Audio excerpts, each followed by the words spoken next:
He's a funny kid. I remember at one point, I asked him how old he thought I was for some reason. I don't remember how it came up. And he looks at me and he's like, nah. He goes, 89. 89. You think I'm 89 years old? And he's like, you have a beard. Yeah. Yeah. Anyway. Hello? You butt dial me? Yes. Thank you for everything, everybody. And with any luck, I'll be streaming again tomorrow, maybe from the Ceratopsian site. We'll see. But yeah, hope you learned something today. Hope you had a good time. Hope you've got a newfound appreciation for paleontology and for the history of life on our incredible planet Earth. Until next time, everybody, you take care of yourselves, and let's go tune in to Science Streams. Here we go.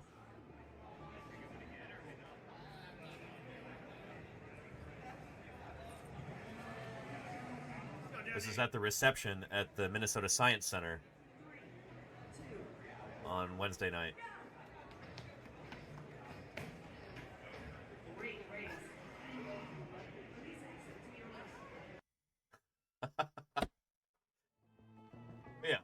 Yeah.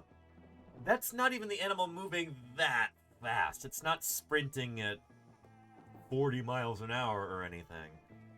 It's just when you're that large and you've got a stride length that impressive. Quick. Yeah. I've got another camera back in camp, so it's not the end of the world if this lens is scratched up. But let me just turn the camera a bit. People are saying the smudge is over your face, which is not ideal. Not ideal. I don't know. It depends on how you approach this. Some people go, "Oh, dang it!" Witness protection program. But you know, you can see the quarry out behind me. You might see a white dot with a wide angle. It's not very big, but that's where these guys are digging and bailing water. Yeah. Oh man, the rain yesterday was. It just came out of nowhere. This little cloud didn't look like it had anything. Oh yeah. It really packed a punch. Yeah, we were. It starts raining, and we're just like, oh, it's gonna just sprinkle for a while and go over, and all of a sudden worse and worse. And it's like, okay, Noah's flood has started. It's flowing. We were very surprised. Yeah, definitely. So we got out there this morning and bailed some water out of the Iguanodontian quarry, and that was, yeah. I don't know. We'd done some decent trenching and everything, so the bone's gonna be okay. But if I had moved the wash, believe me, that would have been full. Oh yeah, you know? Yeah, for sure. Yeah. This isn't from the time of the dinosaurs, but this is from the last ice age. That's overburden. There. And we've got critters like these.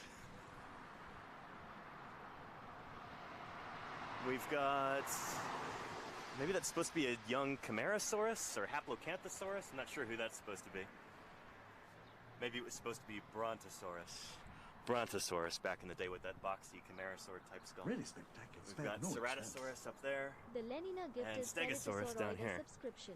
The Lenina gifted So all three of these dinosaurs are from the Morrison, from the end of the Jurassic period.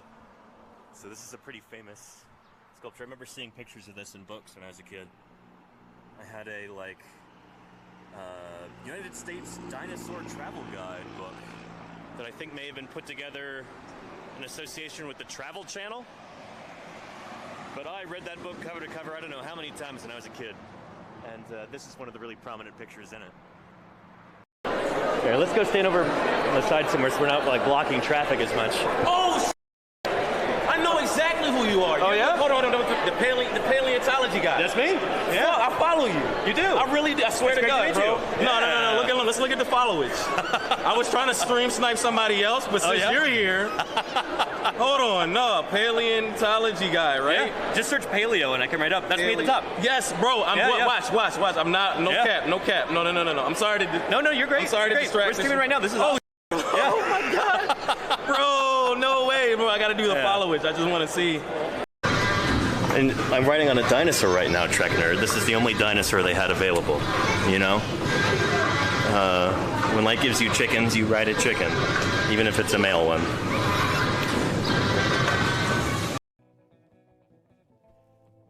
And when somebody asks you about it, you could say, yes, this one here is a replica, the real thing, I donated to a museum, or I funded its excavation. That's because of me. And they were so grateful for that that they gave me this to show off. How much cooler is that? It's the difference between being a benevolent philanthropist, making the world a better place, and being a Bond villain, you know? Like, ha ha ha, Mr. Bond. Before you die, let me show you my genuine Tyrannosaurus fossil that I am keeping away from the scientists so that no one can learn from it or appreciate it apart from me, you know? Yeah. Anyway. Now you want to replicate UberWorks? And weigh as much as 145 metric. Yeah, rawr, blue whales, they're big. They're essentially weightless because they live in the ocean, you know? Whales cheat. Tons, more than twice as heavy as the most. Through the woods, and then you hear this, almost like a whale singing, like a. And that was the wind whistling through those slats. They knew it would do that when they built it, but that was just the right design for the slats in order to provide the least amount of wind resistance, so the bridge wouldn't sway as much. But I guess, you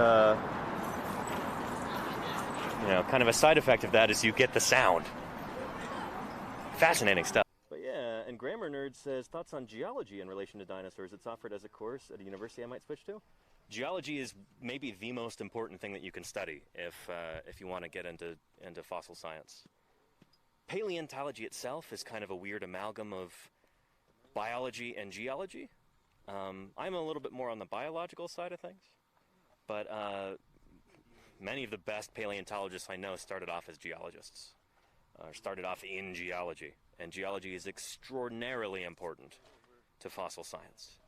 So like here, the only reason that we're working here at this site right now is because this valley was basically discovered by a geologist here in Utah, and he reported that there were fossils that had come out of here, and he reported, you know, on the age of the fossils and everything else. And then about 20 years ago, something like that, Don and Jim started working out here. And anyway, you can't understand really anything about the fossils unless you understand the geology, unless you understand the rocks in which they come from. It helps you understand, you know, what this ancient environment would have been like. It makes sense of everything. Geology provides the context that we need for understanding the history of life on Earth. Without geology, we wouldn't know anything. So, it's extremely important. Yes. Have awakened in the future. Moon pie. What a time to be alive. Yeah, Moo Pie. Yeah. Hey Joe3, how you doing? Yeah. But yeah. I think we probably have more sauropods than we've been saying we do. I mean, the big blobby ones it's usually safe to call them sauropods. Yeah. I wonder if this is something. Huh. That's kind of weird looking. I wonder if that could be a toe right there. This could be a heel. This might be a middle. And Yeah. This is a lateral toe. Mm-hmm. That could be the other toe right there, possibly. Another ornithopod, A or lot of squinting going on here. yeah, definitely. They're not the prettiest tracks, so that's kind of how it goes with those. Might be another. So right here is where we have our biggest fragment. So this is Yeah, part of the vertebra. So this is the centrum here, probably the upper quarter of it. So that's like the body of the vertebra, the round part right there. Right. Yeah, and it's broken along this surface. So this would be a huge animal. Yeah. I mean, that would be like one of the biggest hadrosaur vertebrae I have ever seen.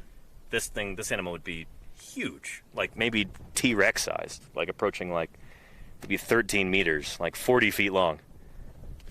So right here is the slot where the spinal cord would go through. It's the neural canal. Neural canal right there, very cool. Here, show the camera again, because that's pretty neat. Yeah, right there, that's where the animal's spinal cord would go through. Pretty awesome. There's some other pieces of it here. So we got this, which probably fits in right over here. Ooh, okay. Got it. Yeah. And Corpse Smoothie says, my daughter won't stop asking how many dinosaurs you've dug up. You mean so far this summer? 0. We're just starting our work out here. But over the course of my career, I've dug up, shoot, I don't know how many individual dinosaurs. Probably close to 100? I don't know. I've dug up a lot of different dinosaurs in the past. I've been digging dinosaurs since 2011. So, yeah, if that was only 10 dinosaurs a year, that would be over 100. Some years it's definitely been more than 10, though. So, yeah. Very nice. Deserves some even more enthusiasm.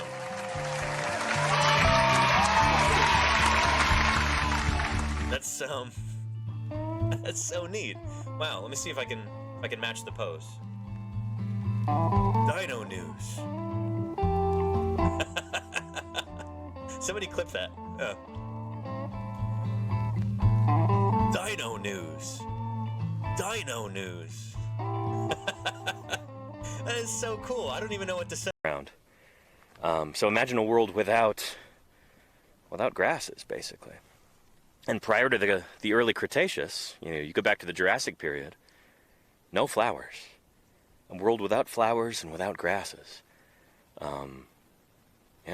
No flowering plants. The angiosperms are the group of plants that, you name a plant and chances are it's going to be an angiosperm. That whole group didn't even evolve until the early Cretaceous period. So instead, you had what we call gymnosperms and other plants like that. You had conifers, like pine trees, redwoods, stuff like that. You had ferns, you had cycads, horsetails and club mosses and spike mosses. But stuff like this, the sagebrush, this is a flowering plant, as I understand it. This is an angiosperm. These guys did not exist during the Cretaceous period. They had not evolved yet. We're going to be finding more of that material here this year. And if we're very lucky, we'll find more of this mysterious meat-eating dinosaur. It might be a Carcharodontosaur or something like that. We know that those dinosaurs were here at this time because we found their teeth. And just last summer, we had... well, Ethan, you want to tell us about that skull bone of the Carcharodontosaur? Sure, yeah. We found a quadrate, which is the bone in the back of the skull that attaches the lower jaws to the main body of the skull. And so we found a pubis bone, which is a big pelvic bone of a beaked iguanodont dinosaur, right about here. And then I took it back to the lab and was preparing it, and on the other side of this big pubis, which is like a big, long, flat pelvic bone, right, I saw this black mass, and the bone was like 1 millimeter thin, and I was like, what the heck? This is the weirdest pubis I've ever seen. And eventually, it didn't hit me until the entire thing was exposed, and I was like, that's a theropod skull bone. Predatory dinosaur skull bone. Very cool. Big quadrate. So that's the first skeletal element, first non-tooth element from that animal from here, right? Certainly the first cranial element. Yeah, okay. Of a predatory dinosaur from here, which is very cool. Really exciting. So if we find more of it, that's going to be a new species. I have a suspicion that it's more this way, as opposed to where we're going. We'll see. Hopefully we can move in this direction too. We've got what? Eventually, we have 2.5 weeks to go. 2.5 years here, a lot of time. Yeah. We've got a big sauropod thigh bone down there, big femur. And parts of that are real, From Hanksville, Utah. I'm going to be driving past there in just a few days. They're young on the beach. Yeah. Very cool. And you can see there are parts of this that are broken off, like the pubes right there. That's snapped, broken. Wonder what happened. That might be plaster anyway, but still. One of the caudal chevrons is broken off right there, and you can see the metal rod coming out. Yeah, it's a very old-fashioned way of mounting a skeleton like this. I'd love to see these mounted, in an upright, sprightly, modern posture. But, I don't know. And then there's a young Allosaurus right there, it looks like. Very cool. And, here it almost looks kind of ponderous and slow. And, dragging its tail on the ground right there. We know these animals did not drag their tails. That tail should be held aloft. Right up in the air like that, waving those dorsal plates around saying, hey, look at me. Yeah. And is that dotted bit an impression of the skin? It is, Moonrise Rabbit. Thank you. I almost forgot. This is an impression of the skin right here. This kind of pebbly texture like this. That is duck-billed dinosaur skin. Pretty neat.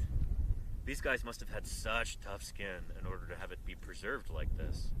We're not talking about like kind of leathery skin like on an elephant. We're talking about like pebbly, almost like on a Komodo dragon, but much, much bigger. You know, tough, tough skin. Tough enough that when most of this animal rotted away, bits of the skin were still there and got buried in the sand along with the bones. So, pretty darn cool, right? Yeah. If there's one thing that you take away from this stream, I want it to be this. You ready? These guys right here, plesiosaurs. Here's like a mythical representation of a plesiosaur. There's Urquhart Castle behind it in Loch Ness. Plesiosaurs are not dinosaurs. Again, for those in the back, plesiosaurs are not dinosaurs. They were not dinosaurs. They never were. Plesiosaurs and dinosaurs are different animals. They are from different branches on the reptile family tree. Plesiosaurs are not dinosaurs. You got that? Plesiosaurs are not dinosaurs. There you go, Ladina. Yes. Look at that sorry brush. Holy cow. This is what they're supposed to look like. It's got a nice haircut. Yeah. Pack rats got in and ate it all. Hire him as my barber. A chunk of a rib, or maybe a transverse process from a vertebra. Maybe a neural spine. So I got some nice symmetry right there.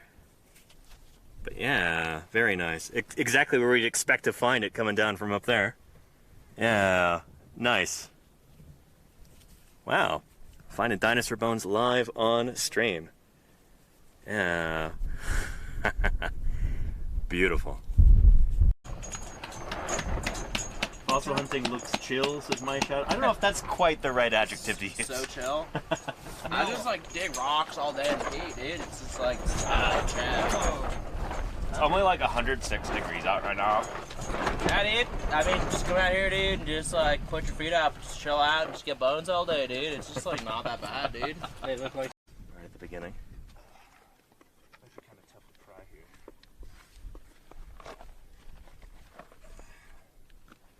Oh yeah, it's moving. Okay. 1, 2, 3. I'm gonna reshift a bit. right here. I feel like I got a pretty good handle.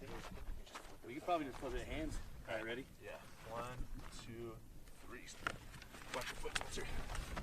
Oh, nicely done. Nicely done. Yeah. Yes. Oh. Sweet. Okay. All right. Doesn't look like we have any bones. That's just excellent. That iron concretion that kind of looks like bone.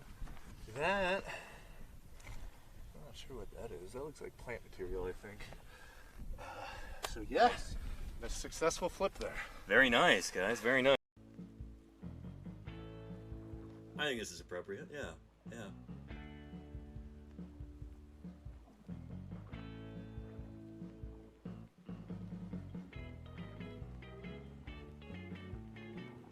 It's hanging 10 on Champsosaurus. Best feature of the game right here. They should make this a mini game. Oh, into the cypress tree. Ah!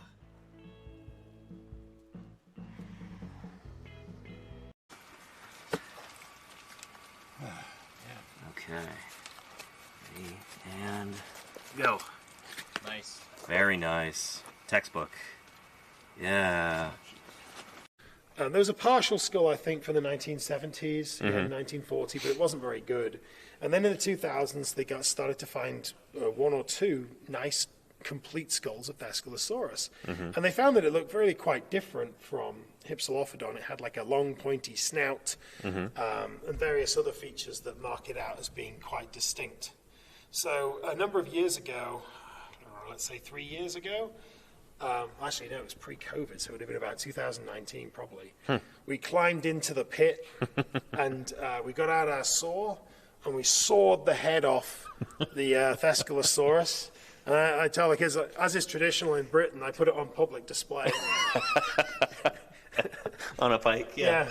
On a spike, to serve as a warning for other dinosaurs.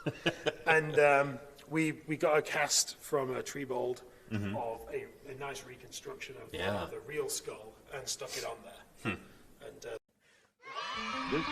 Well, hello, everybody. And welcome back to Paleontologizing. A very happy Thursday to everybody.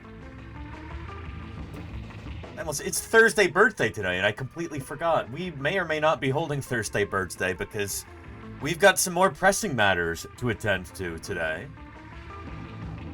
We're going to be talking about this emergency excavation currently happening in St. George, Utah, one that I'm going to be helping with in a couple of weeks. And it is absolutely my intention to bring you along for that and live stream as much as I can as I go to help out there. But anyway, yeah, we're going to be interviewing Andrew Milner, who is leading the project. He runs the show over at the St. George Dinosaur Discovery Site at Johnson Farm in St. George, Utah. We're going to be bringing him on in a couple hours here. That'll be 3 p.m. California time, 4 p.m. his time. And I'm really looking forward to that. I'm really looking forward to everybody being able to meet Andrew and hear about this and hear about how you can help with this too, because it's urgent what's going on right now. There's no getting around it. Anywho, we'll be talking about that, and then after that interview, we're going to do match 2 of Marsh Madness as well. I believe today it is Barosaurus versus Torosaurus. So we'll see who advances to the next round there. But, shoot, where are my manners? Let me introduce myself real quick. To anybody who might be new here, hello and welcome. To anybody who might be old here, welcome back. And hello. Glad you've returned. My name is Danny Anduza. I'm a dinosaur paleontologist. A paleontologist, as hopefully you know already, a paleontologist is a scientist who studies fossils.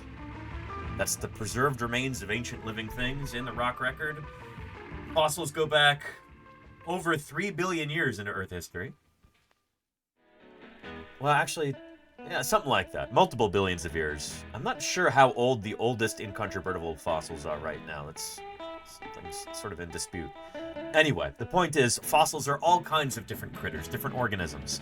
Everything from fossil bacteria to fossil baleen whales. From redwood trees to tree frogs. From fossil fungi to fossil corals to fossil insects to dinosaurs. Dinosaurs are what I happen to study. Dinosaurs are what I publish on in the scientific literature. Dinosaurs are what I present on at scientific conferences.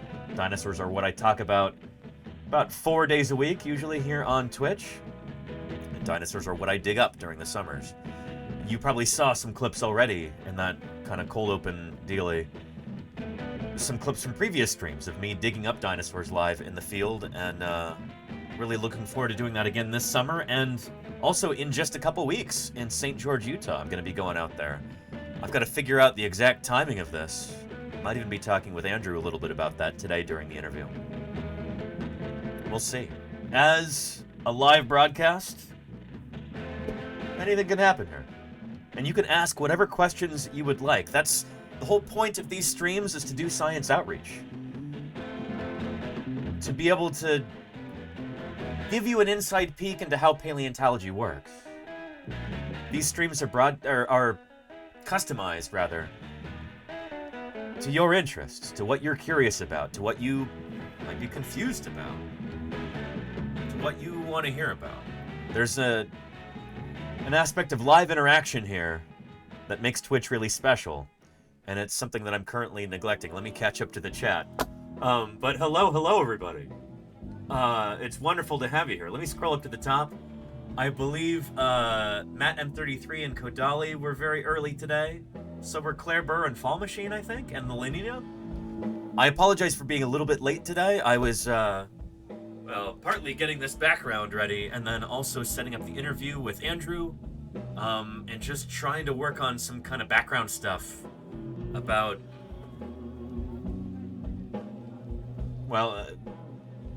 getting ready to be able to talk about this emergency excavation that's now ongoing.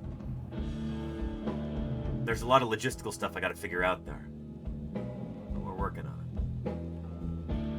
it. Anywho. We've also got Ruiz Mario, a paleo enthusiast here in the chat. Welcome, welcome, Ruiz. It's good to have you here. Sloppy Salamander, always lovely to see you. Neilf and Hale Berry. Jazzy Cat and Samich Nom Nom.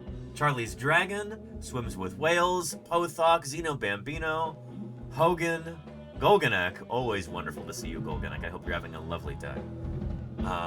Squiggles de Gabo, Frozen Yak, Catch Pup. Hello to you too. Hello, hello. Zool says happy start of stream. Likewise, Zool. It's good to have you here. Helvetica Scenario says Danny. Hello. Helvetica. Hello. Welcome. Who else have we got? Chillhead. But yeah. Yeah. Inimitable One. Thanks for being here. It's a shame nobody can imitate you, but you're just so unique. Appreciate you. Welcome, welcome. Dunk of Mirkwood, welcome back. Good to see you too. Gay Hibiscus, hello, hello. And Niffler, how are things? Steely Dan, Go-Go Nutty, Jody Fish, and Soul Cassiator says hi. Also, Twitch. What? We are here on Twitch right now. Yes, indeed. How are you doing? Soul, hello, hello. And Mila Reja says hello. Hello to you too. Welcome. Welcome. Somebody else is waiting to appear on stream. There, countdown. Drum roll even. Is she gonna say hello? Let's do that again. Let's see. No? She's just hanging out on the floor. What are you doing? You can come say hello? Yeah, it's Sweetie Pie. How are you doing, sweetie? Hello, hello. Murph, wonderful to see you too. Run, coelacanth, there's a Dilophosaur. I think it's too late for that coelacanth. I think it's already been caught. But, hello, sweetie. How are you doing? This is one of my landlords, chat. She's come to ask about the rent again. As she does multiple times, every stream. Yeah. How did you become a member of the property owning class? It's not a meritocracy, clearly. Sweetie Pie. Good to see you. It's good to see you. Yeah. Hogan, how are you doing? Hello, hello. And Weechi Baby, thank you for the follow earlier, by the way. I really appreciate that. It's good to have you here. Yeah. Sweetie Pie, are you having a good day so far? Are ya? I hope so. I hope so. Yeah. Yeah. Oh. Let's get you some treats, shall we? Yeah. And Zul says, have there been any dinosaur fossilized excrement found? Vomit or other forms? Yeah, coprolites.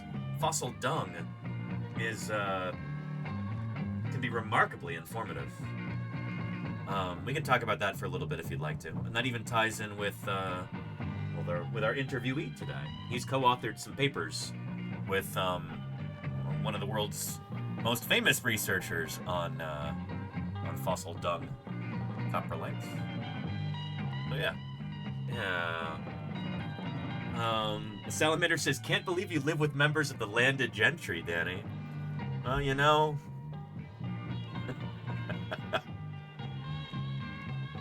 I didn't used to, but now I do. Aw, Sweetie Pie. Are you a member of the property owning class? Aw. Here, let's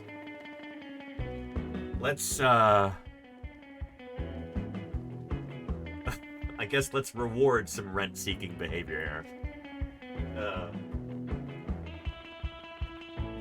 Oh, Here we go.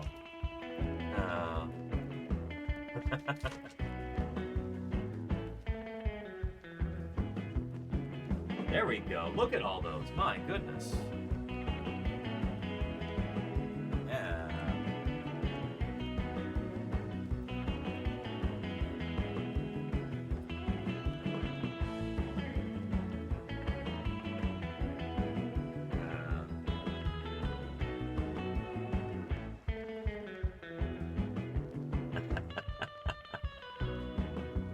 The good stuff, sweetie pie? Anyway, I'm glad everybody's here. We're gonna have a fun stream today. As you can tell, our background today is, well, we've got some very relevant items. A Dilophosaurus skull. We've got various dinosaur footprints. This is all 3D printed, of course.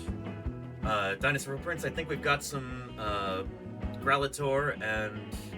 Actually, I think it's all Gralator. I don't think we have any Eubrontes.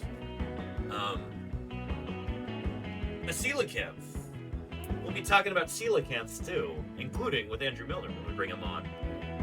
Because we might have a chance to dig up some coelacanth fossils in just a couple weeks in St. George, Utah. That could be not only really exciting, but potentially very scientifically important. Lungfish fossils too, and maybe some new dinosaurs. We don't currently, I think, have many dinosaurs known from the Moanavi Formation. So, it could be a big deal, scientifically. What do you think, sweetie pie? You licking your chops? You didn't even finish all the treats. There's some right there. Just gonna leave those there? Oh, did you hear that? Did you not realize you left some? Or are you just done? Did I give you too many? Wow.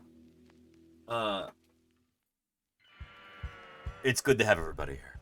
Yeah. I'll be back for the birds later. Alexander Morrison, no guarantee that we're going to have Thursday Birds Day today. I don't know if we'll have time. Because we're going to be interviewing paleontologist Andrew Milner today. Somebody I'll be working with in a couple weeks out there in Utah. So we might not have Thursday Birds Day today. We'll see. Extenuating circumstances. So yeah. You tune in later? Sounds good, Alexander Morrison. You have a good interim period there before you come back. And Sweetie looks so mad, says Sloppy Salamander. Does she? Sweetie pie, are you irate? What's going on? Are you filled with rage? Do you want to talk about it, sweetie? Sometimes it helps to talk about these things, you know? What's going on, sweetie pie?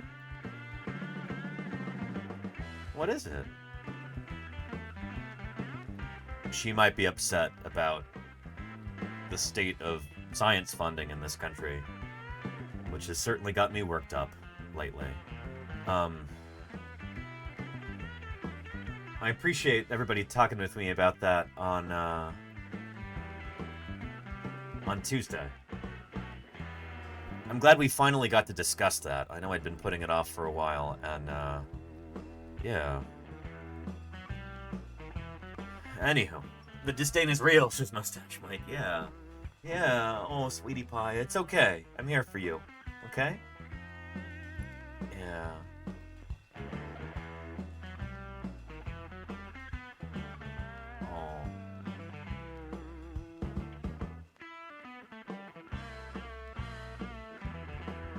Oh, sweetie pie.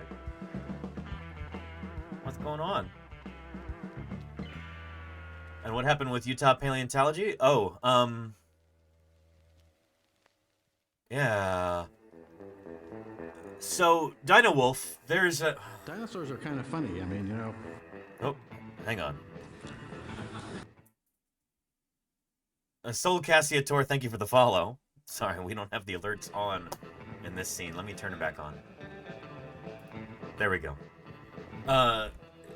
We'll just have to say this with Sweetie Pie here.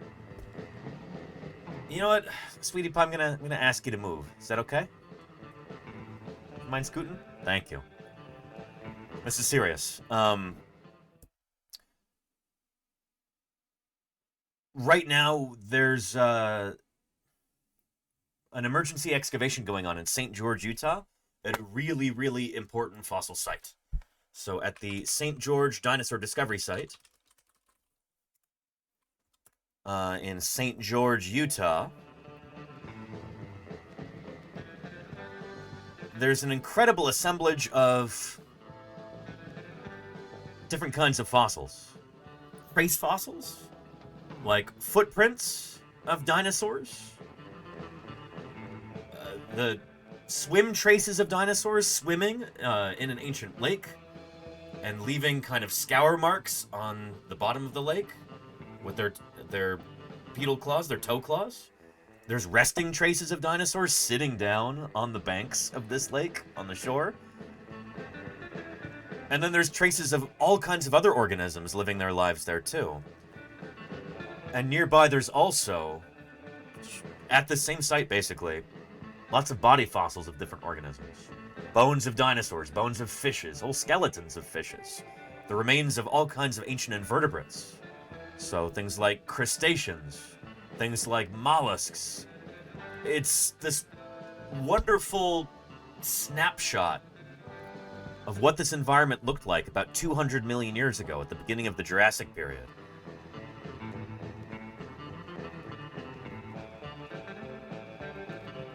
The problem is, one important part of this site is going to be destroyed soon. There's a construction project that's slated to begin. The city of St. George is building a power substation, like an electrical substation, on site. And so they're going to be bulldozing part of this, destroying I don't know how many fossils, and then making the site inaccessible because it's going to have a power station built over it. So the thing is, we need to get in there and excavate as many fossils as we can, record as much data as we can, try and glean as much scientific information as we can before the site gets destroyed. So this is something that's going on right now. It just started a couple days ago, this emergency excavation, and we're going to be talking with Andrew Milner about that later on in the broadcast. So stay tuned, and we're going to get it straight from the source. We'll hear from him what's going on, why it's so important to be able to help out, all of that. If you're as concerned about this as I am, there are things that you can do to help. If you happen to live anywhere near St. George, Utah, they could really use your help in person. If you've ever wanted to work at an important fossil site, they desperately need volunteers right now. So St. George is right here in the southwest corner of Utah. It's practically in Arizona, practically in Nevada. If you live anywhere near here, like in Vegas, and Phoenix, even LA or San Diego or Tucson or Albuquerque or Salt Lake City, even Fresno, even the Bay Area like I do, it's about a day's drive. Maybe a little longer to get to St. George. If you happen to have the wherewithal and you've always wanted to work at an important fossil site, if you want to learn how to help, how to contribute, they can train you. I might be able to train you personally if we're there at the same time. But they really need volunteers. If you don't have the wherewithal to actually go there, there's other ways that you can help. I was posting about this on Blue Sky yesterday, and we'll be doing this again today. But, yeah. Here, Jim posted this. He's the state paleontologist for Utah. Emergency paleontological salvage work begins at the forthcoming electrical substation site at St. George Dinosaur Discovery Site, Washington County, Utah. They need power equipment. Apparently, they've been working on that. We've got some leads. Andrew's going to tell us about this later. This is a unique urban site. It's within the city limits of St. George. This is not out in the middle of nowhere. This is within that town. It's right next door to, I think, an elementary school. And then, like, a shopping mall is right next to it, too. Anyway, Jim says it's the second, I love how he says it's the second most significant dinosaur footprint site in North America. Yeah. Here, I'll give you a link to this post right here. So yeah, you can volunteer or you can donate. I posted the links right here. There you go. If you'd like to help contribute some funds to this, it would go a long way. It really, really would. Every dollar counts for this kind of thing. Apparently, they had to scrounge together some money just to be able to rent a porta potty to be able to use at the site, because we're going to be bringing a lot of volunteers in, and there are no bathroom facilities there. It maybe gives you an idea of like what kind of a shoestring budget they're working with. They've got practically no money at the moment, so we're trying to bring in donations. Venmo link is right here.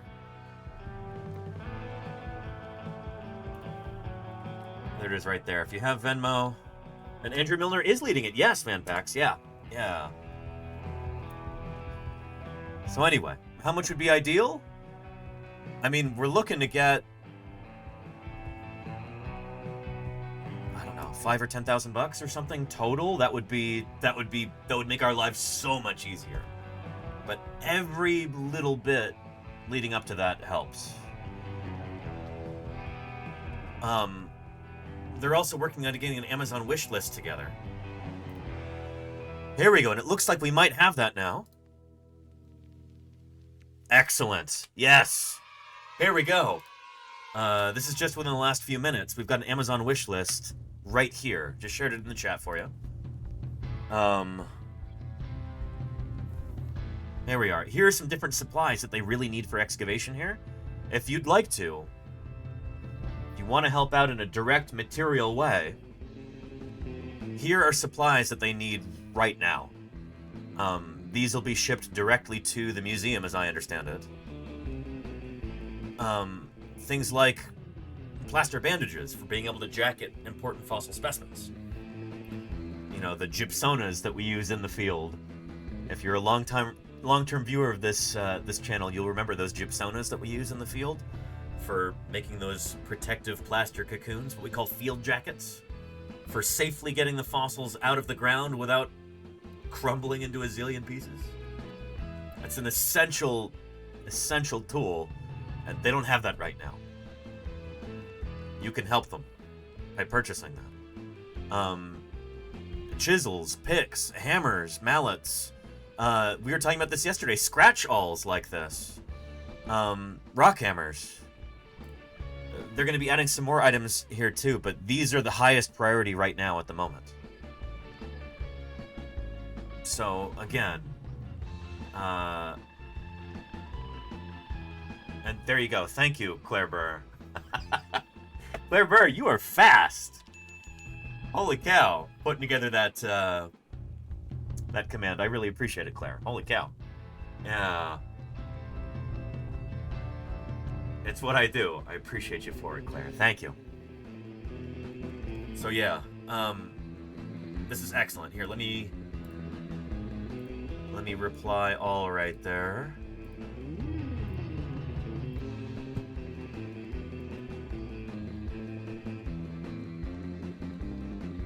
Thank you, Julissa.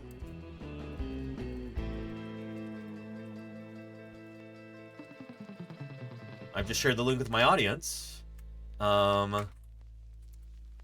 Let's see if those items start getting purchased. And then fingers crossed. All right.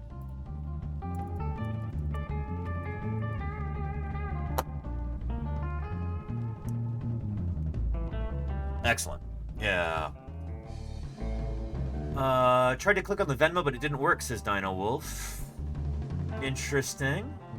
Yeah. Weird. It worked for me.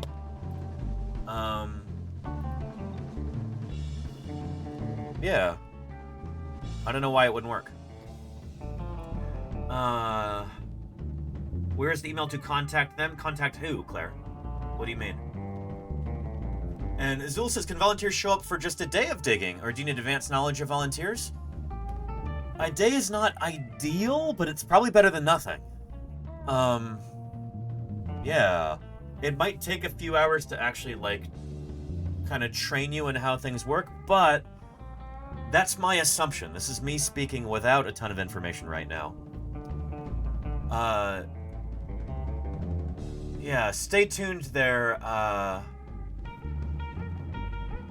and we'll actually ask Andrew about that directly, so we'll ask him what's kind of expected of volunteers, what's the ideal length of time for them to be there, would being there for just a day help, that kind of thing.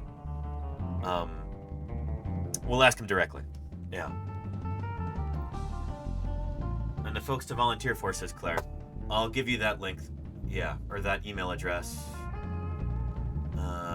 It should be in the Blue Sky post. There we go. It's right there. Deputy Curator at UtahDinosaurs.org. So that's Deputy Curator at UtahDinosaurs.org. There you go. Yeah. Do you know when the dig ends? We don't yet know, Duck of Mirkwood. I'll be asking Andrew about that. This is kind of an evolving situation. But it looks like the construction crew might start breaking ground there. By which I mean, like, destroying the site. As soon as, like, late April. We don't know yet. So yeah. And Steffi at Variable says, I think wishlist might need to be a gift list or registry because when I try to check out, it only gives my own address for shipping. Oh boy. Okay, shoot. Is anybody else experiencing this right now too? Here, let me give it a shot. There. Add to cart. View cart. This is a gift. Proceed to checkout. Darn. Yeah, they didn't put it together properly. I'm sorry. This is... Okay.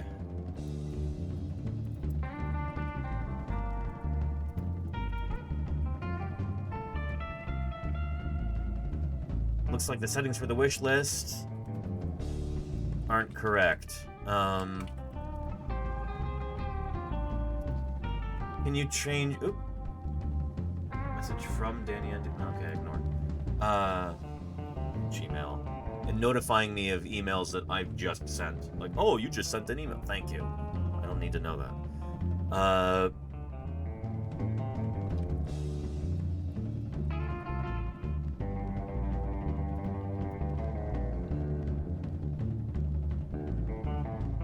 You can change it to the item shipped to the museum rather than to the purchaser's addresses.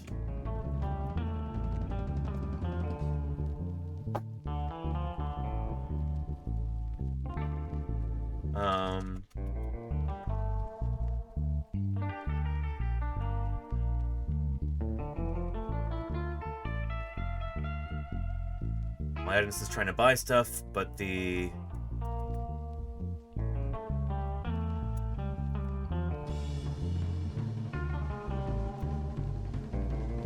Yeah.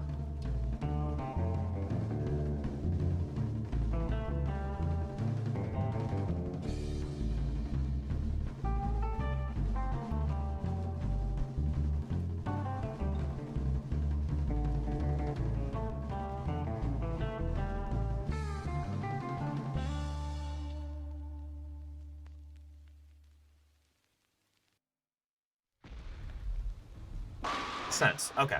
Cool. Yeah. Anywho.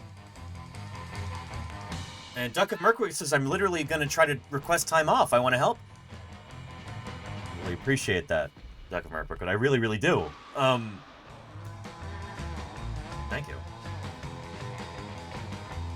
That's the whole reason why I'm talking about this on stream today. That's why we're having this interview with Andrew Milner. Not only is it going to be really interesting, and I think you'll get a lot out of it, but I want to get folks excited about this project. I want to help hammer home the point that this is an urgent thing. And if you're as perturbed about everything that's going on in the world right now as I am, almost all of the North American Spooky Tooth, thank you for the follow. Of Troodon. I appreciate it. If you're as perturbed about everything that's going on in the world right now as I am, if you're as disturbed about all of this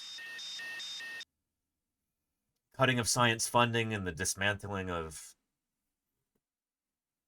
all of these research programs and stuff that's going on right now in the US especially, this is a way that you can actually help make a difference. This is a way that you can contribute to science. This is a way that you can do something positive in like a direct and immediate way. You know that old kind of corny phrase, like, think globally, act locally? When it seems like everything is going wrong and just there's nothing positive happening in the world, this is a way that you can actually help make things better in some small way. And I think that's important. You know, it's important not to just wallow in despair when things are going badly. It's important to be able to act at least a little bit and make a positive change. And so I'm hoping that you feel the same way and that you can help out. So yeah. Anyway, Gogo Netty says, chill, Jude, you are fine. I have friends who are being laid off left and right. People who are getting fired. Like, research programs are being shut down. Things are not fine right now. Things are not fine.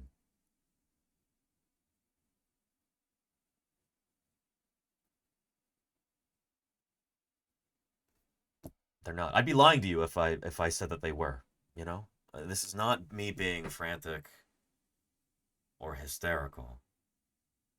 Talk to some other scientists, not just me. Talk to any other scientist in the US right now. Things are really, really bad.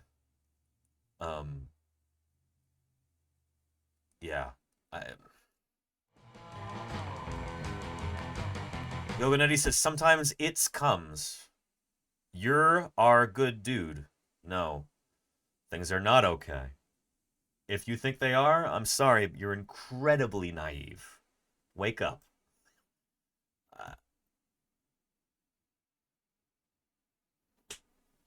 I've got at least half a dozen friends who are considering leaving the country right now because their labs have been shut down. They're not getting a paycheck. The important work that they've been doing for years and years is just at a standstill right now. Yeah. And these are people who are in positions of relative privilege. They've got, you know, like a position in a laboratory. They've gotten into a good school. They're, you know, life should be really good to them, but they can't pay their bills and they're at risk of eviction right now. Think about the other people who are relying on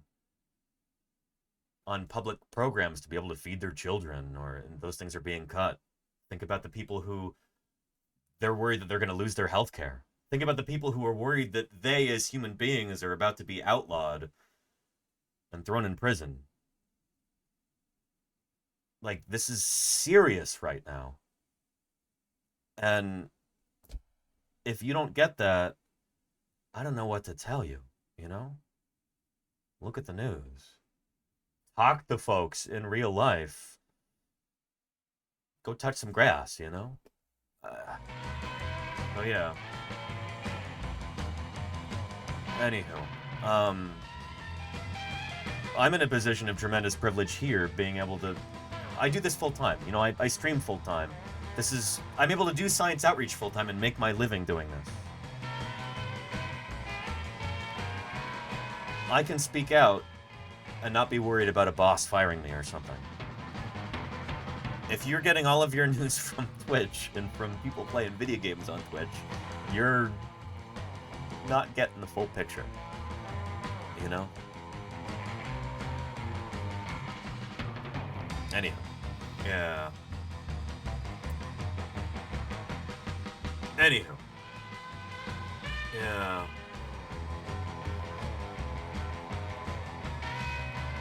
Anyhow.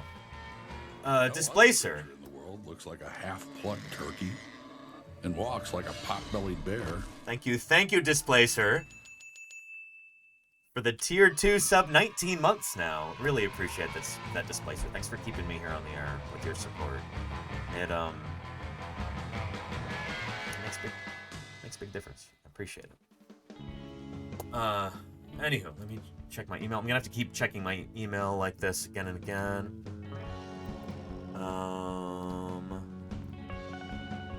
Let's see.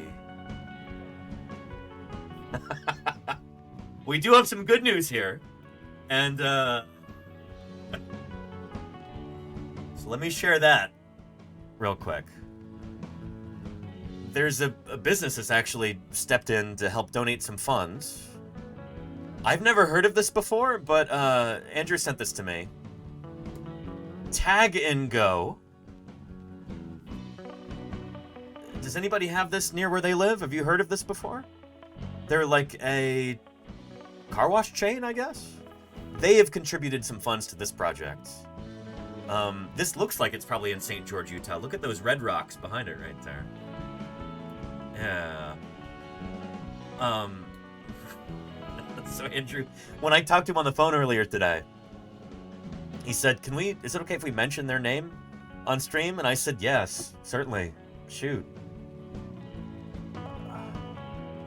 I don't do product placements. I don't do endorsements, but if a business has decided to provide some funding for this emergency fossil excavation, I will sing their praises. So big paleo salute to Tag and Go Car Wash. Yeah. And Spooky Tooth says Tag and Go is a locally owned car wash, best in southern Utah. Well, big paleo salute to them. Holy cow. Tag and Go.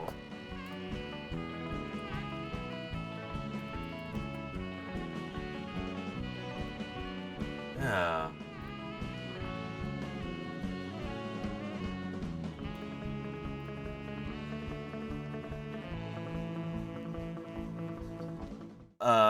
Here we go.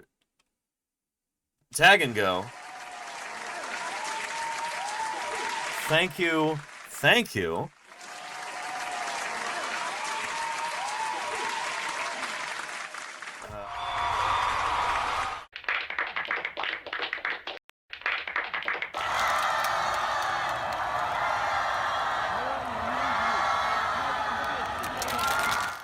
Excellent. Yeah. Oh, holy cow. A couple of new VIPs just walked in. Well, let's see here. Ubrontes won.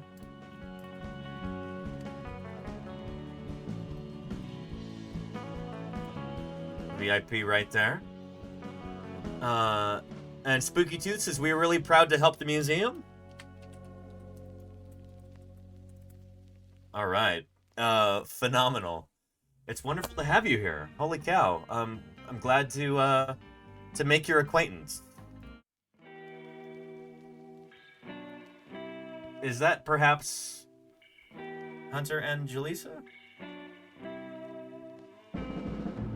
Hello, hello. Wonderful. I'm looking forward to being out there in St. George soon, and helping to train volunteers, oversee things, do whatever labor I can do, and help gather more attention and garner more support by live streaming there. And Victorious, thank you for gifting Ubrontes. Ah, excellent. Yeah. Victorious gifted a tier 1. Phenomenal. 616. I really appreciate that, Victorious. Thank you for your generosity. Spectacular. I really appreciate that, Victorious. Phenomenal. Ubrantes, oh, Andrew here, says Ubrantes. Andrew, wonderful to see you. I see someone had a question about just showing up to help. Yes, indeed. The question was, would showing up for just one day be worth it? I know when I've worked with volunteers on other field crews before, our minimum time is usually like 4 days, because usually it takes about a day and a half to train somebody on an active dig site. This is when I was working with, say, Liz in Denver out in the Judith River Formation or the Hell Creek Formation. But there's other things that people can do to help that don't necessarily require that intricate digging there on site. If it's just helping move rock and helping organize other things, maybe they'd be useful for a day. What do you think, Andrew? What's our, what's the minimum there? Yeah. We would like to know who's coming and when in advance, if possible. Yes. So that's the thing. Again, if anybody is planning on showing up, the email address that you should write to is here, deputycurator@utah.dinosaurs.org. I'll type it into the chat for you so you can copy and paste it. There you go. Copy and paste that into your email if you're considering going out there to help in person. Yeah. This is the thing, is that there's going to be a number of different people coming in to help. And let's be frank, the staff is already going to be doing a million things at once. Already overworked. These are tremendously dedicated people who, they're not getting paid nearly enough for this kind of thing, frankly. But they're stepping up to the plate and they're doing whatever they can to help organize things, but it's going to be probably a little bit chaotic. You can help with that by emailing in advance and trying to organize things on your end as best you can to take the pressure off of the curators of the dinosaur discovery site. Whatever information you can look up in advance, whatever scheduling you can work out there, just trying to get things organized on your side so that when you reach out to the St. George fossil people, you've already got your stuff together, you know? That would really help.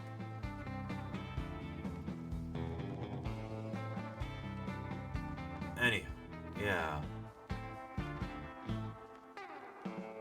And Jody Fish says ferrying water, helping with in-field feeding or in-camp feeding. That might be a thing. One of the really nice things about the site in St. George is it's in the middle of the town. So if you've got a car, presumably you've got a car if you make it there, you can go out and get lunch during the day if you want to. I don't know if they're going to have food provided or anything. I presume not. That sort of thing takes a lot of organizing. Yeah. We'll see. I'm guessing at a site like this, everybody's going to be kind of on their own for food.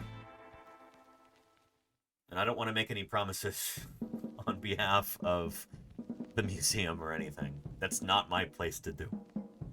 So expect to feed yourself, I think, unless told otherwise. Yeah. But you could cut burlap strips. Yeah, help organize supplies. There's a lot of things that people might be able to help with without... If you're not trained in or interested in the actual digging part, there might be logistical things that you can help with. I don't know. When we bring Andrew on for the interview, we can talk about that. Yeah. We have over 100 volunteers coming to help over the next 2 months, so it's complicated. There we go. See what I mean? And the people having to organize this, they've got a lot on their plates right now. So let's try and make things as easy as we can on them. But there's a good food truck at the museum. Well. That sounds awesome. Yeah. And Mikey likes, I appreciate you spelling some of these things out. Yes, that's a nice template to use. You should be able to say 1, this is who I am. 2, this is what I can do. 3, these are the resources I can provide for myself. And 4, these are the dates I'm available. Short statements. Wise words, Mikey likes. You've done this kind of thing before, haven't you? Yeah. But yeah, and Andrew says, unfortunately, we can't help out with food. Our museum has a small number of staff. Yeah. That's honestly really typical for paleontological museums, especially ones that are on site. Very few resources. They often operate on kind of a shoestring budget. That is the case here. Very much so. Oh yeah. Yeah. Organized an operation of 40 in my life. In my time, Danny. Yes. See, I can tell, Mikey likes. I can tell. Anyway, well, shoot. Andrew, since you're here in the chat already, and we've got a bunch of questions, we've already got 234 people watching. I know we said 4 p.m. your time, Andrew, for the interview. Would you want to start it earlier than that? I'm asking you very tentatively, because I like to stick to the plan as much as possible, but if you'd like to start sooner rather than later, we can absolutely do that. We can start the interview sooner if you would like. Why not? Okay. Okay, let me get rid of some of these tabs here in my browser, and let me open up Zoom here.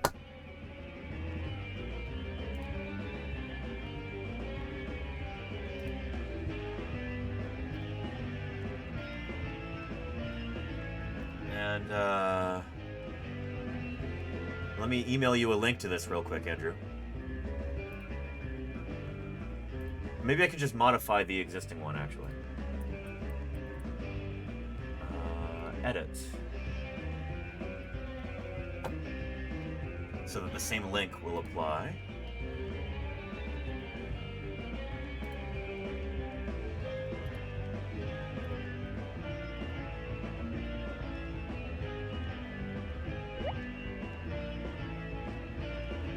Okay, cool.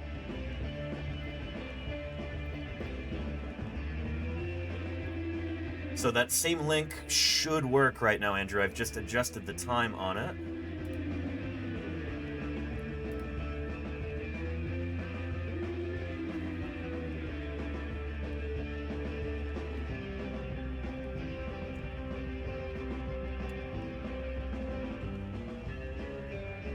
Good, okay. I'll grab my camera here. Dirter. Let's see here. Guest scene, excellent. Okay, looks like it's working. Andrew, can you hear me right now? Yeah, hey Danny, how's it going? It's going well. How are you? Not bad. Kind of yeah. A nice relaxing day at home, kind of. Right. Been on the phone and emails all day, it seems, but things are going well. We've got lots of paleo folks helping out. So we've got Jim Kirkland up at the Utah Geological Survey that's been spreading the word. Randy Irmis at the Natural History Museum in Salt Lake, and Josh Lively at the Prehistoric Museum in Price, Utah. Excellent. We're also potentially getting help from the Idaho Museum of Natural History as well. They're talking about bringing with Robert Gabe, I think. Let me turn this up. I'm sorry, what was that? That's where, was it Robert Gay or Brian Peacock, or both of them, I think, are there at Idaho State? Brandon Peacock, but it would probably be Rob Gay, who kind of runs their education, and I've done a lot of work, many years with Rob. I've never met him before. I'm excited to meet him. Yeah, Rob's a great guy. He's a hard worker and loves the paleo. Right. Kind of an entertaining fellow too. So, yeah, let's dive into it. Thank you so much, Andrew, for. I was expecting to start this a little bit later on. I wanted to give you some more time, and then you jumped into the chat, and thank you for being available earlier too. This is wonderful. No problem. Yeah, just so everybody can kind of get a chance to get to know you first. I know you've got kind of an interesting background. Jim has told me some stories. Tell us about how you found your way into paleontology. I moved from England to Quebec, north of Montreal in Canada, back in 1971. A couple of months later, my aunt came over to visit us, and we were walking along a trail near a town called Prévost in north of Montreal in the Laurentian Mountains, so all Precambrian rocks. Nice. And we were walking along this trail, and she picked up a shell fossil from Ordovician rock that had obviously been shipped in from limestone quarries in Montreal. So it was transported rock, and I was just fascinated. Like, how did the shell get in the rock? And I started collecting them. And I got home, and my brother gave me a book on prehistoric animals, and I saw my first dinosaur. And how old were you at the time? I was 6. Okay, nice. Yeah, so I started digging holes in the driveway. Once again, gravel shipped in from Montreal. And I actually still have some of those fossils in my massive fossil collection. Nice. So anyway, I just became an avid fossil and mineral collector. And then in, I guess it was 1976, I met Dr. Richard Harrington, who was the curator of quaternary paleobiology at the Canadian Museum of Nature in Ottawa. Nice. And I started spending quite a lot of time bringing fossils to Dick. And he showed me fossils from the Champlain Sea. I'd seen them in the exhibits. And my dad made a call and spoke to Dick. And I started collecting these fish fossils you find in limestone nodules. So they're only 10 to 11,000 years old, so pretty young stuff. Oh, shoot, yeah. Yeah. But anyway, I ended up donating over 600 specimens to the Canadian Museum of Nature.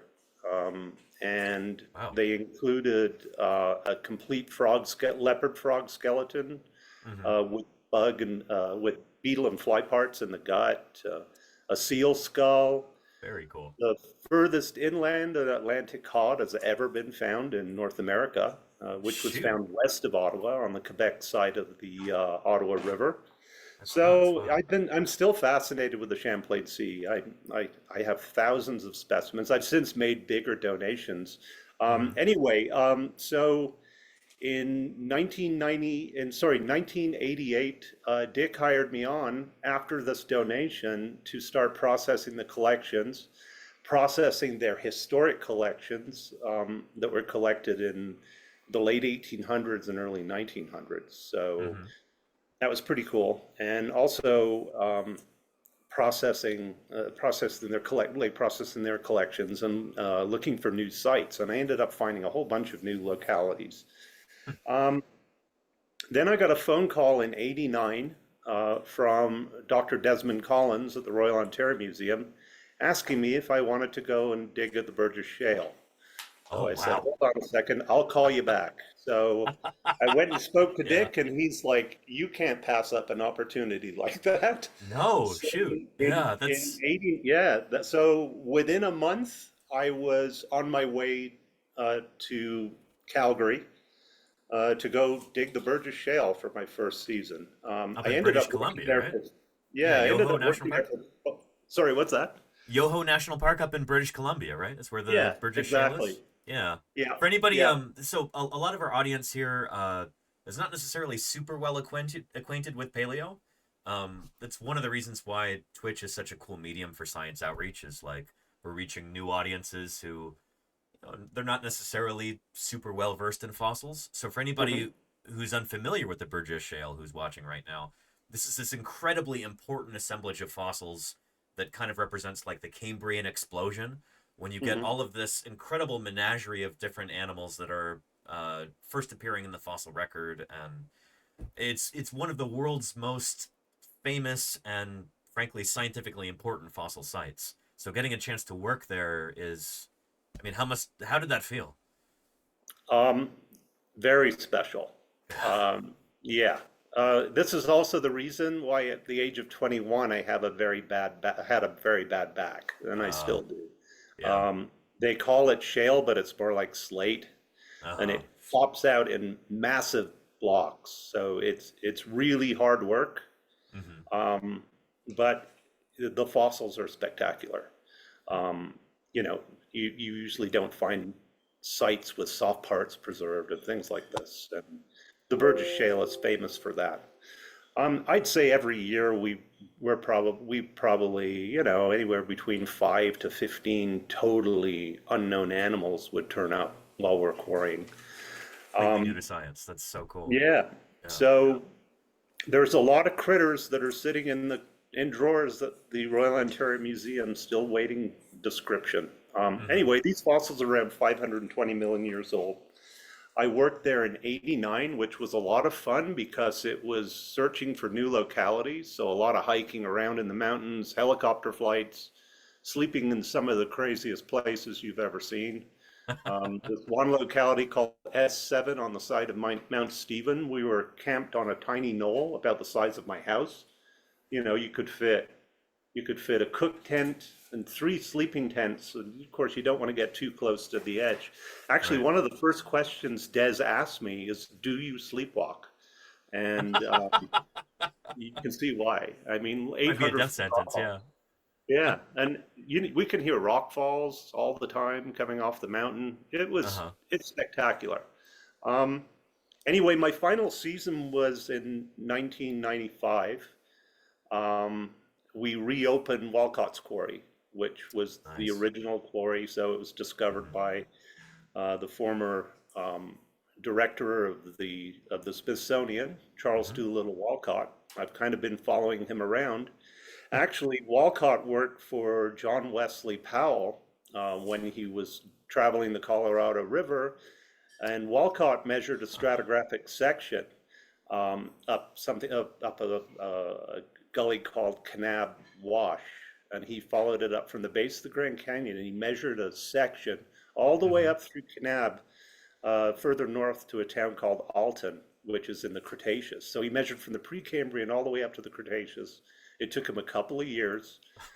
And on the way, he found these triangular fish scales that were enamel coated, and they're from a group of fishes called the Semionodids. And it turns out that these fossils were actually from the Manavi Formation, and that's where our site in St. George is located. And of course, we're digging up, and we found many fish, lots of Semionodid fishes at our site in St. George. Anyway, I ended up going to Brock University in St. Catharines, Ontario. I did a major in geology with a minor in biology. And I started working on a master's degree. I was actually going to work on late Silurian Eurypterids, sea scorpions. I collected a lot in near Fort Erie, which is across the river from Buffalo, New York. And I was going to look at the taphonomy of Eurypterids at this particular site. So unfortunately, my prof, Dr. Steve Westrop, who's a trilobite guy, works on Cambrian trilobites, and Ordovician too, he ended up taking a job as curator of invert paleo at the University of Oklahoma. So unfortunately, they couldn't take me on for a master's degree because I had no supervisor. Then my wife, who's a physiological psychologist and statistics professor, she graduated from McGill University in Montreal. My wife, Lynn, we've been together for a very long time. We started dating grade 10 way back. So anyway, yeah, she ended up getting accepted at 3 places: Madison, Wisconsin, Charlottetown, Prince Edward Island, and Cedar City, Utah. And as soon as she said Utah, because of the paleontology, I said, let's go. So right. in 97, summer of 97, we moved to Cedar City. My wife's a professor at SUU and Southern Utah University. And anyway, I started contacting people as soon as I got here, pretty much. My first fossil excursion was walking from my house in Cedar, kind of heading east up onto the ridge. I could see all these light-colored rocks, and I went up there and discovered ammonites for the first time, early Triassic to Middle Triassic ammonites. And actually, Spencer Lucas and I published on that site back in 2007, the ammonite site. So, anyway, I was basically hanging around, couldn't do much. I had no job. I didn't know what I was going to end up doing, so I jumped in and we set up the first, the Southwest chapter of Utah Friends of Paleontology, which for quite a long time was actually the largest chapter in the state, even bigger than Salt Lake for a while. Nice. But that came after the discovery of Johnson Farm. So I became good buddies with Jim Kirkland. I met Jim in 98, I think it was, through Dr. Jeff Eaton, who worked on Cretaceous mammals. I met Jeff first, and I used to help Jeff with fieldwork, collecting microsites. And then I met Jim after I found a site near Cedar Canyon, up Cedar Canyon, a place called Maple Creek. And I found one of my friends, Dustin, he found this beautiful fish jaw, about 3 inches long, full of teeth. Probably from the Notsarita Formation, which used to be the Dakota. Right, so early, late Cretaceous in age. We've heard Jim talk about the Natarita Formation many times here on the stream, Probably 80 to 85 million years old. Right. Anyway, so that was my first day meeting Jim with Jeff. And while they were up sitting on the hill looking at some stuff where the fish jaw had come out, where they were finding more fish bones, I went and stood in the creek and dug into the bank and pulled out a complete stomatopod shrimp. We found this one site, there's not only stomatopods, so the mantis shrimps, the pistol shrimps they're also called. Right, so a fossil of one of those. We talked about those yesterday on stream. That was something that we watched some videos about that after we watched Jim's talk about some of the stuff at the St. George site. So our audience is well familiar with those now. Yeah. So there's other kinds of crabs too, and so these are all new taxa. They're completely undescribed. Anyway, so then in 2000, early 2000, it was late February, I got a call from Jim asking me if I could go and check out this dinosaur tracks that have been discovered in St. George on private land. So I went down there to see it. Dr. Wade Miller from BYU, who's a mammal guy, he did work on dinosaur tracks once. He did the first description of the Warner Valley dinosaur track site, which is south of St. George. Gotcha. It's a public locality. It's in the overlying Kayenta Formation. I went to check it out, and Alden Hamblin was there too. He was the first paleontologist for Grand Staircase Escalante National Monument, and he was a tracks guy. So they talked to the press for a little while and left, and my buddy Dustin and I were there we were blown away. I spoke to Jim, and Jim was thinking, we can bring a couple of these blocks up and stick them in front of the UGS building, Utah Geological Survey building in Salt Lake. And I said, no, this site's special. There's too much stuff here. Right. So in April 2000, Dr. Sheldon Johnson, who discovered the site, so he started leveling this hill on his property, and he came across these dinosaur tracks. His first impression was, there's a dinosaur in the rock and its foot sticking out. He didn't realize what he was looking at was a natural cast, so the sand infill of the actual track. They're beautiful. They're spectacular. If you guys if any of you have not been to this site, you have to come and see it. We have now over 6,000 footprints at our site.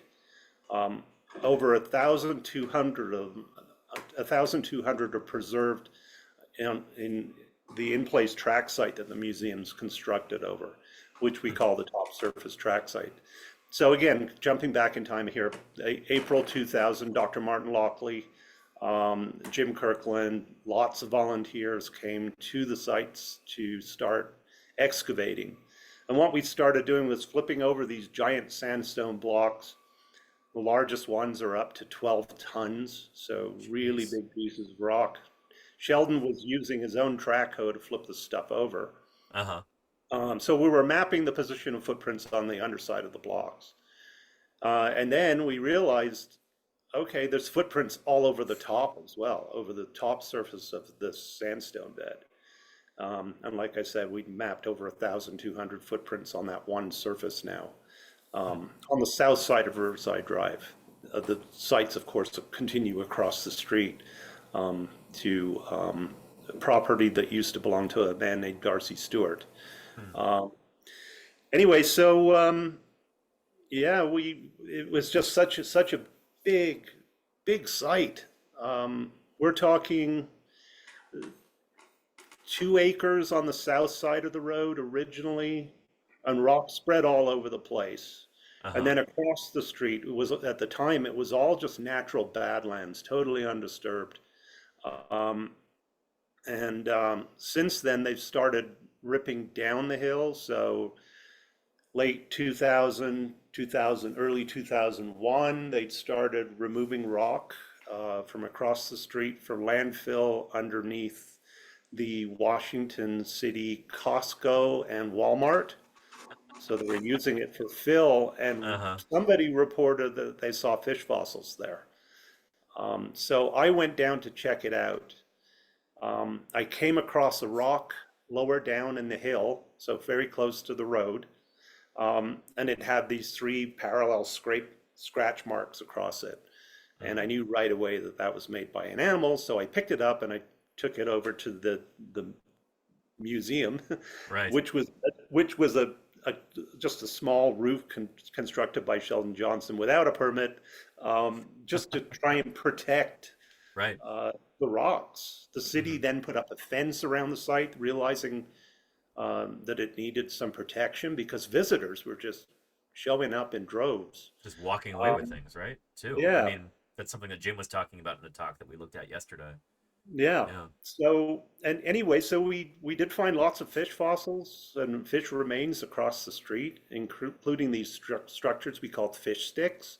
At first, we thought they were coprolites, like dinosaur coprolites, but they turned out to be these big rolls of fish debris, kind of like what you see today on the Salton Sea, where you've got tilapia washing up on the shore, and you get these large rolls of organic material, kind of in a waxy material. And they're all oriented parallel to the shoreline of the lake and evenly spaced about a meter and a half apart. But really cool structures. Anyway, so we knew right away that across the road there was some important stuff. Then in October 2001, the city of St. George said, "Do you want a job?" And I said, "Absolutely." So I started off helping to consolidate and preserve the blocks, started a volunteer program. There was already a volunteer program in place. So getting docents there to kind of explain the site to people. So that's kind of how it all began for me at St. George. So I've been there pretty much since the very beginning. Right. And of course, on the 24th of February, we just had our 25th anniversary of the locality. So it's been quite the adventure. Very nice, yeah. In 2002 into 2003, Darcy Stewart started excavating, having his crews dig across the street. And they weren't cooperative with us at the time. But eventually Darcy kind of changed his mind and went, "This is too important. We can't destroy this stuff." So he ended up making 2 massive donations, including our huge collection of dinosaur swim tracks, so the scratch marks that I told you about. Yeah. We now have over 3,000 individual claw marks of dinosaur swim tracks preserved at the site. We've got about 150 blocks quarried from that one particular bed. So you can see on multiple surfaces at the track site, you can see footprints that are made onshore, and on the same surfaces, you can see evidence of the shoreline, and then the tracks that are made offshore. So these swim tracks are made by animals that are buoyed up in the water, and if their toes, and they're kicking their feet, and if their toes can strike the muddy bottom, they'll leave these sets of anywhere from 1 to 3 parallel scrape marks, which is a trace called chirictictos. And so they're made by swimming, meat-eating dinosaurs. And then, of course, they started building the school. In 2003, there was a massive dig. We called it the fish frenzy. And that went on for over a month of excavation. But of course, we had all this massive equipment to help us move rock. Right. They were also building Fossil Ridge Intermediate School nearby. And they shoved a lot of the rock debris to the east over the land where this substation, electrical substation, is going to be constructed. Right. So we have a 3-story rock pile in the way that's about half as long as a football field, and it's full of fossils. So we need big equipment. We need track hoes, we need front end loaders to spread all this material out so we can go through it and salvage fossils. Just a couple of days ago, I rock sawed out 3 dinosaur tracks just to get them out of the way. We have a block sitting on top of the pile with 3 large theropod tracks called eubrontes. Anyway, it's full of fish material too. So the bone beds that we've discovered. Anyway, jump in, like, if you want to. Yeah, sure. I wanted to actually ask you a little bit about. Well, first of all,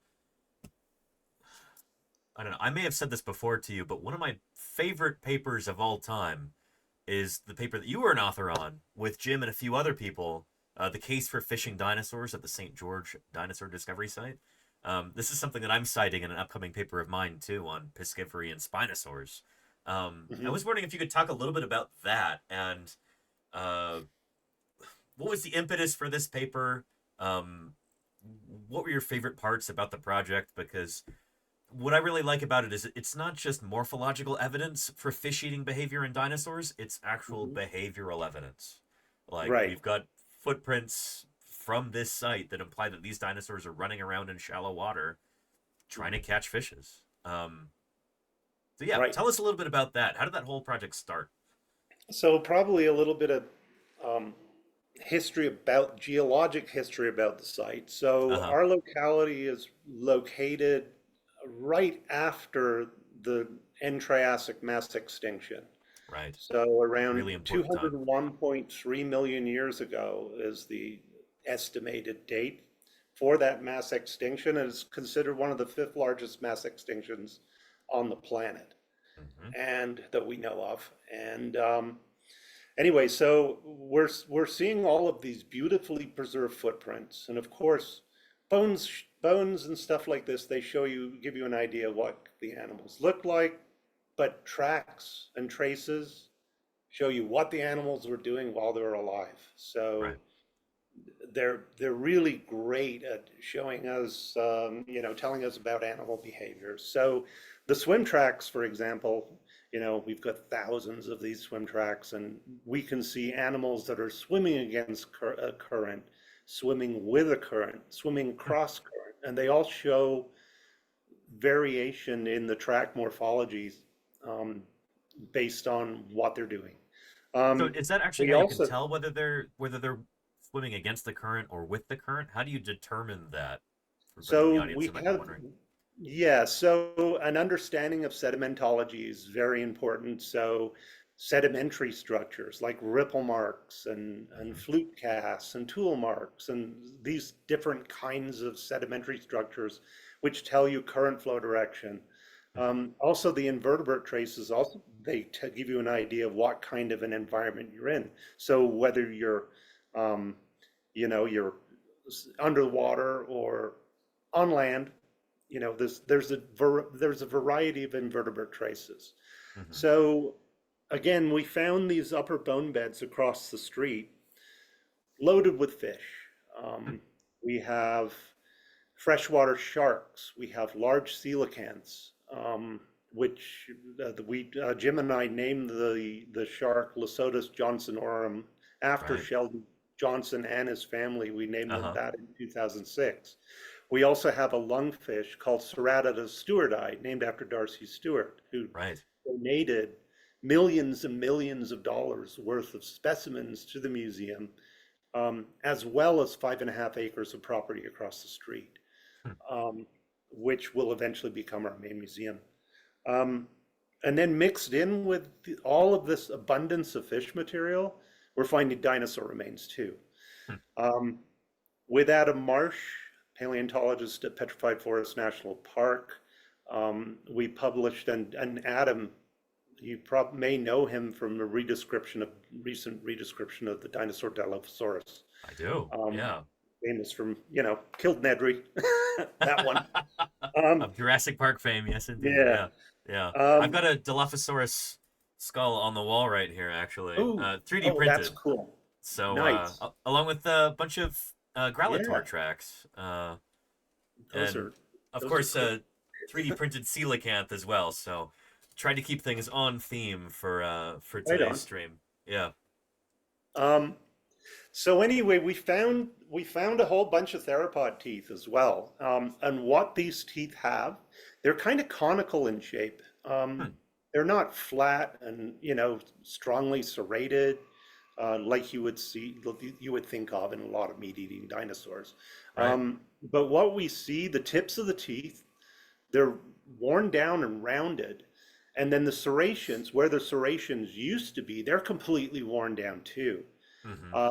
Now, there's a group of fish that we find, the most common kind, they're called semionotids. Right. And they're suggested to be distantly related to modern garfish. And those have scales called ganoid scales. So they're enamel-coated scales. Basically, they're like chainmail fish. So they're kind of armored in a way with all this enamel on the outside. So, but I bet they tasted good. We think these dinosaurs were actually, so one thing about the site and a lot of early Jurassic sites is they're dominated by theropod tracks, so meat-eating dinosaur tracks, which is really unusual. And this is after this mass extinction. Most sites around the world in the earliest Jurassic are dominated by theropods. And here we have all of these swim tracks. So these animals are we believe these animals were actively going into the lake and feeding on fish, based on the wear patterns of the teeth. If you look at the dinosaur Spinosaurus, if you look at their teeth, they're very similar. You also see some of the last semionotids in the earliest Cretaceous, and they're associated in beds with Spinosaurus. Again, they've got these enamel-coated scales, so they have almost exactly the same kind of wear patterns on the teeth. So that's one of the reasons why we're suggesting these animals were in the lake fishing. We also found a beautifully preserved theropod vertebra in the upper bone bed. So these beds that we're going to be excavating, well, it's already started digging into. So we're seeing all these tantalizing little pieces of animals that that are totally unknown from this part of the world in the earliest Jurassic. So it kind of makes St. George Dinosaur Discovery Site very unique, having a combination of footprints of all different varieties associated with skeletal material. And we have plants as well. We have unique species of plants at the site as well. So invertebrates are there too. So it's quite the story. It's complex too. I love that you say that it is unique. Jim waxes lyrical about this all the time, and we're going to be interviewing him on Monday about this, hopefully. But I want to really emphasize that idea to everybody watching, that this is a truly important site, and the fact that it's there within St. George city limits is pretty darn special. Right. I'm wondering if you could talk a little bit about kind of the benefits to the town of St. George of having the site there. I know there's some schools nearby. I've heard you've had a lot of field trips. We talk a little bit about that, how this is really a locus of science outreach and education too. Okay. So we have Fossil Ridge Intermediate School. They were going to call it Pine Valley Intermediate School, and then they decided to change the name. They've actually got two full-size Dilophosaurus skeletal sculptures in their big common room in the school when you go in. But I hear recently, with all the crazy politics, they're talking about going back and changing the name to Pineview Middle School again. I don't know why. That's bizarre. Anyway, so we've got that school, and then we've got another school called Mill Creek, which is right next to us as well. So lots of schools. We also, one thing just to point out, when I first went there, it was a dirt road. And now, because they built the bridge from Mall Drive, so we're right on the corner of Mall and Riverside Drive. So they built a bridge over the Virgin River, which opened up Washington Fields to the south. And I would say that intersection is now the busiest street in the whole town. Anyway, why it's so important for the town.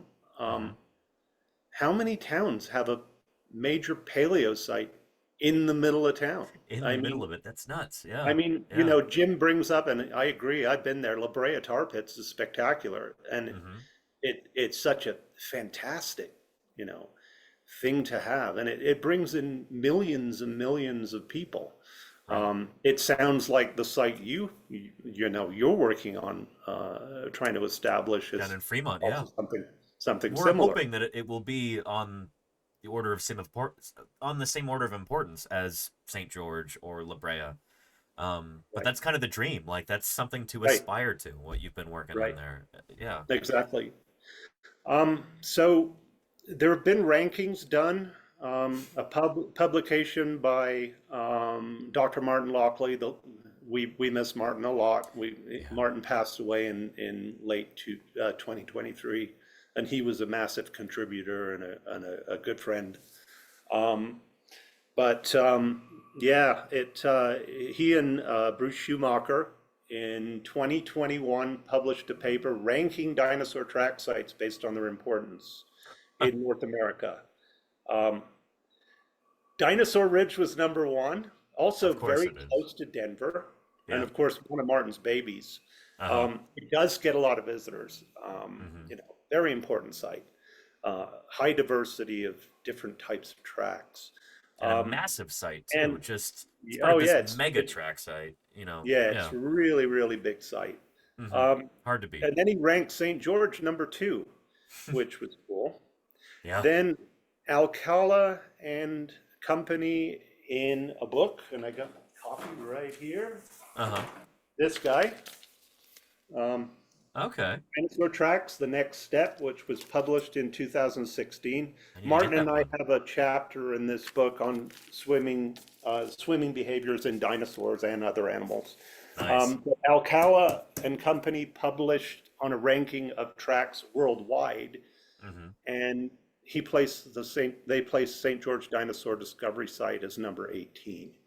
So worldwide. So that's pretty cool. That's impressive. Yeah. Especially when, just to kind of put things in perspective for the chat, dinosaur fossil tracks are not necessarily rare. I've heard Martin actually say that, you know, dinosaur footprints might be more common than dinosaur bones. Absolutely. Just bone for bone. Yeah. So it's not like these things are super, super rare or anything. So to be ranked number 2 in North America and number 18 around the world is that's high praise. just to put things into perspective. Yeah. And I think one of the reasons why and I think the rankings worldwide will definitely increase, especially when we develop the property further. Where, I mean, the locality, the footprints, because of the kinds of sediments the animals are stepping in, the details are spectacular. Skin impressions on so many of the footprints. I mean, yeah, seeing the papillae on there is incredible. Yeah. Right. Yeah. So yeah. So anyway, I think I got off track with your question. That's okay. It's live broadcast. That always happens. Okay. That's what keeps things interesting. Yeah. Well, and speaking on the detail there, we started watching that talk yesterday on stream that Jim gave about the St. George dinosaur track site. And he was talking about how the original discovered the landowner, what was his first name? Mr. Johnson? Sheldon Johnson. Sheldon Johnson, yeah. He first saw that that natural cast of the dinosaur foot in there, and he thought he had an actual fossilized dinosaur foot sticking out of the rock because it has the skin texture on it and everything. We saw images of that, and it is truly extraordinary. Just being able to look at that and see what this animal looked like 200 million years ago is something extraordinary. It's almost magical. Yes. I'm wondering, kind of on the like emotional level, what's been the most exciting or surprising thing for you working at this site? And maybe following on to that too, what are some of the things that you hear from visitors, questions or remarks or things that blew their minds while they were there? Wow. Yeah. Having found so many things there, it's hard to choose. I can understand. It's a remarkable site. Yeah, I discovered both of the plant localities. Nice. Those were published in 2006 by Don Tidwell and the late Sid Ash. They asked me if I wanted to be a co-author. Or do I want to have something named after me? So I said, sure. So I've got a plant named after me called Milnerites, which is a conifer. Very nice. But that was exciting, just being able to find identifiable plants. Right. And then also co-discovering the first dinosaur tooth with Sheldon Johnson himself while we were playing across the street. Just Very with cool. So that was kind of neat. I found the first piece, and then Sheldon go, "Oh, here's the rest of it." So that was kind of neat, you know. Finding something with Dr. Johnson, who found the site. The biggest thing for me was finding in May of 2000, finding the first slab with swim tracks, and at the time they were still considered controversial. Right.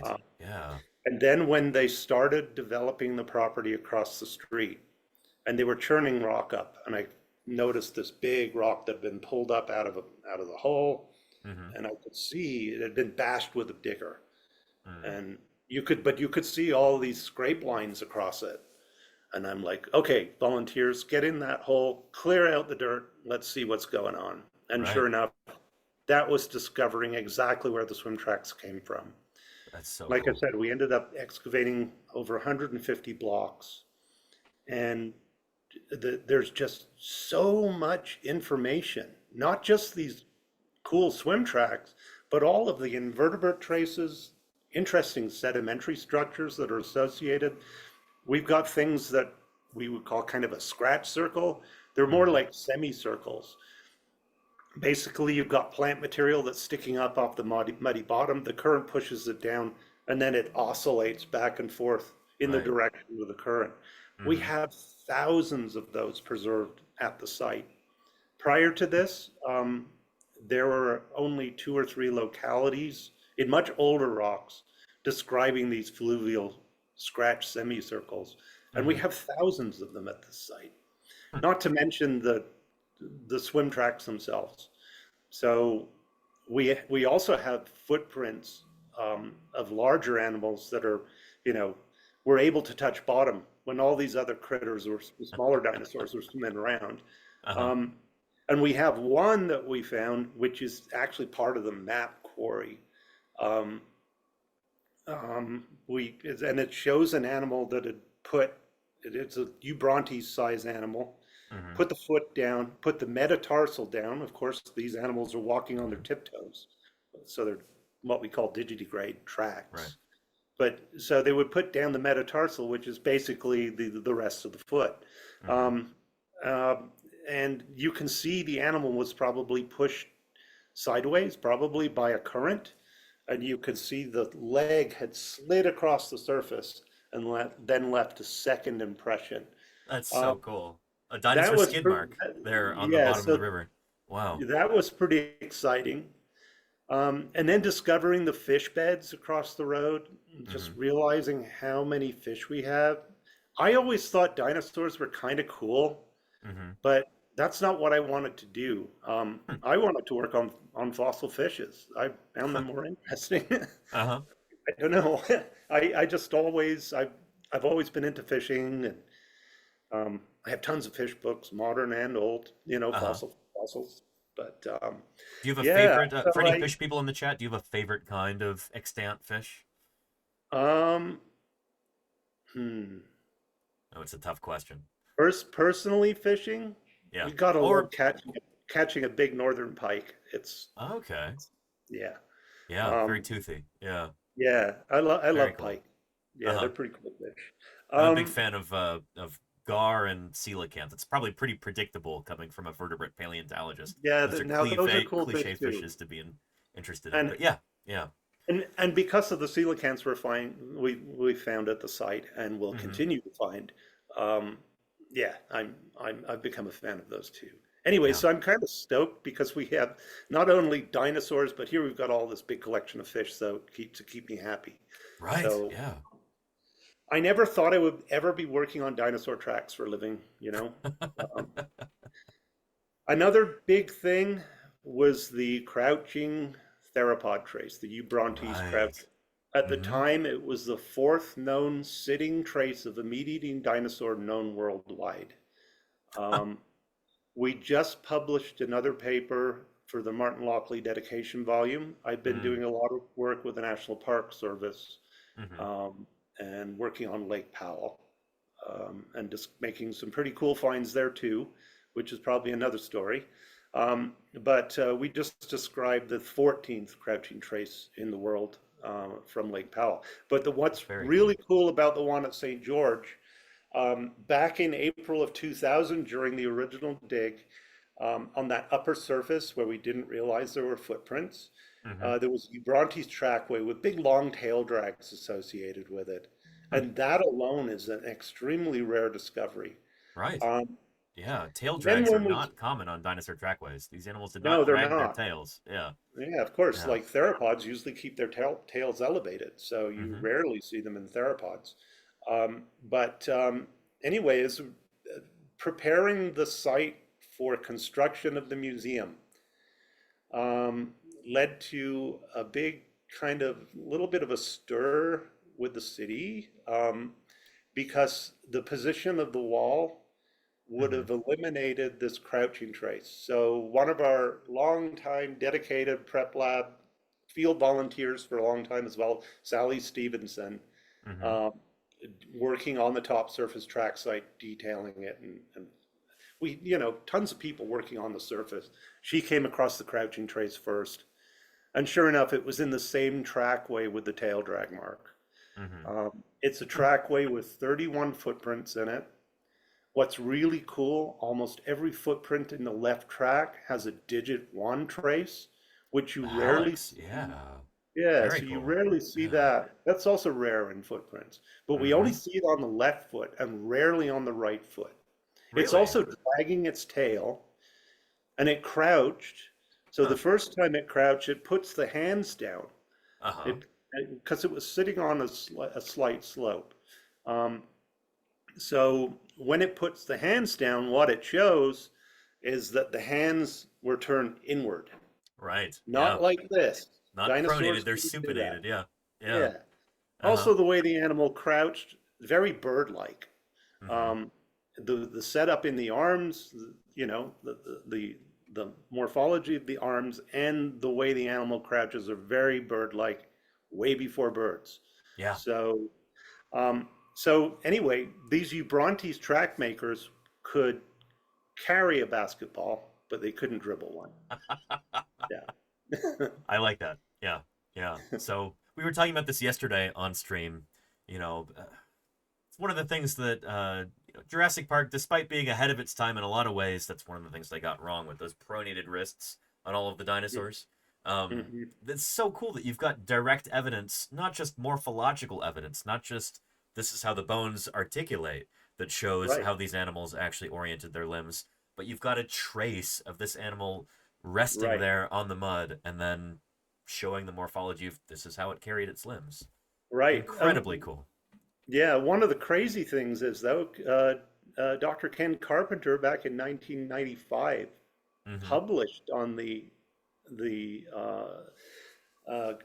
bones of the arms of theropods and said their hands are turned inwards. Yet it was, no one really picked up on it. And dinosaur skeletons continue to be reconstructed with their floppy hands. Yep. Yeah. So it wasn't until we published in PLOS 1 in 2009 that they actually changed that. So that's one of our most exciting, one of my favorite things that we've discovered, I guess. Yeah. Very, very cool. Yeah. Yeah. I've got to be careful not to focus too much on the dinosaurs because I'm a dinosaur guy and I don't want to be too much of a dinosaur chauvinist about things. Let's get back to fishes for a second. We were talking about coelacanths. I know in 2007 you mentioned a very large coelacanth that you had there at the site. Did that critter ever get described? Do you have enough material of it yet to be able to describe it and name it, or is that still yet to be discovered? We do have enough material to describe it. We have at least two disarticulated but associated skulls. Okay.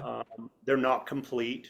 Actually, last year there was another partial specimen collected in Zion National Park by one of my former interns, I guess, and even before that, he was a high school student when he started out. Connor Bennett, he's now just started his master's degree at University of Good for him. That's Tennessee, working on tracks. Yeah, Connor found a specimen there too, but we definitely can use more material. And this substation construction, the quarry size, so the substation footprint is around an acre. Looking at the bone layers, the upper and lower bone beds, the upper bone bed contains dinosaur material, lots of fish. The lower bone bed is mostly just it's all fish so far. But we're finding complete skeletons on that particular level. We haven't found any complete coelacanths yet. We do have an articulated partial tail of a coelacanth from the upper bone bed. So there's a chance of finding articulated skeletons of coelacanths. So we could definitely use a lot more material of coelacanths. Some of the coelacanth bones kind of suggest fish getting up to like 5 feet long. Shoot. So there's some big fish. Okay. Yeah. Semi-anodid scales. Our largest scale is 1 inch long. So there's some really, really big fish that lived in Lake Whitmore back in the early Jurassic. Okay. That's impressive. Yeah. And it makes sense too why some of these larger dinosaurs like the Eubrontes track maker, maybe something similar like Dilophosaurus. It's like a 20-foot animal. It would make sense why they'd be venturing into the shallows to be able to catch these fish, because that's a really decent meal if something's for sure 5 feet long. Holy cow. Yeah, that's really exciting. And again, for everybody watching right now, here we should almost do like a station break like they do on the radio. For anybody who's just trickled in right now, I'm talking with paleontologist Andrew Milner, who runs the dinosaur discovery site in St. George, Utah at Johnson Farm. We're talking about this right now because this is kind of, this is urgent to be frank. There's an emergency excavation that Andrew and his crew have just started a couple days ago, and I'm hopefully going to be out there in a couple weeks to help out with this too, but we really need help with this. We need funds, we need volunteers, we need support. And so that's what I'm doing, is trying to get the word out about this as best I can, and we're talking about why this site is so scientifically important and what we can do to help. So, yeah. Maybe give us an idea about the fauna and flora at the site so far in this whole area. First of all, how much time is represented, and then how many different species of critters have been found at this site so far in the various layers? Okay, so the Mojave Formation is divided into what's the lower section, which is called the Dinosaur Canyon member. We don't have any fossils from the lower part of the Dinosaur Canyon member, and at the St. George Dinosaur Discovery Site, we only have the upper portion represented.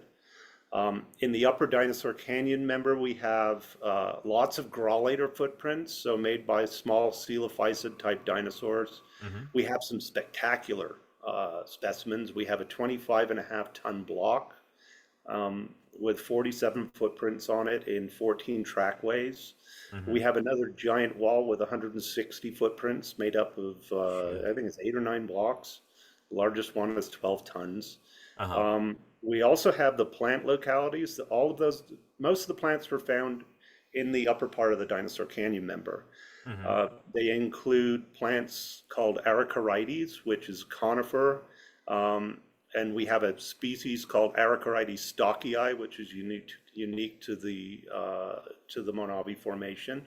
Araucarides, is that related to like Araucaria, like a monkey puzzle? Yes, type very tree? similar. Yeah, it's a type of conifer, and Very nice.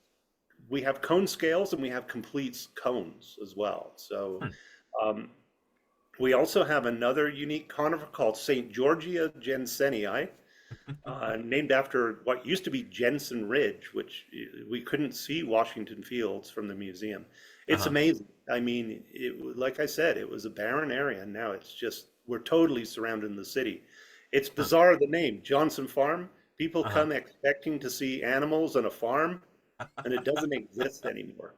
We're looking down on the roof of a Smith's grocery store in a big shopping center called Dinosaur Crossing. It's just, it's crazy. It's built up so fast. Actually, in 2006 and this year, last year too, it was the fastest growing city per capita in the United States. Holy cow, So- St. George, Utah, fastest growing Yes. city in the U.S. Yeah, I don't know where they're going to find all the water, but Jeez. anyway. Yeah. And then we have Milnerites planus, the plant that was named after me, another type of conifer. We have Pachyophyllum. We have horsetails, Equisetum. We have another really interesting plant that we didn't realize we had.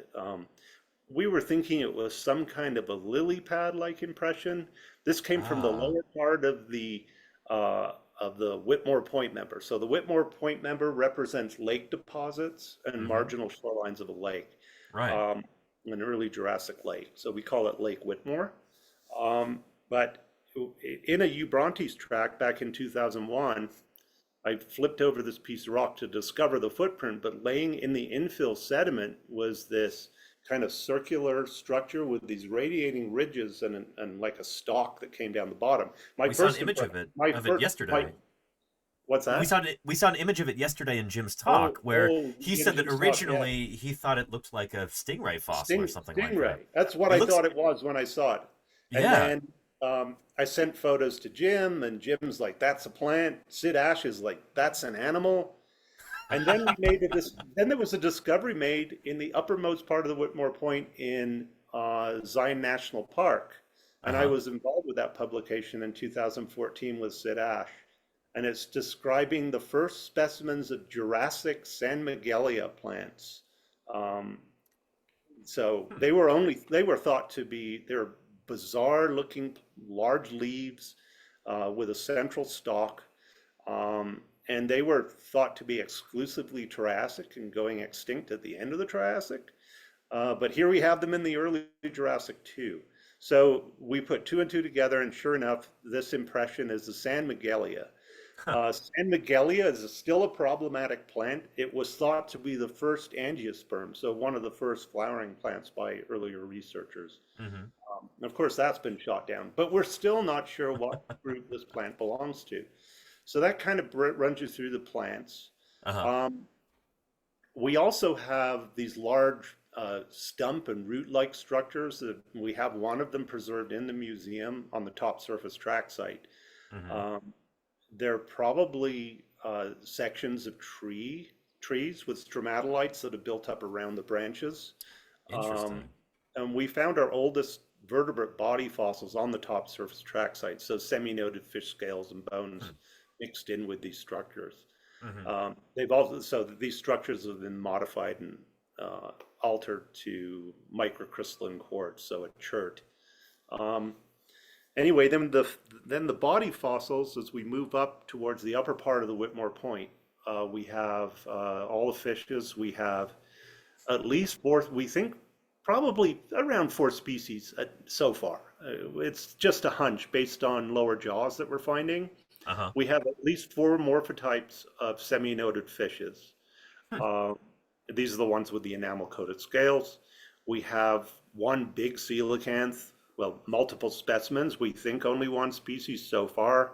We have a freshwater shark, a hybodont shark. We're hoping to get more material of that with this quarry.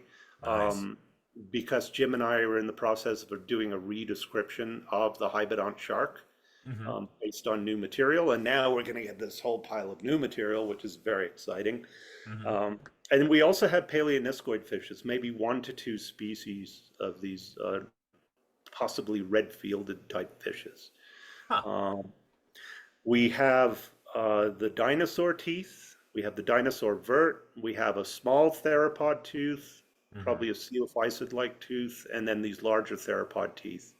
The one vert, and of course our paper with Adam Marsh in 2021 in Journal of Vertebrate Paleontology suggests that it's very Dilophosaurus-like, but it's not Dilophosaurus. Ooh, exciting. So we're hoping for more scraps of that and maybe the more important pieces so we can actually name a new dinosaur. We have another really interesting tooth that's kind of more plant-eating dinosaur-like. It's kind of constricted at the base. It's kind of inflated. It's got elongate ridges and serrations along the edge of it. We also have a partial tooth of a possible synapsid, so maybe something like a tritylodontid or something. But unfortunately, it's not complete enough. So you can see we're getting all these really teaser fossils out of these bone layers that we're going to be quarrying. So yeah, we'll wait and see what happens.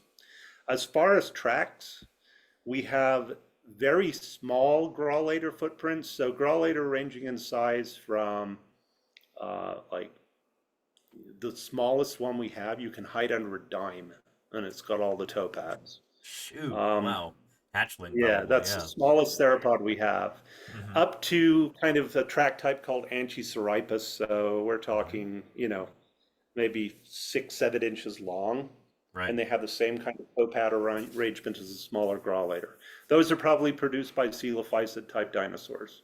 Maybe something like Syntarsus, or also known as Megapnosaurus.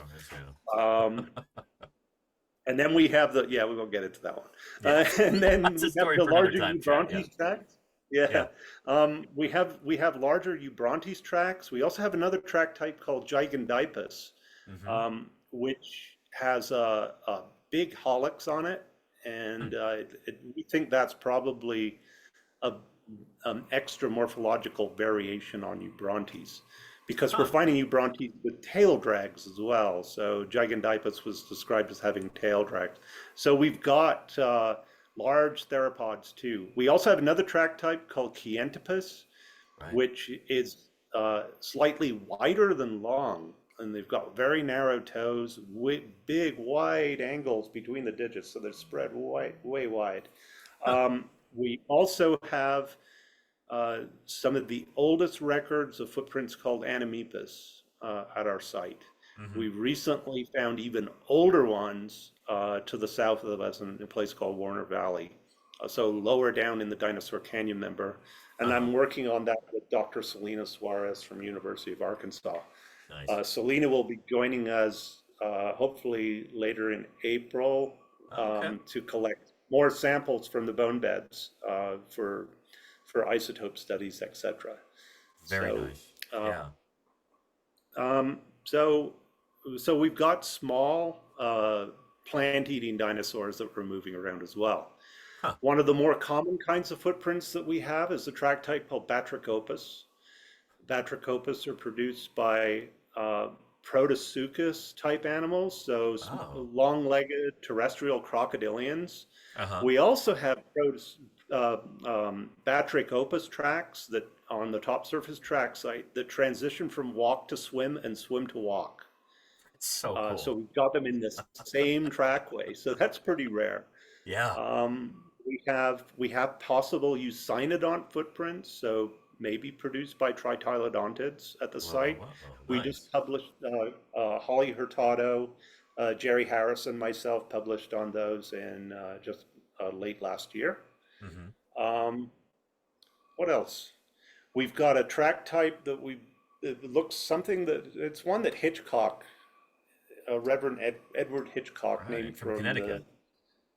From the Newark Supergroup, equivalent age rocks in eastern North America, so Connecticut, Massachusetts. And they're called exocampi, and they were described in the 1850s. An exocampi is suggested to have possibly been produced by a sphenodont.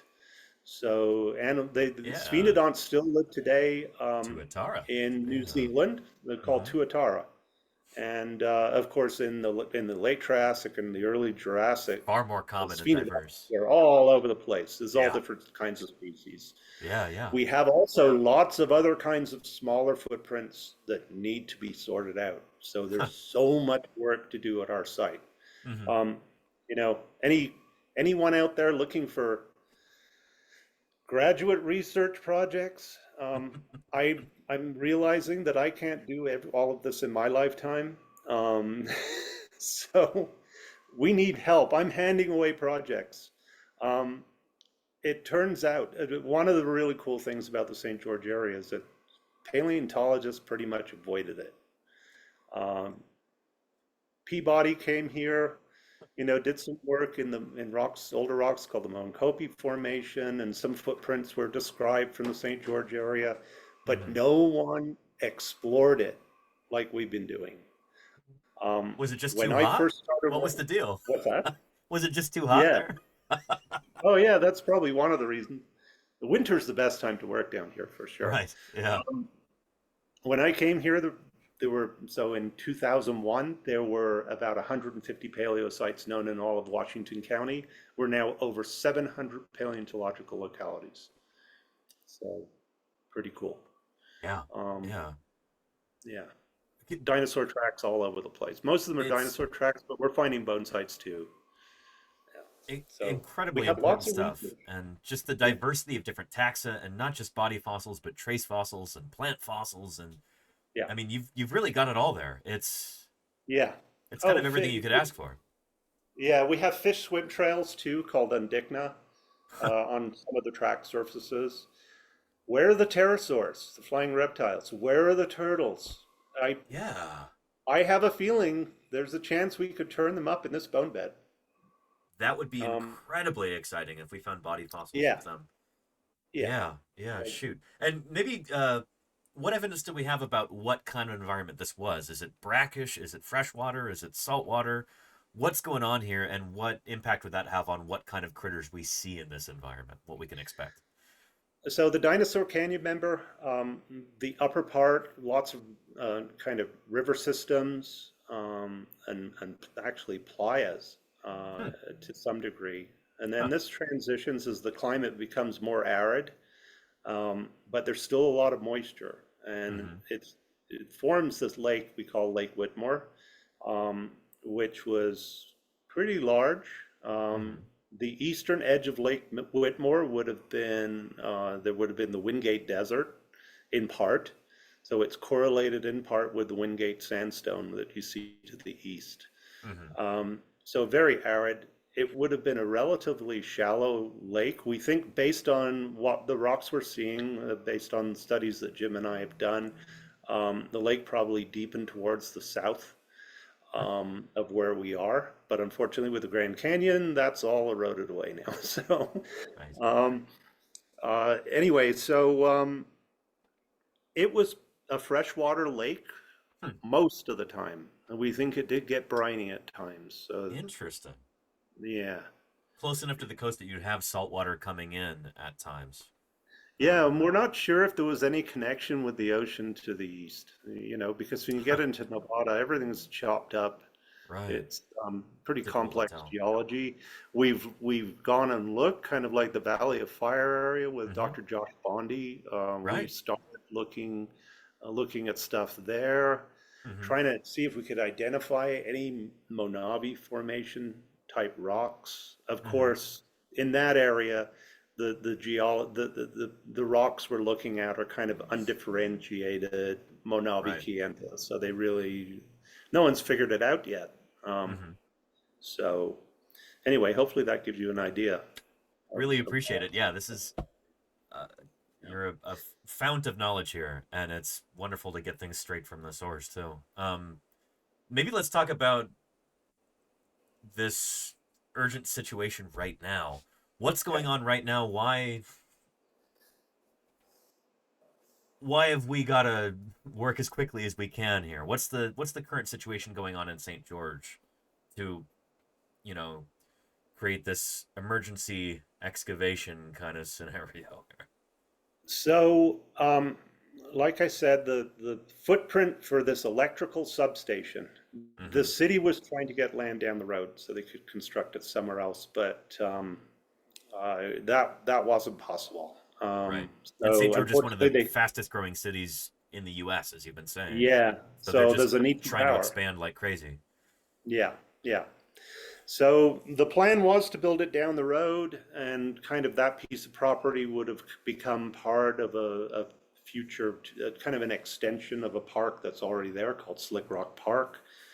And then butting up against the edge to the west of this hill where we hope to eventually build a structure over this in-place hill. So what we want to do is quarry out all of these different track layers in situ, so we can kind of walk people through time and show them how this environment's changing. Right.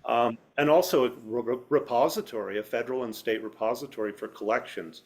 Everything we're collecting now is going to other institutions, from federal or state land. Right. So this substation footprint, we found out in early January that they have to build it where it is. The problem is there's a massive rock pile that was, when they were building the school, they shoved all this rock to the side. It's about 3 stories high. It's about half the length of a football field.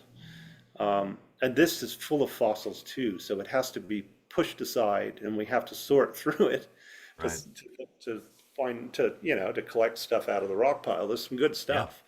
There's going to be footprints in there. There might be body fossils, all kinds of stuff, right? Oh yeah, for sure. They're guaranteed all of those things. So anyway, I was thinking that when we started there on Tuesday, started digging, we were digging. We started off by digging a trench through the hill to kind of identify where the bone layers were that we're targeting. And it ended up, I was thinking, the bone beds are going to cover about half an acre. Still a lot of. It turns out now they're lower in section, so it's more like 2/3 to 3/4 of an acre in size. So our quarries just become enormous. Right.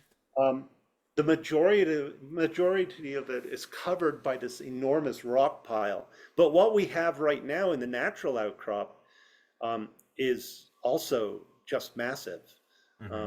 Just to start with. So to complicate things even more, as we were clearing stuff off on Wednesday morning, we realized that we may have another track site right on top of the upper bone bed. So we have to clear that off carefully. Of course, that's going to slow us down. Right. Yeah. You know, what we're thinking of doing, you know, we need to get some equipment in here to move rock. Right now, we've been doing everything by hand. We have permission from the city to use hand tools, but we need a grading permit. We need to get large excavators. We need track hoes. We need front end loaders to move this rock pile and remove overburden above now this upper track surface. And then we've got about 2 feet of rock from this upper track surface down to the top of the upper bone bed, which is 2 to 3 feet thick. So that all contains bone. It's patchy, so we call it a bone bed, but it occurs on this one level. I mean, you can dig in a spot, you'll find nothing for a couple of days, and then suddenly you hit a patch of bone, and you're just dealing with piles of bones. That's how it goes, yeah. And of course, right now, the surface stuff is super soft. It's easy to go through. We're actually using leaf blowers to blast the shale away and expose the iron concretions. So a lot of the fossils in the lower bone bed are locked up in iron concretions. So we basically have to collect almost everything. We did find, yesterday I found the first fish of the trip, about a 6-inch long fish. I'm not sure what kind it is yet. I think it's a semi-noted or hopefully a paleoniscoid, which are really rare. Anyway, we managed to get that jacketed and out. Of course, being on the edge of the outcrop, the stuff is super soft. Really, but when we get back into the hill, it's going to become nasty hard. So we're going to be using jackhammers. We need a generator. We have a loaner coming in from Josh Lively. He's got somebody up there that's loaning us one. So we'll have one for 2 weeks to start with. The one that we have at the museum, we've had for such a long time, and it's got all kinds of problems. We can't even, it needs all kinds of new parts. So it's not even worth fixing it. Anyway, so we're trying to line up people that can help us because we just don't have the money to pay for like massive equipment. Of course, rental places, we've looked into that. They require a licensed operator. And that's hard to find too. We've got lots of people going, oh, we can operate the equipment for you, but they're not licensed. So yeah. So that makes it a little tougher. Anyway, so we've got just around 2 months to dig this massive site, move all this rock around, and dig it by hand. It's right now we're a small crew, but by the time we get all this rock moved and we've opened up a massive quarry that spans half acre across, we're going to need bigger crews to process all this rock. Like I said, the upper bone bed is 2 to 3 feet thick, and you've got to dig through that slowly. And then below that is the fish layer, the lower bone bed, which is about 3 to 4 feet below that. Maybe actually it might be a little deeper. So we're going to need equipment to come in once we're finished in an area and then scrape rock away. So then we can start processing the next level below. The track surface above, we're hoping to get the rock removed, do photogrammetry, and then sadly we're going to have to take the site out. Yeah, maybe we'll salvage some things. Right now they're not looking, there appear to be footprints, but the rock is so fragile and brittle. This particular surface has symmetrical waveform ripples, so ripples that you see right on the shoreline of the lake. And then we've got these kind of elongate, possibly 3-toed small graulator tracks on the surface. The bed is about a centimeter thick. So it's a super thin sandstone layer. So it's really hard to deal with at the moment. I'm thinking as we get back into the hill, we'll be able to, we'll see better quality. Anyway, so that's the dilemma. Yeah. And so you talked about the time frame here. You said about 2 months. Yeah. So bulldozers are going to be rolling in, what, like beginning of May, something like that? So the city is talking about breaking ground on the substation sometime in May. We don't have a set date yet. of course, they'll be bringing in big equipment, and they'll allow us to monitor Okay. while they're digging, but they're terrified of us slowing them down. Right. So we've got to which I get as many understand. fossils out as soon as we can, because Exactly. once those bulldozers roll in, it's kind of That's kind of the panic and the rush right now. right. Right. Okay. Our I hope other everybody massive, understands that who's watching. Yeah. yeah. So our other massive concern is once we've got all this stuff out, where are we going to put it all? Right. Yeah. Yeah. We already have a storage problem. Uh-huh. We have over 300 blocks behind the museum that are under decomposing wooden boxes. We have blocks across the street. You know, most of the swim tracks collection is outside. And you flip the box over, a rabbit jumps out, or you've got black widows and scorpions living all over the place, and the boxes are breaking down and leaking, and there's mold and even mushrooms growing under some of them. It's its own little environment. Yeah, it's my hope that if we can help garner some more attention, maybe a local business or somebody in St. George or someone there locally might be willing to donate money or donate a storage space or something like that, so that we can keep these things from disintegrating, so they can be studied and reposited and everything else. Yeah. For anybody who's watching right now, either live on Twitch or maybe later on in the VOD or on YouTube, if they would like to volunteer, how should they go about doing that? What should they know about the volunteering process? What should they know about what's expected of them? Who should they talk to? So the best idea is to contact our deputy curator, Jaleesa Bookwitz, and her email is deputycurator@utah.dinosaurs.org. It's best to send her email so she can get you on our contact list. We do have a form that we want people to fill out before they volunteer, and we're trying to get people on a schedule. It's very, very difficult. We actually have somebody coming from England to help us, so it's like Eastern North America as well. So we've got a lot of people. We have over 100 people signed up so far. Nice. And I know those numbers are going to grow. Of course, with such a large quarry and the concentration of specimens coming out, we need assistance with not only the digging, so removing dirt, removing rock.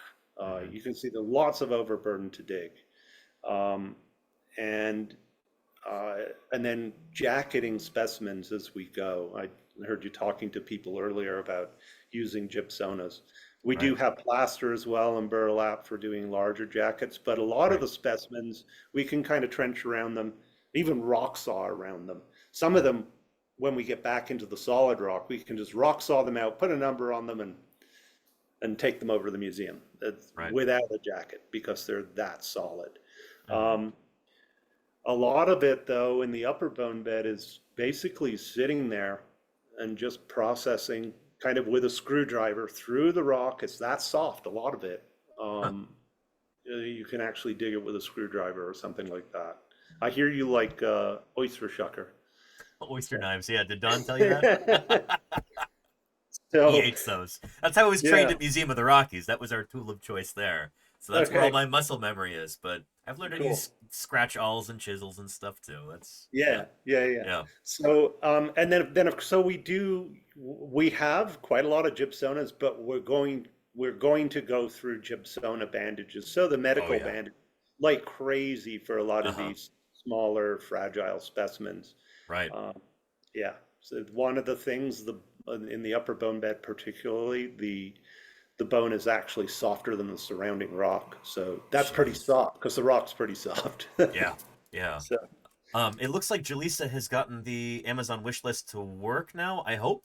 I've just posted a link to that in the chat. So if you'd like to help purchase something, chat, one of those gypsonas, those medical bandages, there's Amazon gift cards on there. There's other digging equipment. There's mallets and awls and hammers and all kinds of stuff. And presumably you'll be adding new items to the list as needs arise. We will.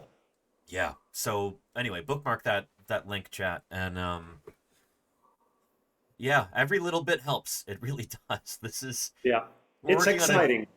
It is, yeah. I mean, oh yeah. I tell people this is your opportunity to help contribute to the progress of fossil science. You know, in vertebrate paleontology, we do so much with so little. If anybody in the public wants to contribute to the advancement of science, there are few places, maybe no places, where you can get better bang for your buck than in paleontology. So if you've got a few bucks to spare, consider buying something off the Amazon wish list. Consider contributing to the Venmo or the other fundraising campaign there. Every dollar counts. It really does. So especially if you're not nearby St. George, you want to help out, but you can't volunteer, this is a way where you can actually make a real, material, appreciable difference. And we would really, really appreciate it. Big time. Yeah. Andrew, I'm looking forward to coming out in the next couple weeks, hopefully. I'm busy through next Friday. I've got obligations here in the Bay Area where I live. But hopefully soon after that, I can drive out and... Okay. I will be gone from April 10th until the 13th. I have to go. I'm going to Denver. Okay. I'm with my wife to a psychology conference, but nice. When I do that, I go to the collections in University of Colorado at Boulder. So and going through all the track collections for Martin Lockley's. Nice. So I'll be spending time there. So I'll be gone for just those few days, but I should be on site pretty much for the next 2 months. Excellent. Yeah. Shoot, that's I imagine going to be pretty exhausting too. Yeah, I had a good nap this afternoon, just after 2 days. I'm glad you were able to. It's the level of dedication is admirable. So thank you, Andrew, for doing what you do, and we're excited to be able to help out however we can. All right, I appreciate you guys. Yeah. Anything else? Final thoughts to say or anything? I would like to make this footage available if you want to take any of this out of the YouTube video. I can help you edit it or anything if you need to produce anything to be able to send to the media. Anything like that that you can think of, just let me know. Okay. I'm doing my best to get the word out and garner some support, and we'll be in touch. Yeah. Okay, thanks, Danny. Appreciate you. Yeah. All right. With that, I guess we'll sign off, and thanks so much, Andrew. You're everybody welcome. Wish us luck with this, and this is a stressful situation, but in a way it's exciting too. And it really is. Yes. Yeah. Who knows what we're going to find? That's the thing. Yeah. Awesome. Well, thank you, Andrew. Yes, thank you. I'll talk to you soon. Bye-bye. Okay. Take care. Bye.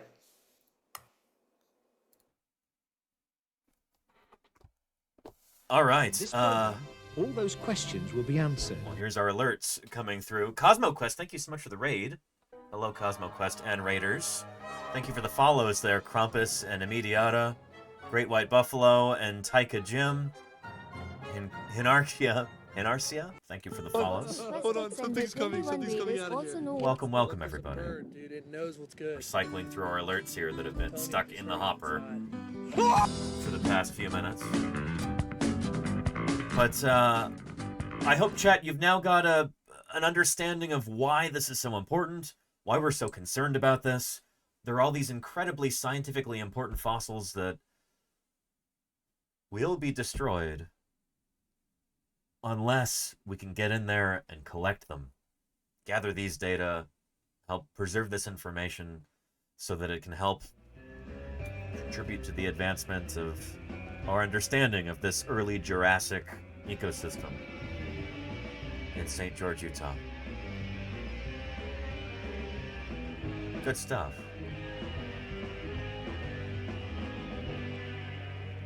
I'm, this evening, going to be figuring out my schedule to figure out when I can actually go out there to St. George. And trying to figure out logistics for being able to share that with the world too. Streaming live here on Twitch remotely from St. George, like I do from the field. Hopefully, all the same equipment that I've been using will also work out there too. I've got to figure some of this stuff out. But I'm excited about this.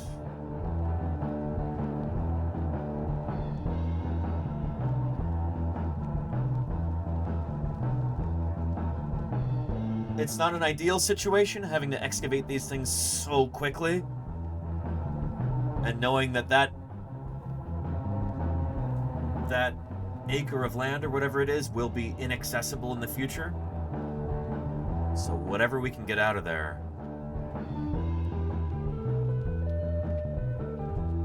it's going to be important. Again, we might have species, well, we almost certainly will have species that are brand new to science. Maybe new plants, maybe new invertebrates, maybe new fishes. We've got a new coelacanth from there, just waiting to be described. It'd be wonderful to find some more material. We've got several species of dinosaur that will be new. There's tantalizing bits and pieces from the Moenavi Formation there. These dinosaurs have not been named. If we could find more material, we could have new species, new genera.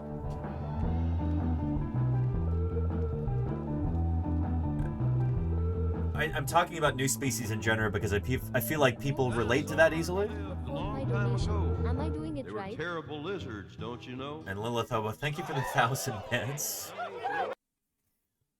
That 1,000 bits goes to me, and I really appreciate that, Lilith Hobo. Thank you, thank you. If you'd like to make a donation to this project, there's a few different ways you can do it.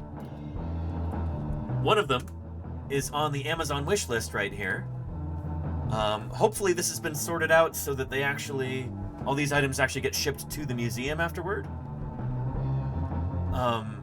There's a few low-hanging fruits still here, like these awls that they could really use. What, $8? Oh, shoot. Needs 5 has 3. We've had some people already purchasing these so far, huh? Thank you for your generosity. Phenomenal. Some of these things are a little bit pricier, bigger ticket items. So yeah. A jackhammer right here. I have it on good authority that this is an excellent generator.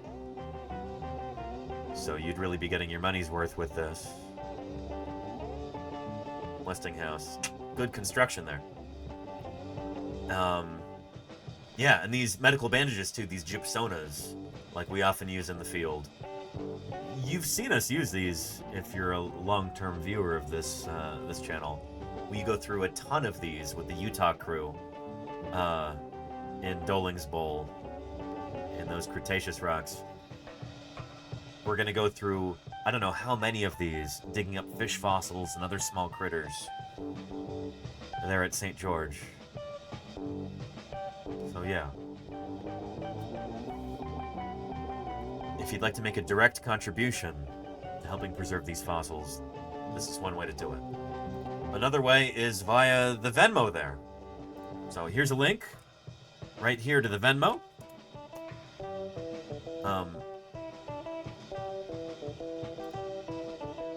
And then right here, Bloom Kindful. Here's another fundraising link right there too. So you've got multiple options for contributing if you have the wherewithal to do so. You could also volunteer in person by contacting Deputy Curator at utah.dinosaurs.org. And Doug of Merkwood says, hopefully I'll meet you out there. Might bring a friend or two? That would be wonderful. Merkwood, that would be wonderful. I look forward to meeting you if our times line up. You might even appear live on stream on camera, which would be pretty neat.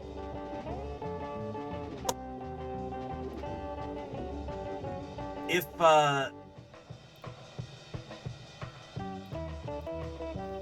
if you don't have the wherewithal to contribute financially or to volunteer your time, I get it. If you happen to have any kind of social media, there's other ways that you can help out by, well, helping get the word out. So one of those is, here's a link on Blue Sky. I'm not really on Twitter anymore. But there's that. You can grab the images off of here, and this is a lovely little flyer right there. You can save it and post it. Help get the word out about this.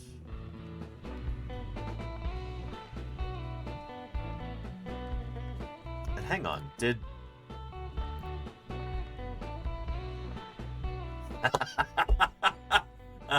Jim just posted this. This is wonderful.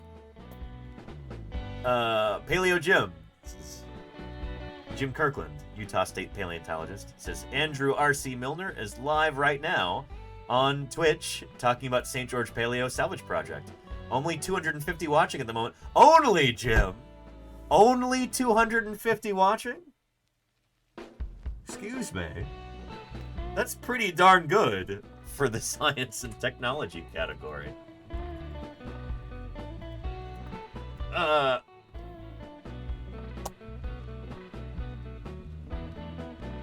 Well, shoot, we're not even at the top right now. 262, that's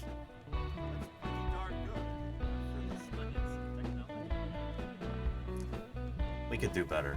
One of these days, we'll get those numbers up there. We'll consistently be at the top of science and technology, inshallah. But, yeah. Anyway, Moohoodle says, it's great, but you and dinosaurs deserve more. You do such great work. Thank you, Moo. Hey, I really appreciate that. Yeah. Moohoodles also does excellent science outreach here on Twitch. Talking about astronomy, astrobiology, all things space. She also lives in Utah, where this project is taking place. Moo, I'm going to be out there in Utah in just a couple weeks, but I'm going to be pretty far from where you are, presumably. I'm going to be down in St. George, which is kind of at the opposite corner from Salt Lake City. Murph, thank you for gifting Moo. I appreciate that, Murph. But, I don't know. Later on in the summer, I'll be in Salt Lake for a while, and up near Moab, and then before that I'll be up in Wyoming, so I don't know. Maybe we can go grab a bite to eat or something at some point. That'd be nice to hang out again. But anyway, and Moohoodle says, if it's cheaper to fly into Salt Lake City, I can drive you down, Danny. No joke. I really appreciate that, Moohoodles. I really do. Thank you. I'm very fortunate in that I've got a reliable vehicle that gets really good fuel economy. So it will definitely be cheaper for me to drive. And that way I can bring all of my camping equipment and excavation gear and streaming equipment and everything with me, too. But I really appreciate that. No, thank you. By the way, if you ever need a place to stay here in the Bay Area, if you happen to be coming through Moohoodles, let me and Ios and Lordy know. Yeah. Anywho. But yeah. Yeah.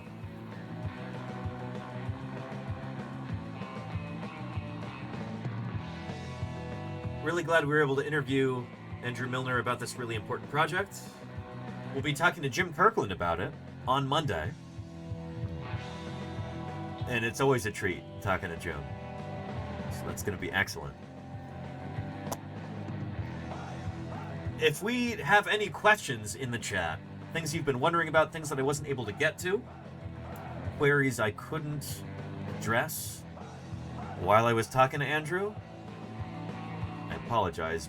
Repost those in the chat. Let's do some Q&A here while you've got my attention. And we can continue to talk about why this is such an important fossil site.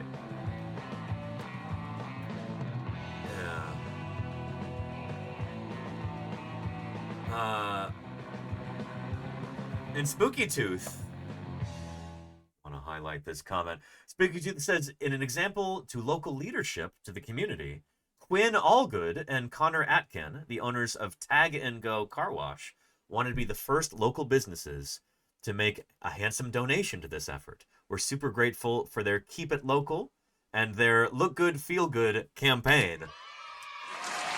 Thank you for saying that. And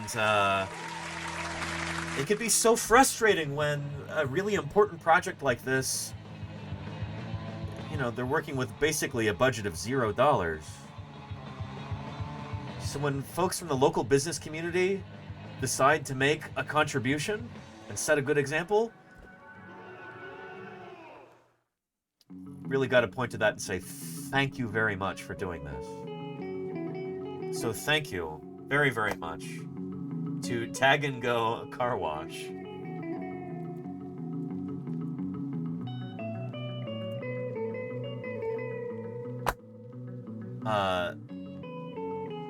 Appreciate you tremendously.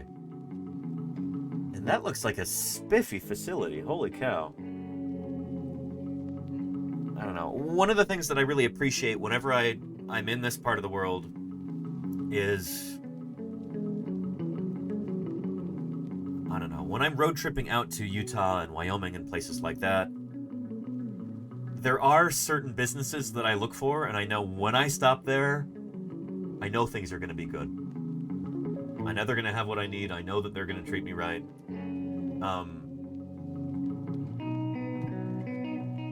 This looks like one of those places. Tag and Go. Thank you for your generosity and your support. It means a lot, and I'm excited to visit. I will need a car wash by the time I get out there. I'm looking forward to becoming a patron. Yeah. Good stuff. Yeah. Muhoodle says, I will need to catch up in the VOD, but how long is there to excavate the site? It looks like we need to be done before the beginning of May. That's what it looks like right now, before the bulldozers roll in. Can I really grab Fens and go down and help? Absolutely, Muhoodles. Yeah. Yeah. Again, contact... There we go. Thank you, Claire, for pulling up that command and making that command. Deputy Curator at UtahDinosaurs.org. That's Jaleesa's email. She can put you on a list, get your... send you a form to fill out. That goes to everybody who might be able to volunteer. So yeah. Yeah. Did you give me her name again? Yeah. Jaleesa is her first name.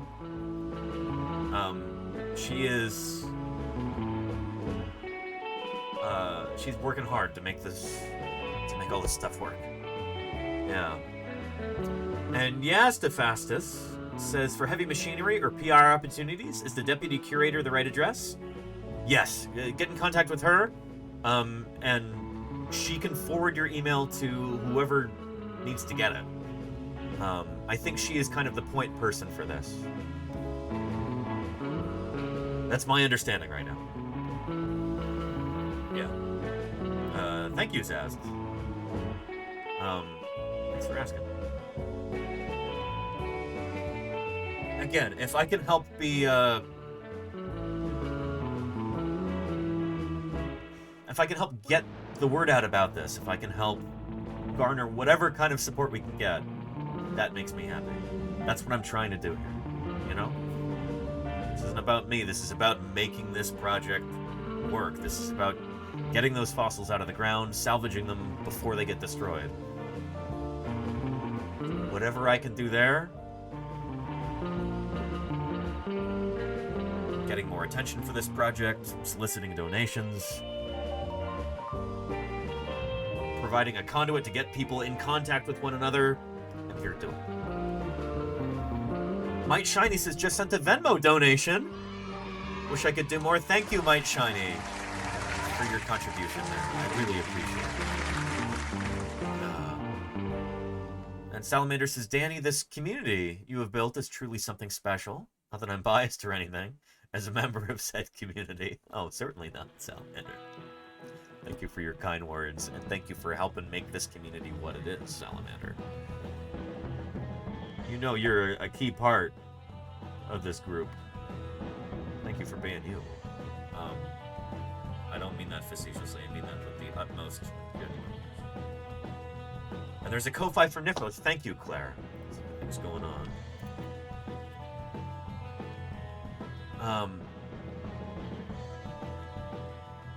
Niffler, thank you. Just something towards your gas to get to Utah? I appreciate that, Niffler. Thank you, thank you. That makes a difference. It's gonna help me get there. I appreciate it.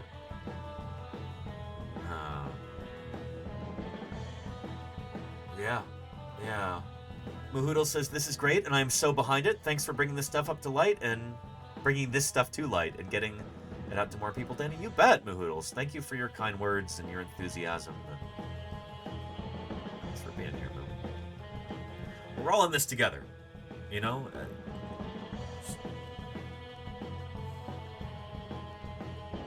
In many ways, this is a dark time for science, with things that have been going on in this country recently.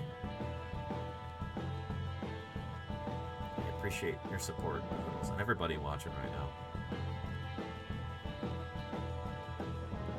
You know, if you're upset, worried, scared about what's going on in the wider world, this is a way to make a positive difference. Might feel small. Here's a step-by-step guide to becoming a fossil. Those things add up. Step 1, die. Thank you, friendly neighborhood Mexican, for the 14 months of support. Thank you for the prime. Those primes add up too. Appreciate you, friendly. Thank you. Yeah. We can make a difference, Mahoodles. Absolutely. Thank you. Yeah.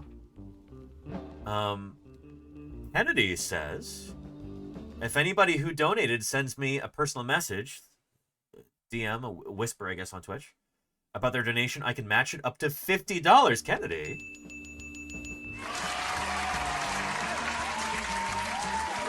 That's incredibly generous of you, Kennedy. Thank you, thank you. Appreciate you. Holy moly.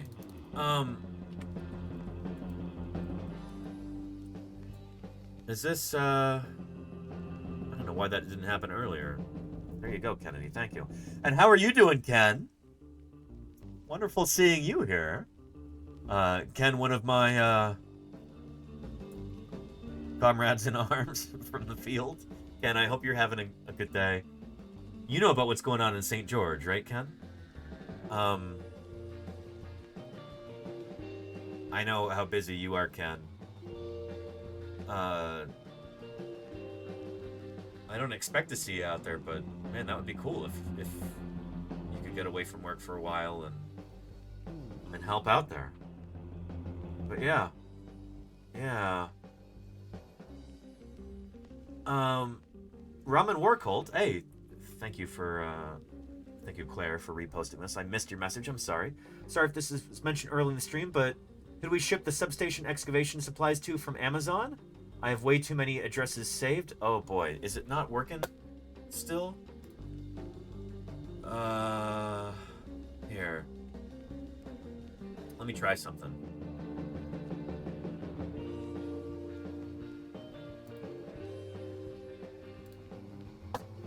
Here.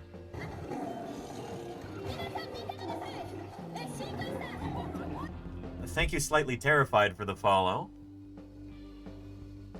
Okay, the gift registry address right there, I can't show you on my screen because, well, I can, actually. I can be clever about this. Use the old snipping tool.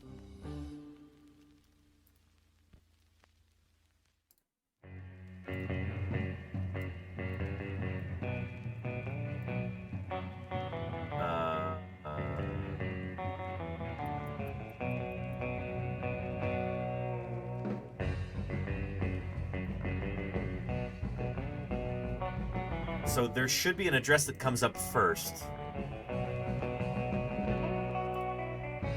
And it should look like this right here. There you go. That's the one you want to send it to. Right here. See it? That's the proper address. Gift registry address. So there's Jaleesa. She's point person for this. She's the person to email if you want to volunteer. Or if you might have some sort of a lead on local business that might be able to help out. Whatever. Yeah. Anywho.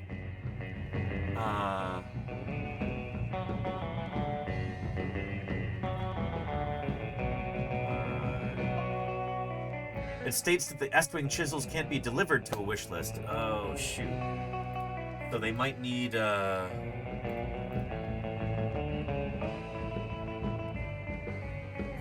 a few of these items might not be...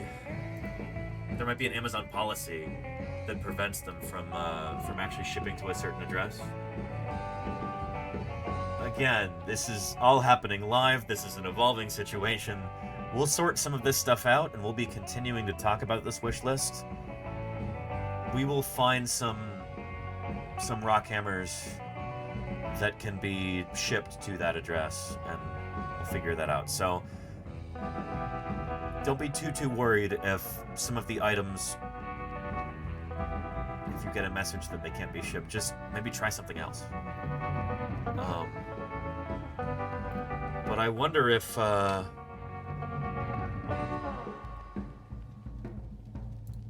we might start running out of items soon. We've got these, which will be super useful.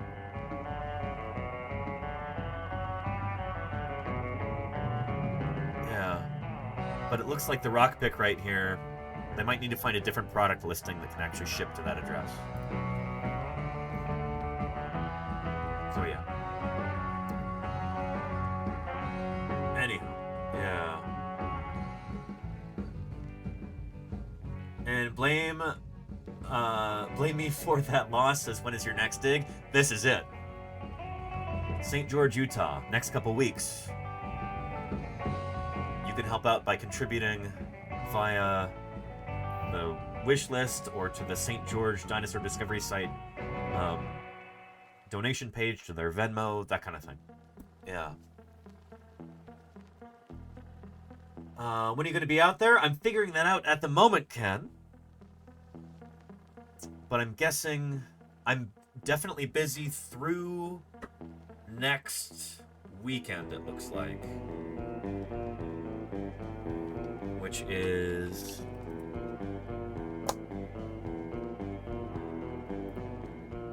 Here.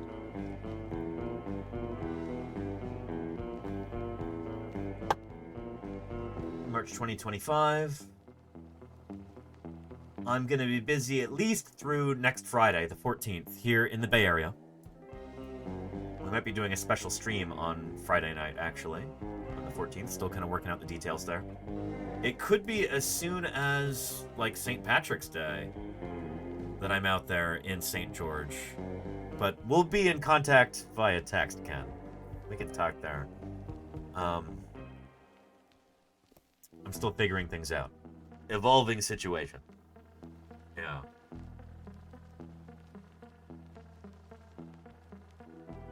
Anywho. Yeah. Are you able to dig at these sites during the winter, says Blame me for that loss. In St. George, yes.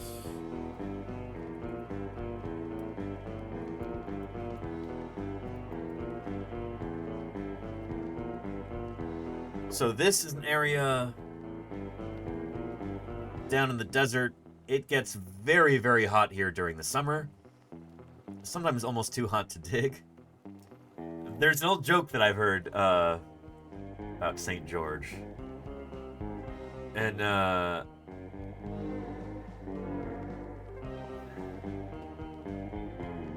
He's slightly off color. But the joke was, why does the devil live in hell? Well, because St. George is just too hot for him. So winter, as Andrew was saying, is the perfect time to dig in St. George. This is not too far from, like, you know, Las Vegas.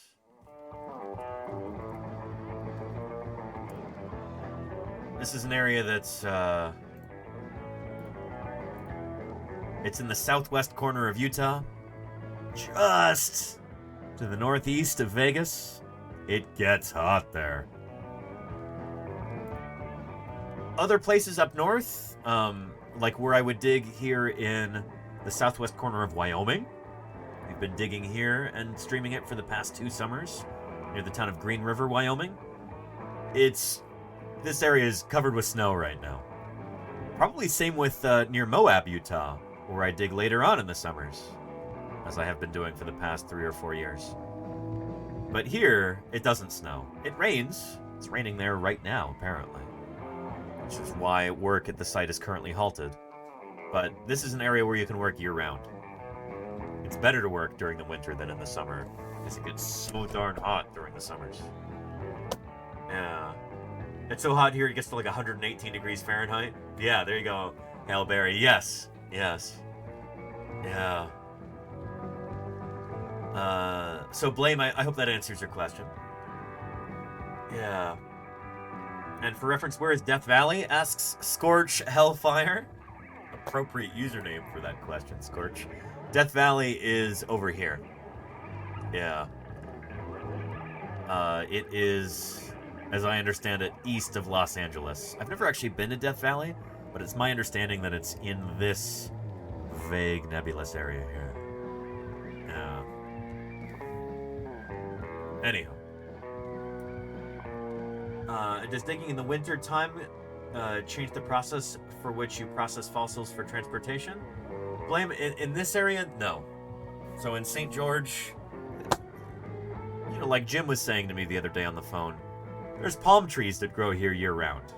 It doesn't really get super cold in St. George at any time of year.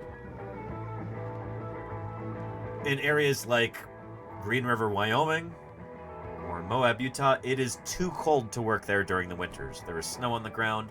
A lot of the stuff that we would be doing, not just digging, but also trying to make plaster jackets and stuff like that, a lot of that just wouldn't work because the water would freeze. The water that we need for making plaster jackets, for making these protective cocoons around the fossils to get them out of the ground without crumbling into a million pieces, wouldn't work. So that's why our field season is often pretty short in certain parts of the American West and up north into Canada along the Rocky Mountain front, areas like that.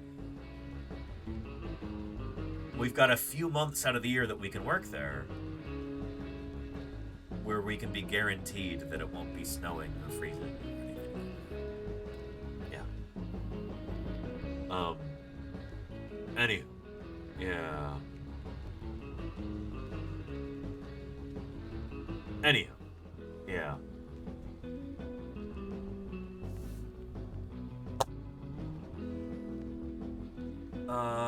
Let's see. And we had a question about...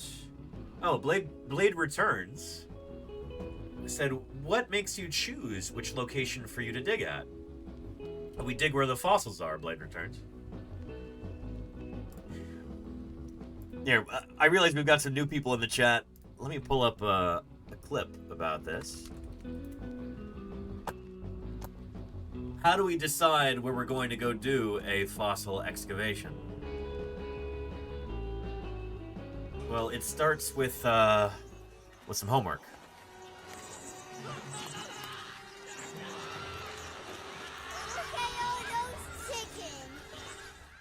Bozman, thank you for the 5 months of support. That reminds me of Bozeman, where I used to live in Montana. Thank you for the prime there. I appreciate it, Bozman. I appreciate it. There we go. And the first question was, where to look? The world's a big place. So the Earth is a giant planet, and fossils are very small. So how do you find those things? How indeed? Well, there's a checklist we run through. We look for places in the world that have rocks of the right age. If you're interested in the origin of dinosaurs, there's one age of rock to look at. If you're interested in the origin of transitional creatures between water and land, there's another age of rock. Then you look for places in the world that have rocks of the right type. Yep. The kinds of rocks that are likely to hold fossils. So we look at what we call geological maps. Like you see right here, here's a geological shaded relief map of Pennsylvania. So most of Earth's rocks have been mapped. Geologists and surveyors and people like that have given a lot of blood, sweat, and tears into crafting these maps, surveying the rocks, determining which rocks are how old. And here it's color-coded, so these are different rocks from different time periods. And there's an unfathomable amount of work that went into this. And we all benefit from it as paleontologists. So here's a geological map of Utah from the Utah Geological Survey. Right here. Geology of Utah. So these different colors right here correspond to different ages of rock. So if you're trying to find Cretaceous period dinosaurs, you look in rocks, that K is for Cretaceous. Cretaceous starts with a C, but C was already taken, so for Cambrian. So K is the symbol for Cretaceous. It's this color right here. So a lot of the areas where I dig in Utah during the summers with Jim Kirkland and Don DeBlue and Ethan Cowgill and Paleo Ken here in the chat. That's in here in the Cedar Mountain Formation, not too far from Price, Utah, or from Moab, which for whatever reason, oh, there's Moab there. Yeah, so it'd actually be more over here. Anyway, St. George down over here has actually got some Triassic age rocks. So some of this stuff, this kind of powder blue right there, there's beautiful exposures of that right here, and there's St. George right there. So if you want to go out and find fossils of a particular age, you consult your geological maps like this. The kinds of rocks that are likely to hold fossils. We knew from previous discoveries that rocks from the Devonian era, around 360 million years old, were likely to contain early tetrapod fossils. And it turned out we had rocks of that age right here in Pennsylvania. The other thing is that To look for good sites, I teamed up with geologist Ted Deschler, and we've been fossil hunting buddies ever since. you know what, we tried it through here, even going down into West Virginia. We are sort of maybe an odd couple. Neil is excitable and enthusiastic, which is wonderful.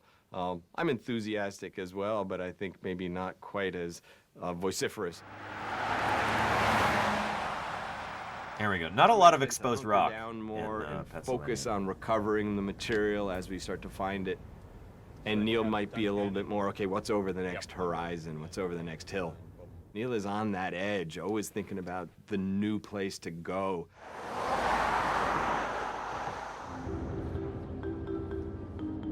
Ted and I would sit in the car with maps in one hand and geological papers in the other, and we tootle through these state roads, looking at the rocks, saying, okay, what kind of rock is this again? What kind of age is it? So this is important because so much of paleontology, especially in the field, is geology. You got to know the rocks. The fossils occur in these sedimentary rocks, but the rocks are the entire context around them. If you don't know the rocks, you don't know the fossils. So in our interview, when we were talking with Andrew about why this site is so important, he kept using these geological terms. You know, this is the Moenavi Formation. This is the Triassic-Jurassic boundary. This is the earliest part of the Jurassic period. You know, sandstones, mudstones, clays. Those tell you what this ancient environment was. It tells you where you are in Earth history, all of that stuff. Without that context, the fossils would be useless. It's the context that makes them important. When we're trying to figure out this, you know, immense story of the history of life on Earth, it's the geology that forms that story. It's the geology that makes that important. you know? But the problem in Pennsylvania is it's not a desert. The bedrock is not exposed to the surface. You have forests, you have grass. Turns out the best exposures of rock in the state were made for us by the Pennsylvania Department of Transportation, because they would dynamite. They had exposed sections of the geological record. And we eventually hit this one road cut, giant exposure. It's called Red Hill. Probably is. Yeah. Oh my God. And then we knew, okay, this is the place to hit. We had ambitions to explore the globe, but our first expedition didn't take us to an exotic desert halfway around the world.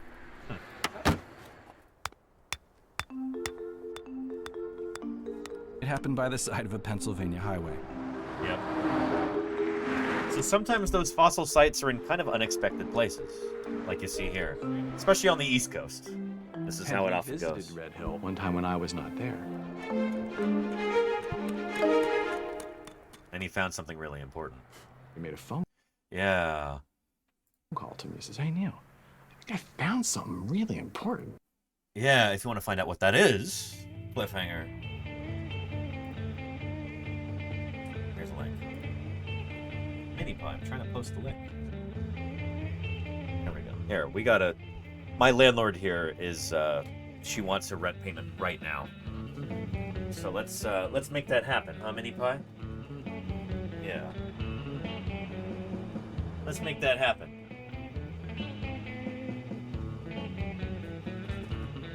Whoa. What do you think's in there? Oh.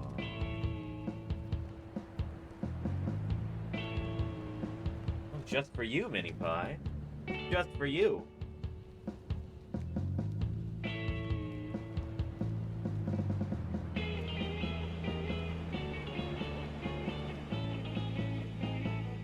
Good stuff. Yeah. Lordy says, I heard Minnie donated yesterday's rent to the Utah Dig and needs more. That's right, we had somebody else in chat who also said that they donated. Let me scroll up and see that. Sorry, there's so many things going on. Yeah. Andy, can RV system antifreeze non-toxic work for plaster and water? I don't think so. I think that would get in the way with of the chemical reaction. But yeah, let's see here.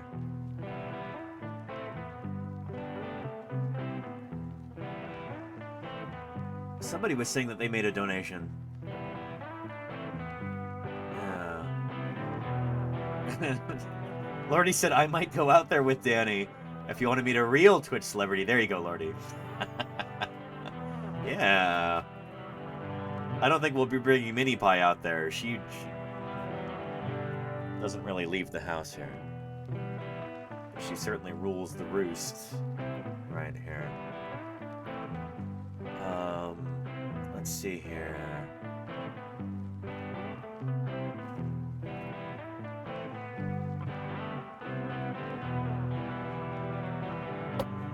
Ms. Art Rules, thank you. Ms. Art Rules says, I donated $20 to the Venmo and emailed Jaleesa. Some media sites email, so you can contact them to see if you get the word out. Yeah, I think they're already in the process of trying to get local media coverage. I'm going to help with that as much as I can. I imagine that mammals would still be small creatures like this living in the nooks and crannies of their world, and we wouldn't be here. Good point. Thanks for the follow, Bubblebutt. Hello. Yeah. And Patrick Crusader says, so dynamite is good for finding fossils? Very funny. Yeah, it's good for destroying fossils. Most crews don't use dynamite anymore. If they do, it's under very, very particular circumstances, and usually for removing overburden.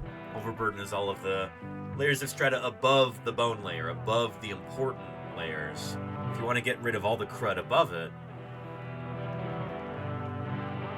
usually you dig with picks and shovels. Maybe you have an excavator, some heavy equipment. In very rare circumstances, a crew might use explosives, but it's not common. Yeah. And from Blade Return says, are they just cutting open each of those rocks until they find something? Or are they looking for little black specks of fossil poking out to help them know? In a situation like this, here at Red Hill in Pennsylvania, they are looking for things on the surface. And then if there's anything intriguing, they dig in further. So usually you're looking for something exposed on the surface so you know where to start digging. It's not like you just go and dig in a random spot somewhere. First, you do what we call prospecting. And I might even have a clip about that. Let's see.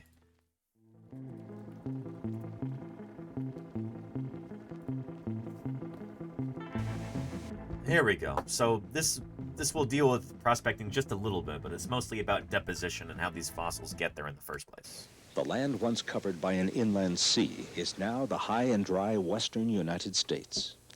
It is a good place to hunt for dinosaur bones. 20 years have passed since Robert Bacher speculated Colorado just might have enough dinosaur fossils to keep him busy. Fell madly in love with the state because there are more dinosaurs per acre and more dinosaurs per person in Colorado and Wyoming and anywhere else. You can't get fossil bones unless you cover the skeletons. There's actually far, far more dinosaurs per person in Wyoming than in Colorado.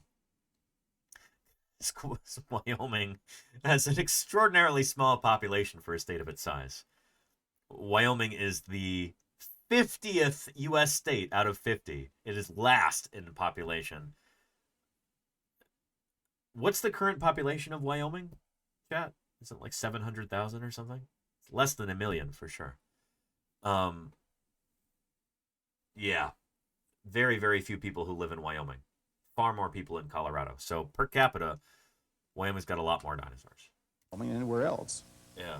You can't get fossil bones unless you cover the skeletons. Otherwise, the bones would just rot. Well, on average, Colorado has been a low tropical landscape with lots of sediment being deposited. So if you're a dinosaur and you died, you had a pretty good chance of being covered up. That's number one.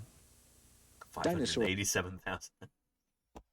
Fewer than 600,000 residents. That's nuts, Claire. That's nuts. Wow. Huh.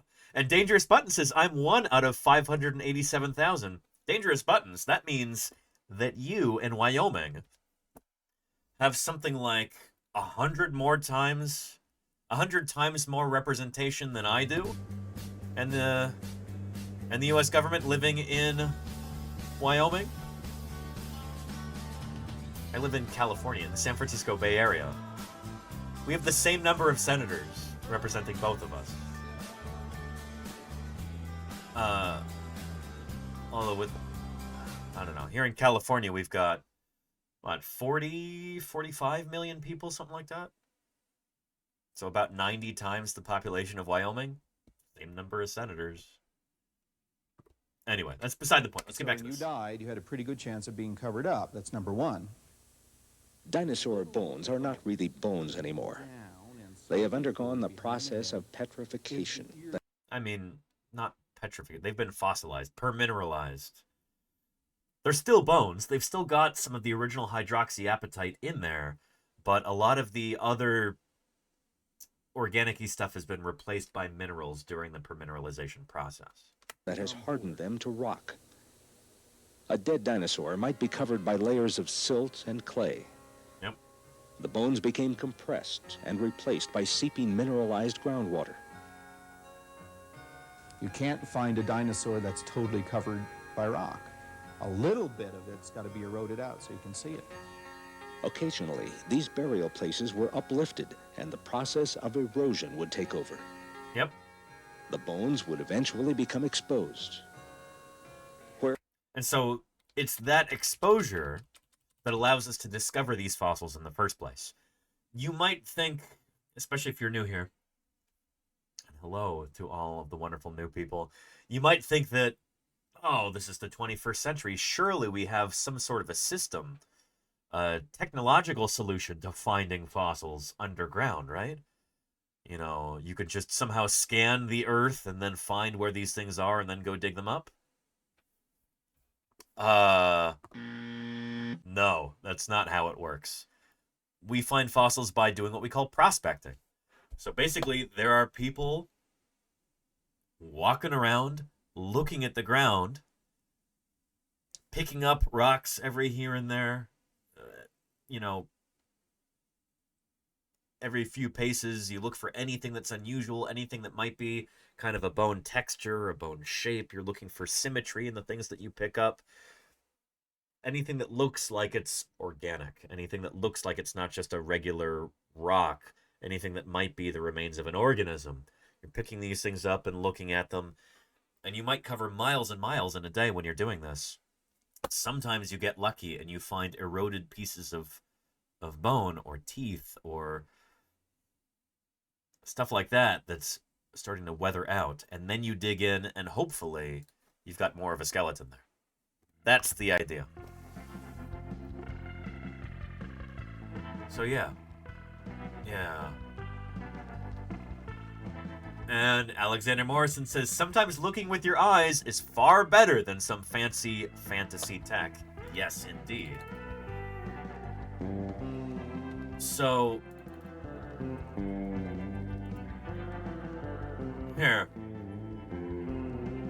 here's an example of that. You've probably seen that that clip from Jurassic Park.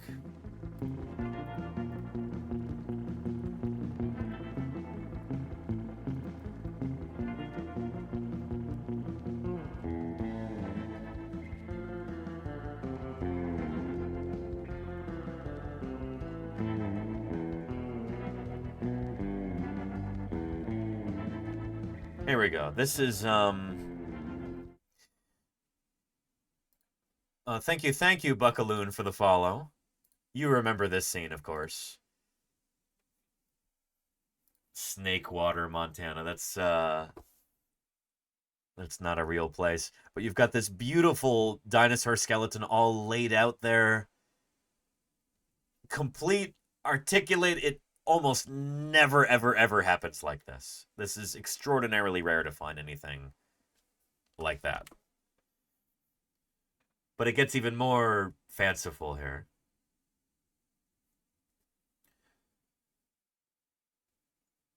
So here's this thing.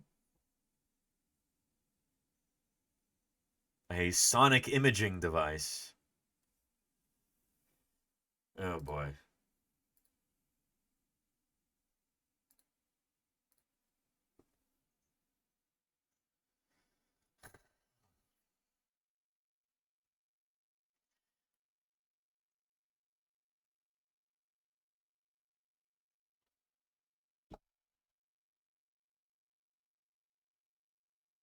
I love that line. Few more years development, we won't even have to dig anymore. This was 1993 when this movie came out. I don't know if you've been paying attention, but it's 2025 now. Nothing like this exists. There was... This whole thing in Jurassic Park came out of this project, which ended up being an abject failure. Today, chance discoveries are being helped by science. Dinosaur hunters use technology to detect what the eye cannot see. Nope. That's the theory. There we go. This ended up not working.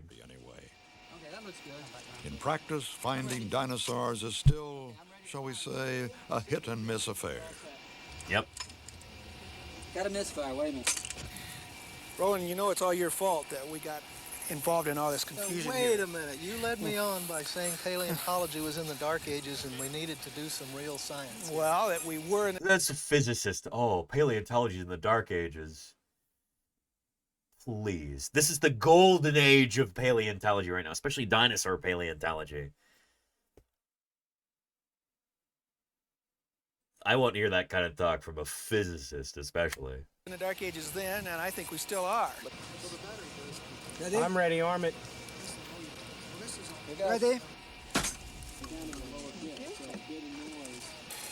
Seriously, this all began when I gave a seminar. So this is the guy, Dave Gillette, who used to have Jim Kirkland's job. He used to be state paleontologist of Utah. Yeah.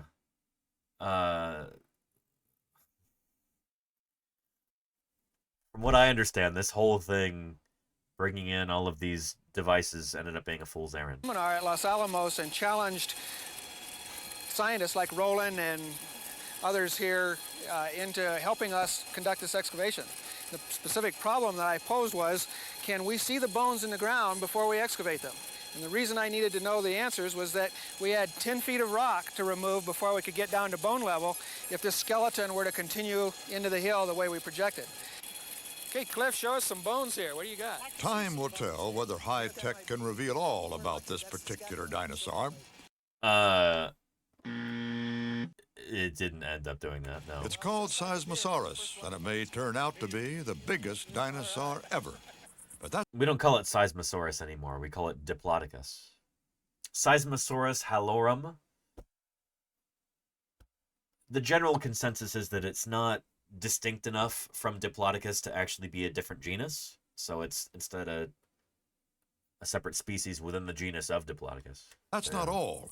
The bones found so far are in the same position they had in life, articulated. And that's a crucial lead for dinosaur detectives. Probably the most important feature about this skeleton is the fact that it's articulated. The reason we like to have articulated skeletons is that it allows us to know exact positions for each bone, and that's important in our descriptions and analytical work. In this case, the articulation was also important because we have a series of stomach stones that were found in... Yeah, it turns out these aren't stomach stones either. The gastroliths that have been reported at this site, almost certainly not actually gastroliths. Direct association with the bones, like the stones in this circle, which are the gastroliths that were used for grinding food. They represent the substitute for teeth. In the sauropod dinosaurs, the teeth were about the size of my finger. They couldn't grind food. Instead, all they could do was rake food off the vegetation. And there was no grinding mechanism at all in the jaws. The only capacity for processing food mechanically was with gastroliths. So this is an old idea. It's pretty well fallen out of favor. I think you might be hard-pressed to find sauropod researchers who still kind of hold to this idea today. Yeah, for a number of different reasons, we don't think that these animals actually used gastroliths to grind up their food. Grinding in a grinding mill so that the food would be crushed and processed, readied for chemical digestion in the stomach.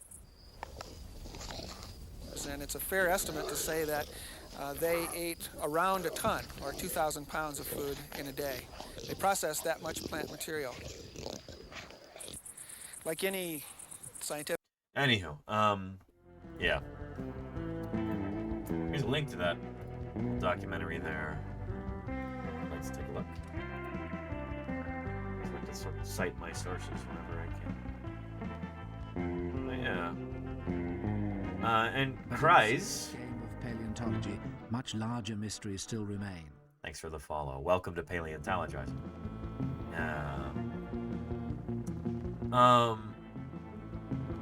Yeah, and Hogan says, what were some of the first dinosaurs to evolve proper teeth? No, the first dinosaurs had proper teeth. The earliest dinosaurs that we have, critters like Eoraptor, absolutely had proper teeth in their jaws. Yeah. Maybe you're asking about teeth for chewing, but chewing is not necessarily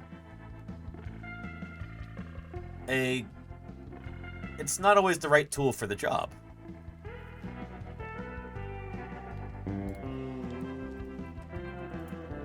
One of the reasons why some of the dinosaurs were able to get as large as they did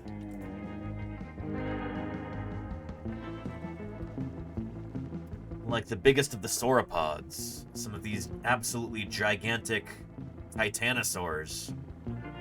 The reason they were able to get so stupendously large, larger than some of the largest whales, larger than any other animal that's ever walked the earth, that's largely because they didn't chew. Chewing takes time. Chewing is a time-consuming process. If you're an animal that's the size of a jetliner, and you need to be able to fuel your body, especially if you're more or less warm-blooded, endothermic, You generate your own body heat from within. You've got an elevated metabolism, so you need to eat an unfathomable amount of food. These guys were incredibly good at doing that very, very quickly. And not chewing as part of it. Being able to just swallow massive quantities of plant material without chewing it is maybe the secret to them growing so large. One of the secrets, at least. Here's a really cool paper published by Martin Sander about that a few years ago. So yeah, you've got a kind of semi-graphical representation of this kind of what he calls an evolutionary cascade model of sauropod gigantism. So one of the things is no gastric mill. Where is that? Fast food uptake. No gastric mill. Here we go. So not having those stones in the stomach, having to rely on those to grind up your food, and not having to rely on chewing either. No time needed for processing, no mastication, no chewing. You get fast food uptake. You get more energy from your environment, energetic advantage, very high body mass. There's a lot of factors that feed into that very high body mass. One of them is high growth rate, having a small head and a long neck. You can have a small head, which is lightweight, at the end of a very long neck, so you can sweep that neck across the landscape with almost no energy expenditure and just eat and eat and eat and eat and eat very efficiently. Energetic advantage, very high body mass. So anyway, really cool paper. So check out the link to that from the Nightbot command. So yeah. Anyhow. Yeah. Enough jaw power to tug and gulp down branches with the leaves attached, says Alexander Morrison. That's the thing, is we don't know exactly how much of the plant they're swallowing at once. Are they swallowing whole branches? I kind of doubt it, given that these animals had relatively small heads. And they do have teeth at the front of their jaws. I mean, here, look here at the skull of Diplodocus. 3D print right here of this critter. This is this dippy skull. Parts of this are sculpted, but they're based on real fossil material. So they've just got teeth at the very front of the jaws right here. Those teeth are just for snipping. They're snipping plant material with that, and then swallowing it. And they may very well have been feeding at ground level. They might be eating fairly soft plants on the ground. And,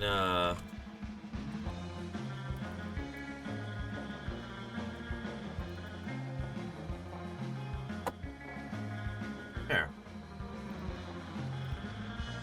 Here's a figure from a paper published by a friend and colleague of mine, Kerry Woodruff, who works on sauropods. So, I actually, consulted with him on this. I showed him how to, if I remember correctly, I think I do. I was in the office with him that day, and I showed him how to lower the opacity on this part of the ferns to make this figure.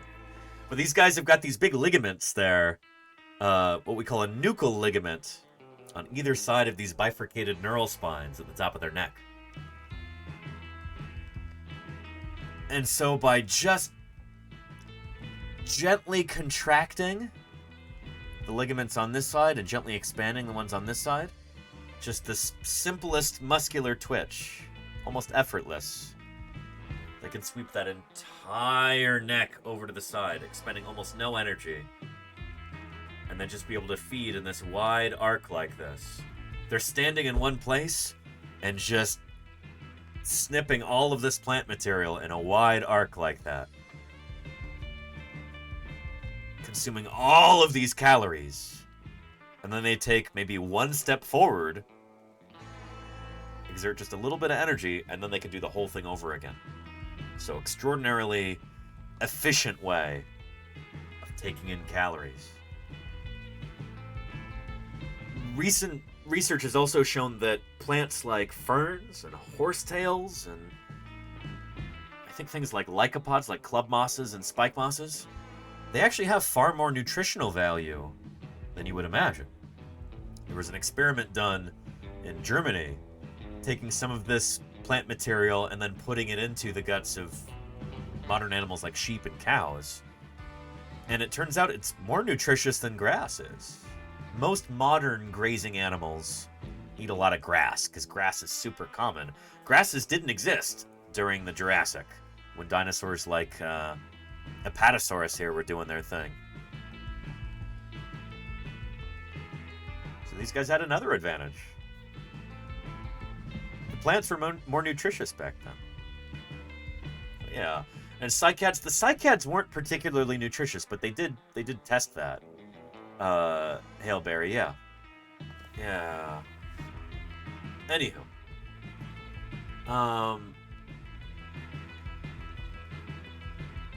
And Grugelkin. I'm not sure, Grugelkin. Which dinosaur was it? I don't know how to answer that question. Sorry. Yeah. And DeLorean says it's the giraffe's great-great-great-great-grandfather. No. So this dinosaur right here. Here. Apatosaurus has got absolutely zero relation to a giraffe. These animals are dinosaurs. They're not related to mammals at all. Well, they're extraordinarily distantly related to mammals. Yeah, this dinosaur is much more closely related to every other dinosaur than it is to a giraffe. I gotta show you. Pull up our tree of life here.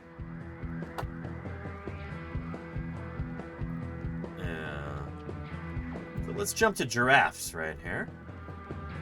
Giraffes are a kind of artiodactyl ungulate mammal. So they're a so-called cloven-hoofed mammal. So giraffes are right there. Their closest living relative is the okapi. And outside of that, their next closest relative is the pronghorn. Sometimes called pronghorn antelope. They're not actually antelope, they're antilocaprids. But anyway, so giraffes are much more closely related to things like bison and goats and impalas and moose than they are to any kind of reptile. In order to get to a dinosaur from giraffes, you gotta go all the way out to here. Yeah. The archosaurs.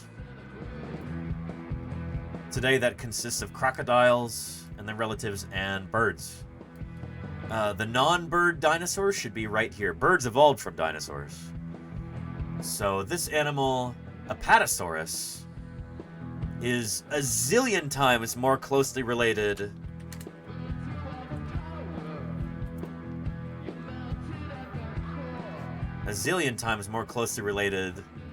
to this animal than it is to a giraffe. How cool is that? This is a hummingbird. Hummingbirds literally are a kind of dinosaur. All birds are. Birds are a kind of theropod dinosaur. So they're from the same half of the dinosaur family tree as Apatosaurus, as that long neck guy I was showing. Giraffes are mammals. They're way outside of Dinosauria. They're kind of nowhere close. Does that make sense? Yeah. Anywho, and Grugelkin says, I saw the article. All I can see of the article is the title, Scientists Find a New Titanosaur Dinosaur Species in Patagonia. Out of all of the places in the world that have yielded titanosaur fossils, Patagonia is probably number one. Probably no contest. There's so many different titanosaurs from Patagonia. Could be Patagotitan, like we were looking at.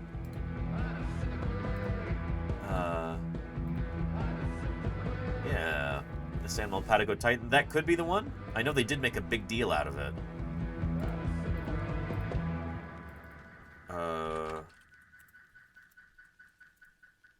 Yeah.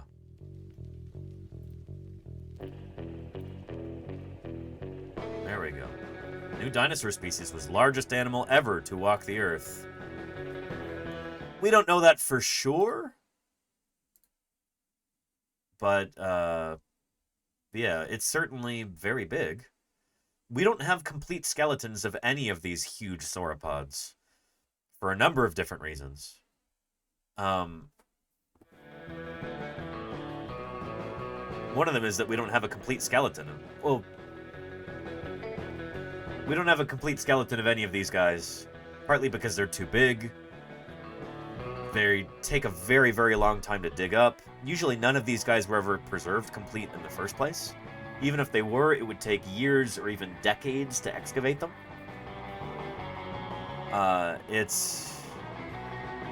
Yeah. So because none of these guys are complete, it's really difficult to say which one of them was actually the biggest.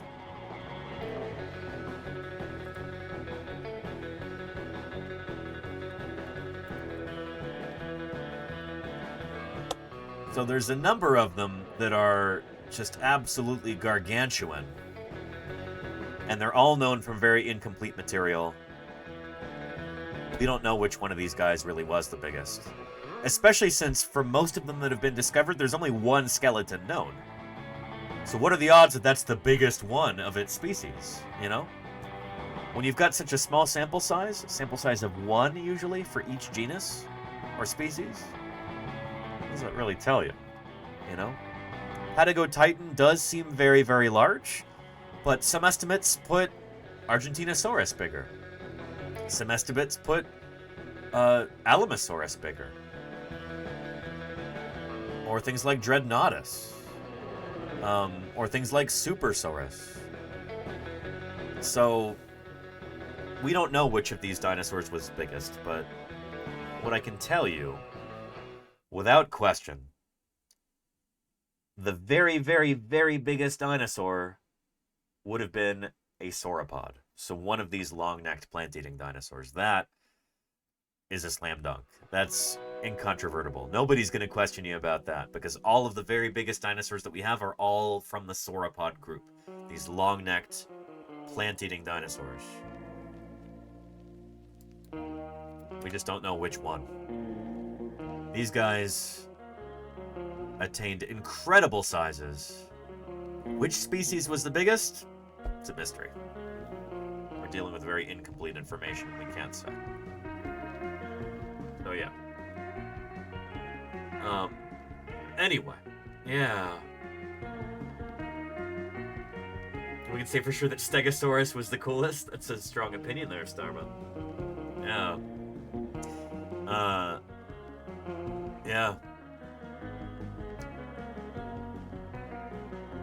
Anyhow. Yeah. Oh, and we've got some people kind of talking in the chat about varanid lizards and whether or not they have venom or not. That's actually another thing that's an ongoing debate. Do varanid lizards actually have venom or do they not? There's not actually a scientific consensus about this yet. Whether monitor lizards, the varanids, like Komodo dragons, like these other species of monitor lizard like this, are these guys venomous or are they not? We don't really know. You've got reputable researchers who vehemently disagree about this. The compounds that they have in their saliva produced by glands in their heads, can you actually consider that to be venom? Is it true venom or is it just a very venom-like substance? It's currently debated. I don't think there's a consensus about that yet. I think this is a debate that rages on even to this day. The last time I talked to somebody who worked on verandas about this, she was like, don't even ask about it. She's like, nobody agrees on that right now. So yeah. Anywho. But Mayor Space, I know we're going off on tangents here, but that's the beauty of a live broadcast like this. It's so interactive. Yeah. Mayor Space says, when you watch these monitor lizards wrestling, it looks like a jiu-jitsu match. It kind of does.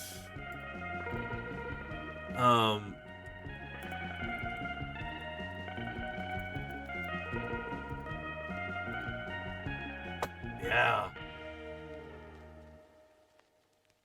Here, take a look at this. So 2 Komodo dragons. These are the world's largest living lizard.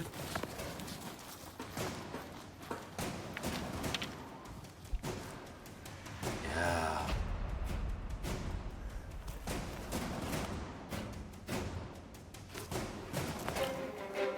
Jeez.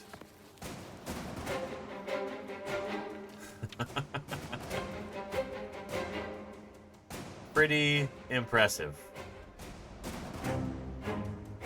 Yeah.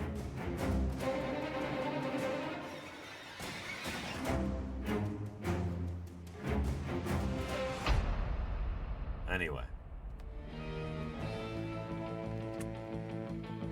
Cool stuff. Yeah.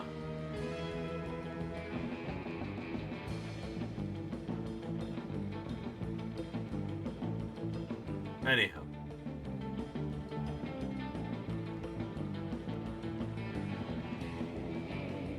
And snake socks, yeah, that's kind of, well, we know that there are certain, getting back to the venom thing in varanids,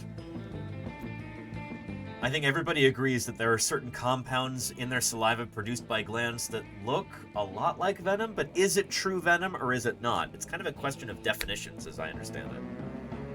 Where do you draw the line between true venom and something that just looks and acts a bit like venom? What's the boundary there? I think that's kind of the major dispute at the moment, if that makes sense. Yeah.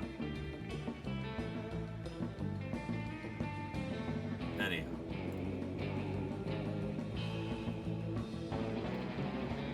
Yeah.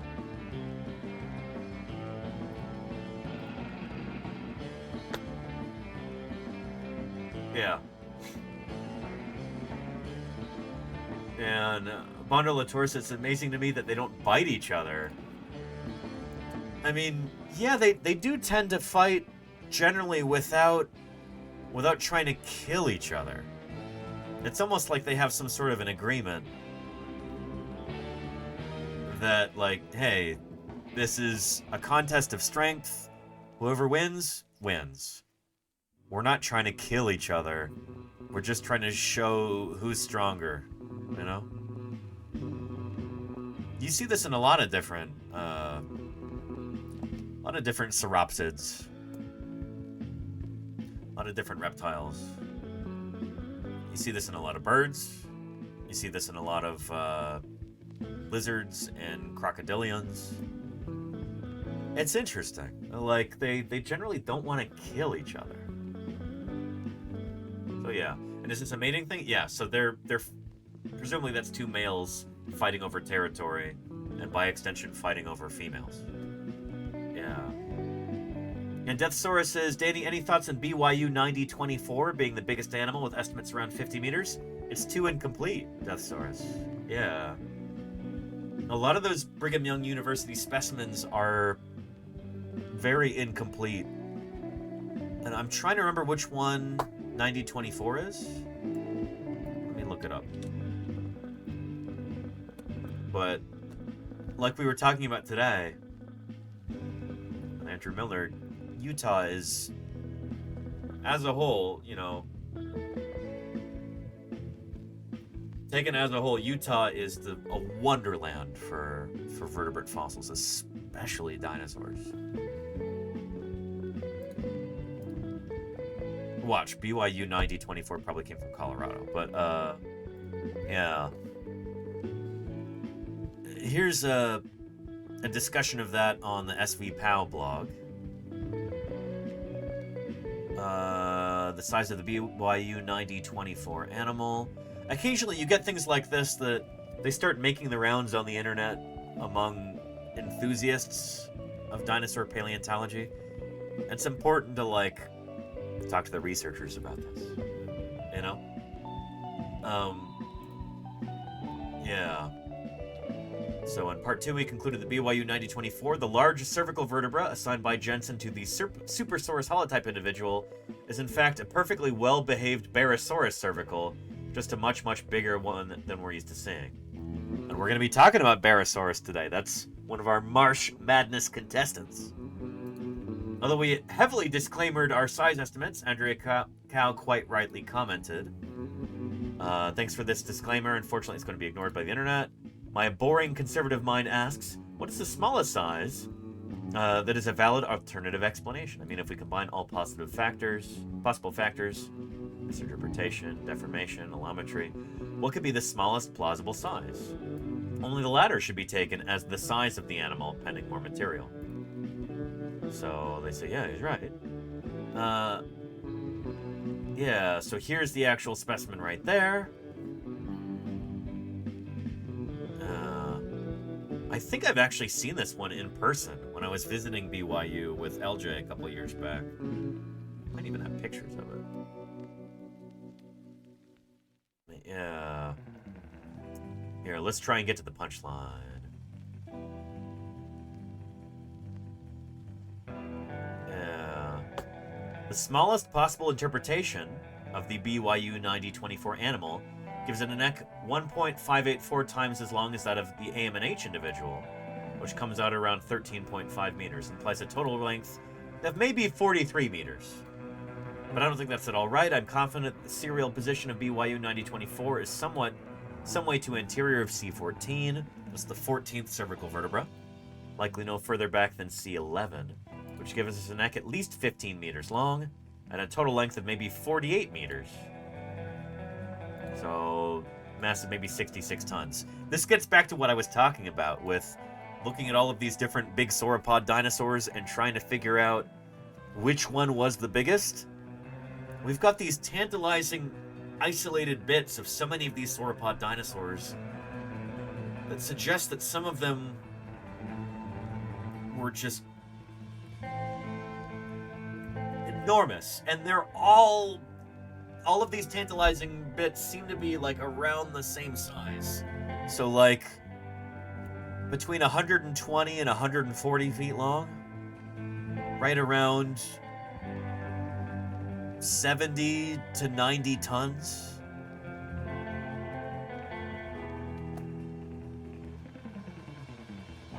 So yeah. Crazy big and crazy heavy. So yeah. Anywho. And P-Bound says, are their bodies just too big to easily fully or mostly fossilize? Yes. Yeah. Because again, if you want to become a fossil, you got to get buried. If you want to be a complete fossil, you got to be completely buried. Here, if any of you in chat have ever wanted to become a fossil, if that's a dream of yours, here's a step-by-step guide on how to do that. Here's a step-by-step guide to becoming a fossil. Step 1, die. Once you are dead, your remains may be scavenged by other organisms. So for a sauropod dinosaur that dies out on the landscape, say out on a floodplain in the late Jurassic of North America, Morrison Formation, your carcass is going to be out there for a long time, most likely, and it's going to be picked apart by all kinds of different scavengers. They're going to scatter your bones around. They're going to eat you. Even though your bones are enormous, there's a lot that can happen to them. And after that, if you want to be a fossil, you got to do step 2. Step 2, get buried fast. Yep. If you are buried rapidly, your remains won't completely decay or be carried away by scavengers. Your best bet for rapid burial is to die near or in a river, lake, or ocean, where water can deposit sediment over you. Yep. And so for a trilobite that might be this big, you know, it's not necessarily a tall order to get completely buried by sediment. It's pretty easy to bury something this size. As somebody was saying in the chat earlier, P-Bounds was saying it's kind of hard to bury a jetliner. Yeah.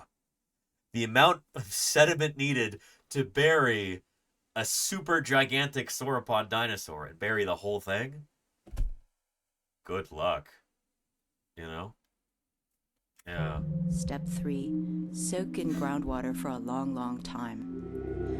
Groundwater contains minerals. Yep. Over time, dissolved minerals can harden after filling in cavities in your skeleton. So here's the thing, too. Even if you do somehow miraculously manage to bury an entire sauropod dinosaur, super gigantic sauropod, it all gets buried, there's no guarantee that the whole thing is going to get fossilized. When you're an animal that's 130 feet long, parts of your skeleton, you know, even if they do get initially buried, the whole thing might not get fossilized. Permineralization might not happen evenly across your whole body, across your whole skeleton. You know, when you're the length of 2 tennis courts or whatever, like, there's a lot of range for conditions to vary over the full length of your skeleton. Part of it might get mineralized, part of it might not. Your whole body is not necessarily going to get fossilized. Or the water can dissolve your skeleton, leaving only minerals in its place. Either way, your skeleton will turn to stone, and you'll be a fossil. Step 4. Wait to be exposed. As the years go by, if you're lucky, sea levels can fall or rock can erode and expose you. Then, if your luck holds out, you might get spotted by a fossil hunter. Yep. And wind up in a museum collection where scientists can study you to learn about evolution. Bingo. Yeah. So it's very easy for something like a trilobite. But when you're a dinosaur that's well over 100 feet long, 30 meters or more,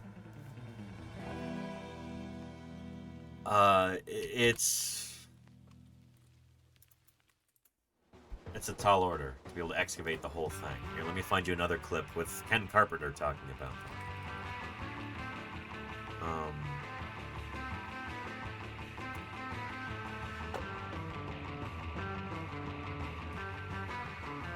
I think this is it. Do we have a transcript?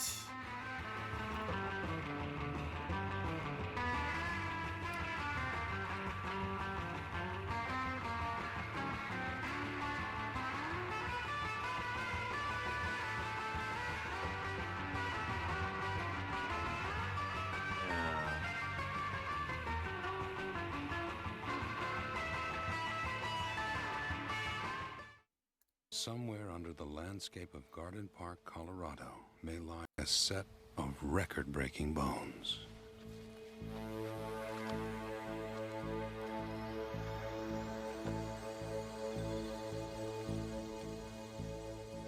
Dr. Kenneth Carpenter of the Denver Museum of Natural History is on the trail of a dinosaur and a legend.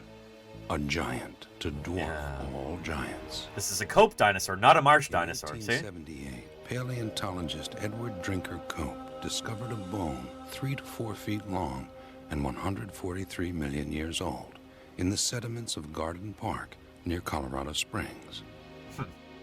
It was a badly damaged vertebra from the trunk, just in front of the hips. Cope named the creature Amphicelius fragilimus. So don't get too excited about this right now, because there's some big caveats here. It's probably that this was a mistake and it wasn't actually this big. Probably a numerical error in the paper, but yeah. This one bone, if it had been complete, would have been over 8.5 feet tall. This one bone indicates a dinosaur that was easily in excess of 150 to 170 feet in length. It probably weighed in excess of 100 tons, and it was certainly the largest dinosaur that we yet know, larger than Ultrasaurus or Seismosaurus. and I'm hoping to find more of this animal somewhere in this vicinity. Good luck. To fund his digs, Cope sold many of his fossils to the American Museum of Natural History in New York. Somewhere in transit between Colorado and Manhattan, the only piece of Amphicoelius was lost. To this day, it hasn't turned up. The earthshaker Amphicoelius survives only in the imagination. Yep. That's a story for another time, I think. But there's... Ken Carpenter says something about this. If we could have Amphicoelius walking down a street in Denver right now, that would be a wonderful sight. It could rear up and look through a fourth or fifth or sixth-story window. Back in its native habitat, though, that was an elegant animal, moved smoothly, gracefully, in great groups, picking and choosing the most delectable parts of the vegetation. Anyway, yeah. If wandering out here I would find finally more of the Amphicoelius, I don't know. Part of me would be very excited finding more of this giant animal and to finally resolve and prove one way or the other the actual size. But on the other hand, part of me would be, I don't know, somewhat reluctant on spending the rest of my life excavating the thing simply because it's so damn big. Yeah. That's the clip I was trying to show you. That's the thing about sauropod dinosaurs, is it's really cool to imagine them, you know, to imagine having a sauropod dinosaur that you've excavated. But it can take a lifetime. I mean, these things are incredibly large. Spending the rest of my life excavating the thing simply because it's so damn big. Yeah. He makes a good point here. There are many sauropod dinosaur fossils around the world, sauropod dinosaur skeletons, super big ones, that have been discovered and excavated, and that excavation was not complete. Because you might have to excavate an area, I don't know, like the size of a football field, potentially, if you actually want to find all of those bones. And we almost never have those kinds of resources.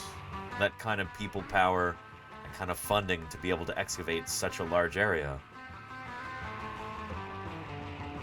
Because the bones sometimes scatter after the animal dies.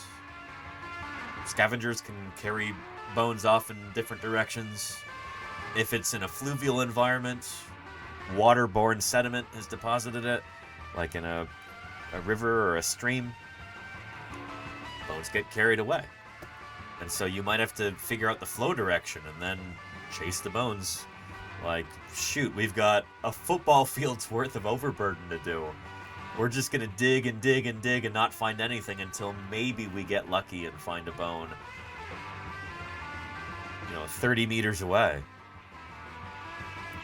So that's a big part of it, too. Does that make sense? Yeah. Anywho. So yeah. Might need to get the football team and all their fans to help out, says Charlie's Dragon. It's funny that you say that, because, here.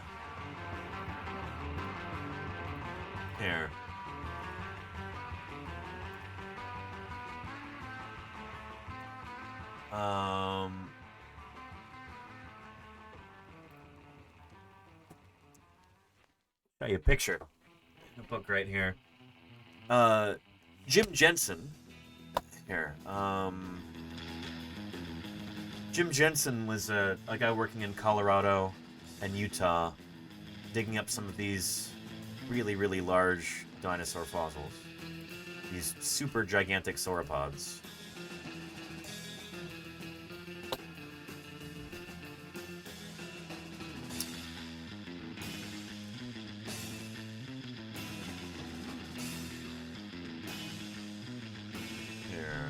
Might have a clip saved. The timestamp. Let's see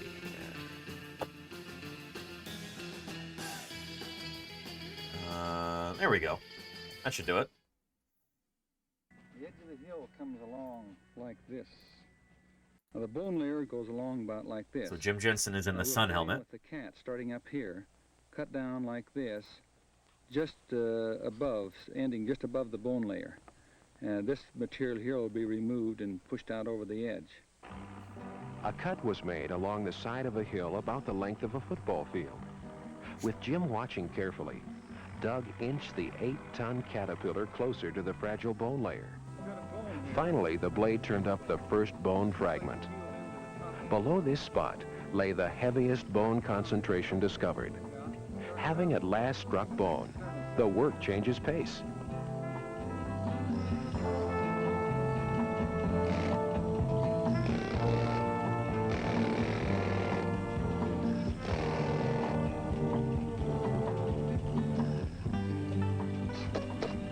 This bone's laying here. That's frankly a lot faster than we'd be working in a lot of situations nowadays. Like they're kind of playing fast and loose here. Protected by the rock that's in, but once we get it uncovered like this, it's necessary to harden it up. Fibula there? It's shellac. Shellac. And after it's been That's not reversible. Hardened up, we wouldn't use this kind of material nowadays. and the thing will be plastered out. The bones must be plastered to protect them from further deterioration until they can be worked on in the lab. The soft soil, though easy, These methods are a little made the suspect. bones vulnerable. I can get some plaster mixed up here and get a jacket on that thing. Need some burlap in that plaster. There we go. There's some burlap. Soak these up good so that they... Yeah, I bet that poor old dinosaur didn't know he was going to... Why is this all green? Did they put something directly on the surface? A femur? I don't know what they're doing here. Put a cast on it. This area over here where we began work has already produced evidence of 2 new species. Now that makes the quarry worth it, just that alone. 1 new species justifies the quarry. That we have represented a long bone here of a herbivore, and just a few feet away is part of the pelvis of a carnivore. Now, neither one of those can be found in any of the scientific literature I have. In fact, I'm quite well acquainted with this type carnivore that is similar, and this is something new. I think it's Torvosaurus, which was named in 1977. Torvosaurus tanneri. In this area here, we have some limb bones of another carnivore, and we found I don't know what it crocodile was, teeth Gravity. there I and don't some know. turtle shell fragments. Yeah. These are out of the foot of a herbivore. This is a medium-sized herbivore. This one is a very large one. These 2 bumps here correspond with those 2 bumps there. Anyway, How does he know that bone comes from a herbivore or plant eater instead of a carnivore? There are many clues. Oh yeah. Anyway, here's a link to that documentary right there if you'd like to see it. This is good stuff. This is from 1976, before the description of Torvosaurus. Oh, named in 1979. Thank you, Charlie's Dragon. Yeah. Anywho, and that is indeed from the 70s, Pimcat. There's a link to it there for you. So Jim Jensen working out there in western Colorado, kind of near the Utah border. A lot of the fossils that he found out there needed a place to be stored.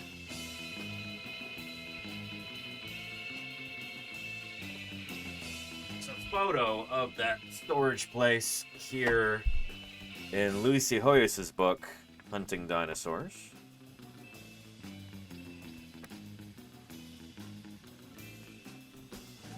There we go. Here's Jim Jensen, circa 1992, 1993, thereabouts.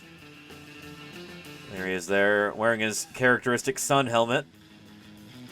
And there is the forelimb of a very large brachiosaur, what he called Ultrasaurus. Today we would call this Supersaurus.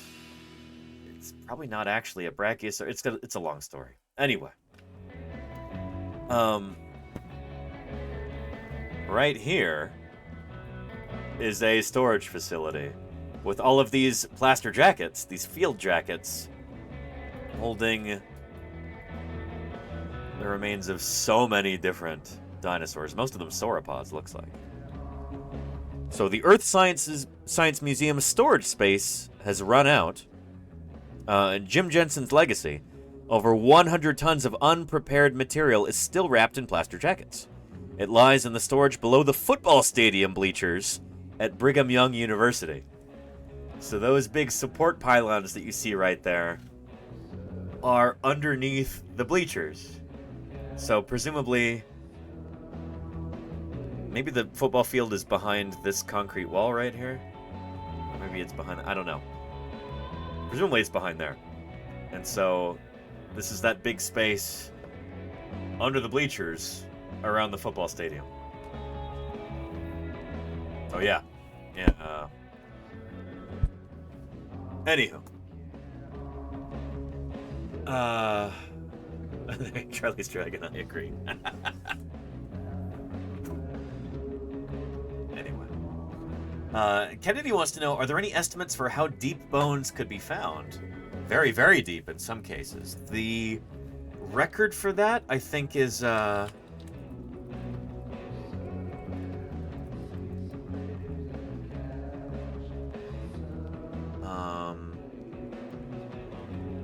I think Plateosaurus has been found the deepest.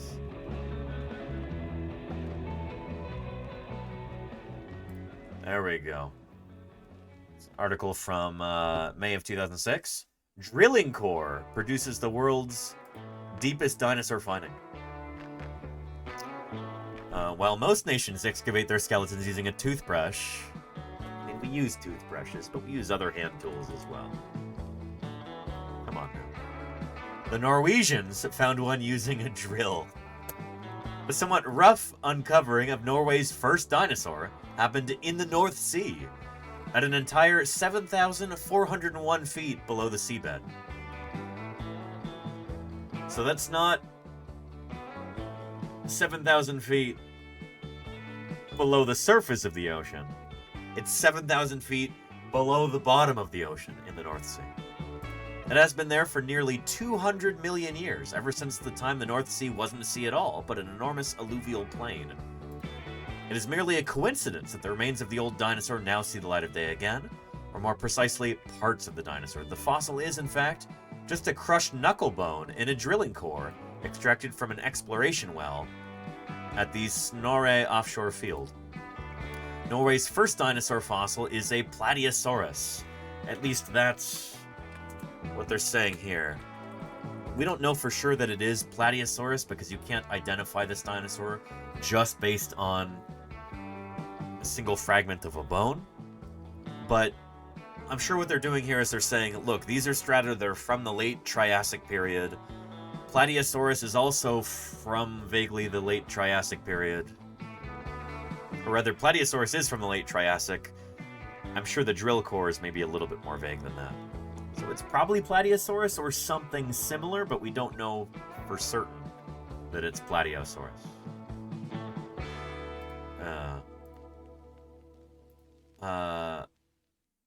But yeah. The fossil, which was found at 7,401 feet below the seabed, represents the world's deepest dinosaur finding.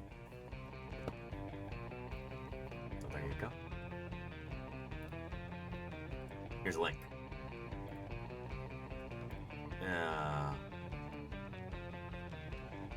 So a lot more material is being dug up than the field can work on. Zast, I mean, in some ways, yes. Yeah, for certain. When we're talking about how much dinosaur material is out there, there are things eroding out of the Badlands all over the world that are just being destroyed by wind and rain and everything else. All the time, 24/7. There are dinosaur fossils that are sitting in storage facilities inside of protective field jackets. You know, they're still waiting there to be worked on, for sure. The big bottleneck is funding and how many paleontologists and preparators and technicians and other people there are to work on these things. If we had more money for paleontology, The world's first armored tank. We could do a lot more. That trunk is completely covered with thin, bony plates. Espen Enoch, thank you for the follow. I appreciate that. Welcome, welcome. Here's the thing, is that, like, our primary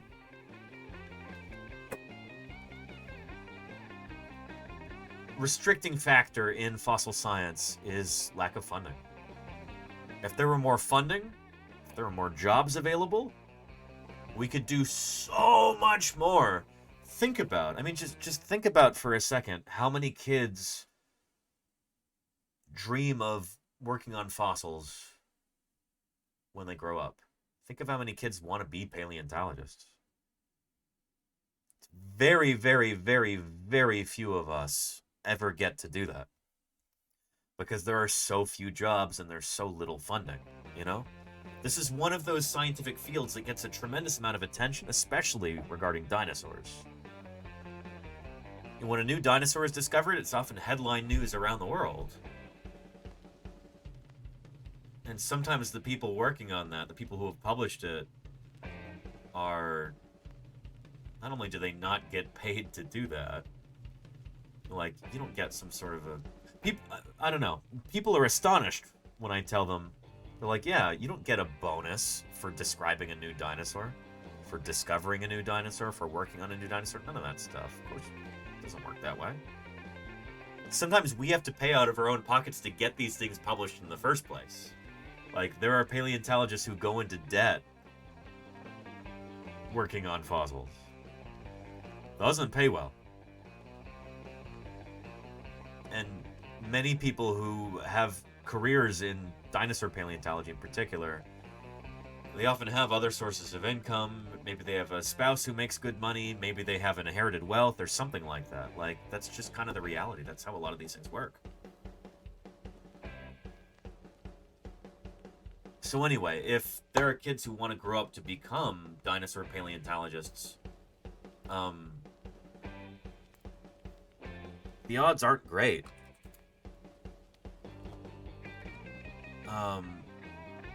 They're really not.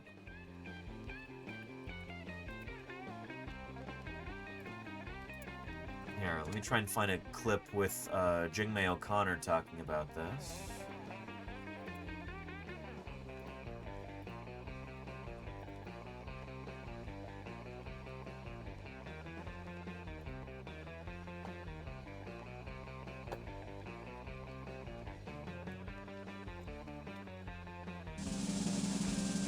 So the Chicago Archaeopteryx. Come on, YouTube.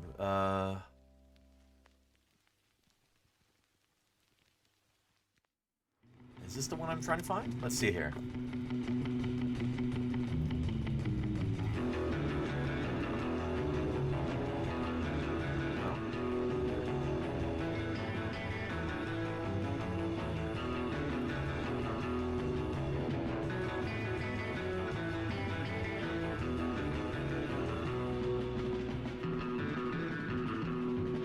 There we go.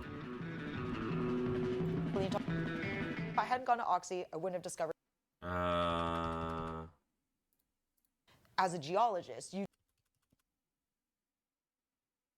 goes from the Big Bang to modern day. It takes you from like how the universe forms, galaxies, solar systems, planets. So here's paleontologist Jingmei O'Connor. Takes you right up to modern day. So part of that is the appearance of life. Her work's on theropod dinosaurs, oftentimes birds in particular.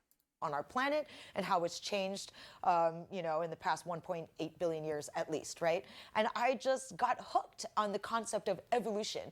And if you are going to study evolution as a geologist, you do that as a paleontologist. You do that by studying fossils. It's not the only way to study evolution, of course, but you know, you can be a biologist who's like messing around with fruit flies, but I much prefer the paleontology route. But yeah, that's a little unique. Most paleontologists have known that this is what they want to do since they were like yay high or since they saw Jurassic Park or whatever. But it's like...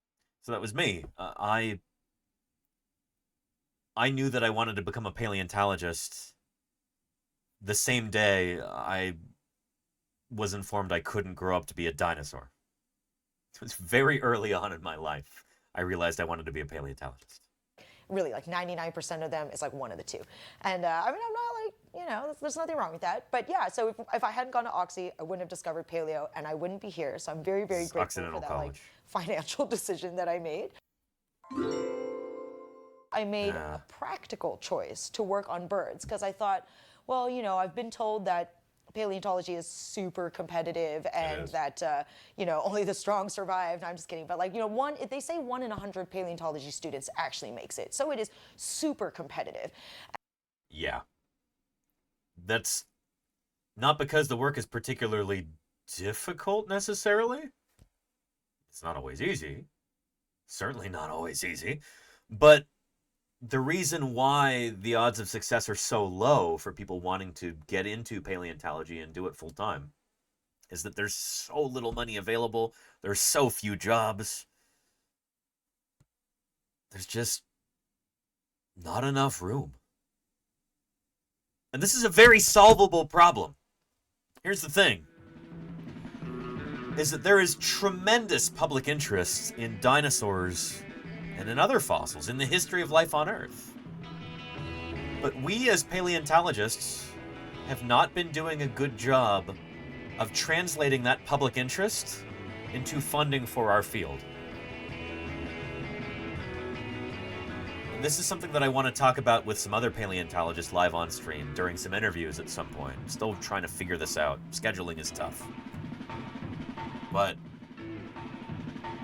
it's a real challenge trying to figure out how to harness that public enthusiasm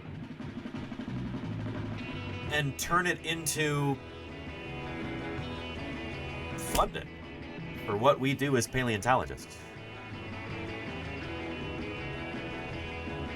This emergency excavation happening in St. George and us scrounging to try and find funds for that. You don't have this in physics, or in astronomy, or in molecular biology, where like a very generous local car wash is donating funds to help with emergency data collection. That's not a typical thing, you know? But that's often the sort of thing that we have to do in paleontology. I know we have a reputation for being a very affordable kind of science to carry out, like it doesn't take a ton of money to dig up a dinosaur, for instance. But that should mean that it's all the more common to be able to dig up a dinosaur. Like, if the funding is, we don't need that much money, it should make it easier, right? It doesn't make it easier. So yeah.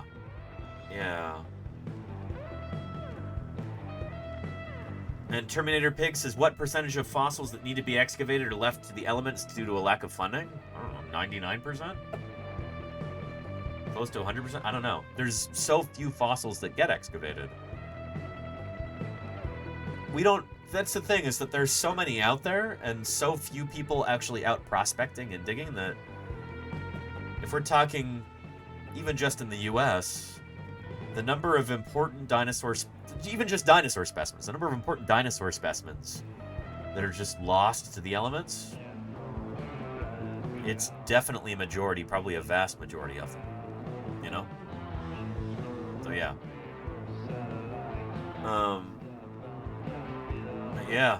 Yeah. So anyway, again, to emphasize what Jingmei was saying. I wouldn't have discovered paleo and I wouldn't be here. So I made a practical choice to work on birds because I thought, well, you know, I've been told that paleontology is super competitive and that, you know, only the strong survive. No, I'm just kidding. But like, you know, they say 1 in 100 paleontology students actually makes it. So it is super competitive. And so I thought, well, if I'm going to do this very competitive, you know, pursue this very competitive career, let me at least give myself like, you know, let me give myself a fighting chance. And at this time, it was when all these early Cretaceous birds from China were just pouring out of northeastern China. And so I thought, well, you know, I'll work on birds because this is an area where there's going to be an enormous amount of growth. So this means that if I'm part of that, I'll be able to make an impact in the field of paleontology. I really So Jingmei really bet on the right horse here. She's been charmed in her career. Holy cow. She's had some incredible discoveries that she's been able to partake in. Really important work that she's been able to do, and she's had some just world-class specimens that have kind of fallen into her lap too, because she was in the right place at the right time. So she's doing something right over there. She's in Chicago right now, and I met Jingmei back in November at the Society of Vertebrate Paleontology meeting in Minneapolis last year, and I asked her if she'd be interested in an interview here on Paleontologizing. She said, yeah, sure. So hopefully we'll have a time soon when this will work out for me and her. Because, yeah, it'd be great to bring her here on stream and talk about Archaeopteryx, talk about her work on early birds and theropods and all of that. She's got some really cool, interesting perspectives, and she's got some groundbreaking work that she's in processing. So yeah.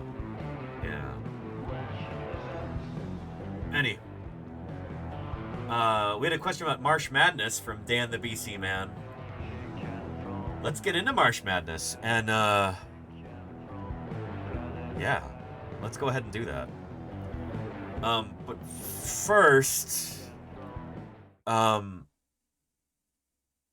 really have to go to the bathroom. So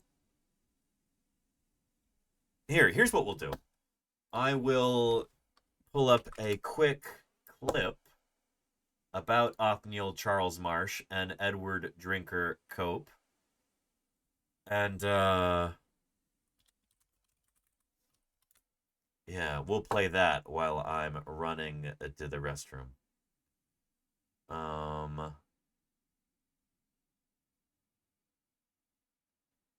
maybe we've got one here. Give me a second. From Colorado Experience, Rocky Mountain PBS.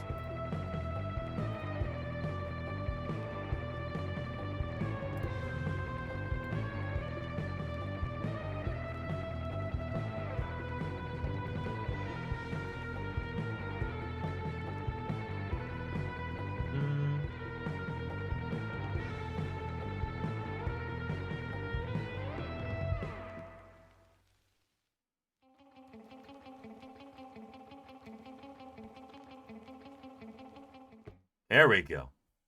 I'll be right back. Othniel Charles Marsh came from a very different walk of life. He had a very capitalistic view of the world, of buying and selling and staking a claim. And when he saw the quarry operations at Haddonfield, New Jersey, he made arrangements with the quarry owner to stop shipping their fossils to Joseph Leidy and Cope to describe and to ship them only to him instead. And that was really the start of Cope and Marsh's rivalry.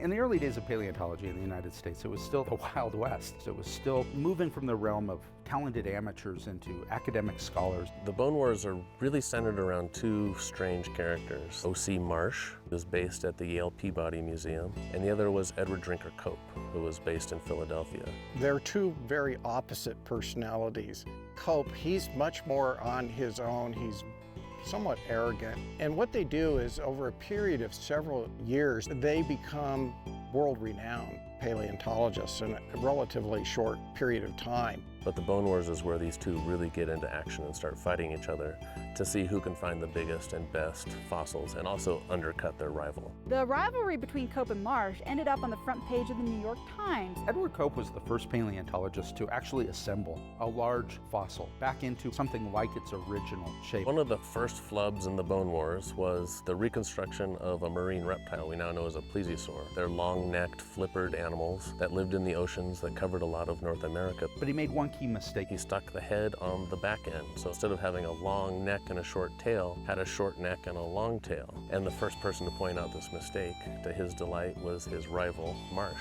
And Marsh humiliated him over this basic error. Marsh and Cope grew to loathe each other. Just a venomous hatred between these two very outspoken, very ego-driven paleontologists who are trying to be the best in their field.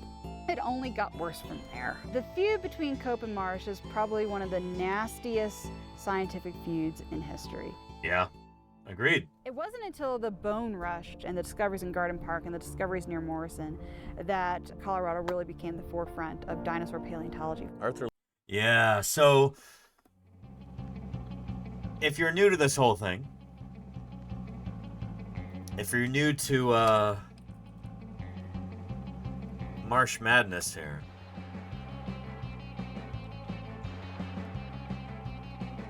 let's pull up the command. There we go.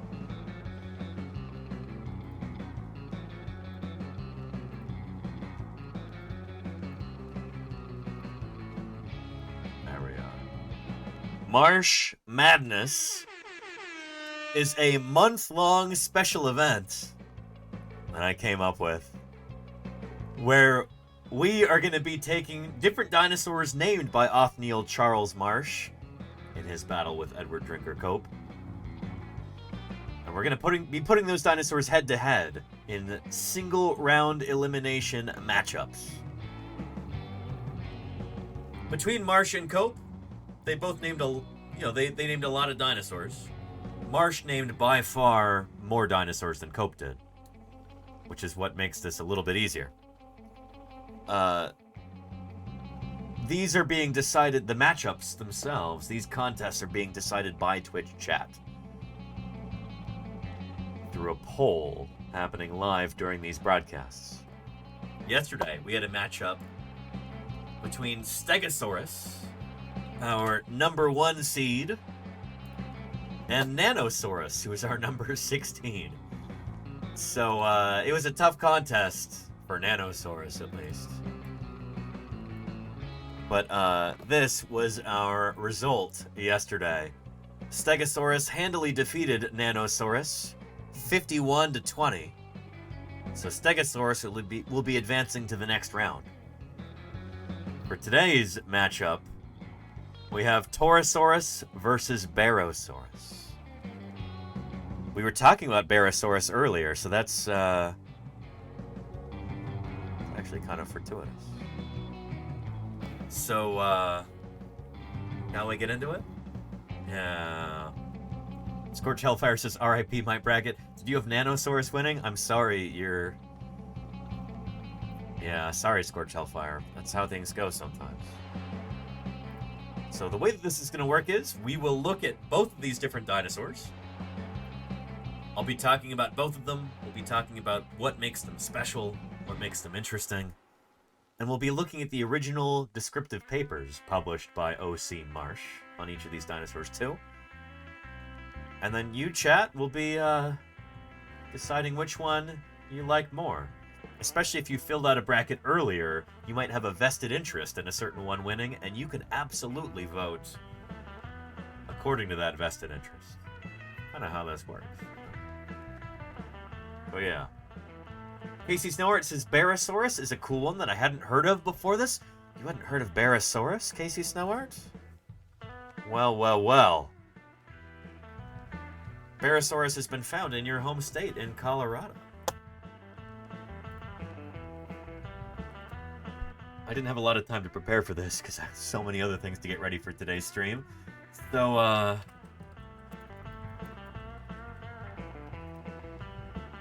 here we go. What's a good introduction to Barosaurus? Oh, well shoot. I know that face right there. That's Dave Evans from Toronto. I've run into Dave Evans in the field many, many times. When I used to work out in Montana with the Museum of the Rockies and with the Badlands Dinosaur Museum, we used to run into Dave Evans in the field. Here he is talking about Barosaurus. Let's take a look.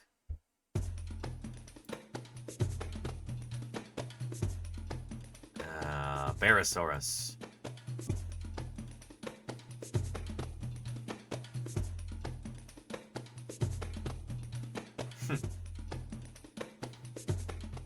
Here we are in the wilderness of northeastern Utah. We're standing in the rocks of the late Jurassic Morrison Formation that are about 145 million years old. They're here over my left shoulder. It's one of the most important dinosaur sites discovered in North America to date. We've actually streamed from Dinosaur National Monument on 2 different occasions. Done 2 live streams from here in separate years. Some of you in this community were actually here for that, and that was a ton of fun. Yeah, magical place. One of my favorite locales on our planet Earth. The terrible lizards. And BB and Saurus, thank you for the follow. Good to have you here. Welcome, welcome. Also where the Royal Ontario Museum's Barosaurus was first collected almost a century ago. In 1909, when this site was discovered, it provided one of the first good looks at these giant sauropod dinosaurs. And in fact, the Rom's Barosaurus was excavated from this quarry wall behind me. Yeah. So from this quarry, I think discovered, or at least dig site was led by Earl Douglas. Dinosaurs around the world have come from this particular quarry. So if you live near a major metropolitan center and you've got genuine Morrison Formation dinosaurs on display, there's a good chance they came from this particular hole in the ground.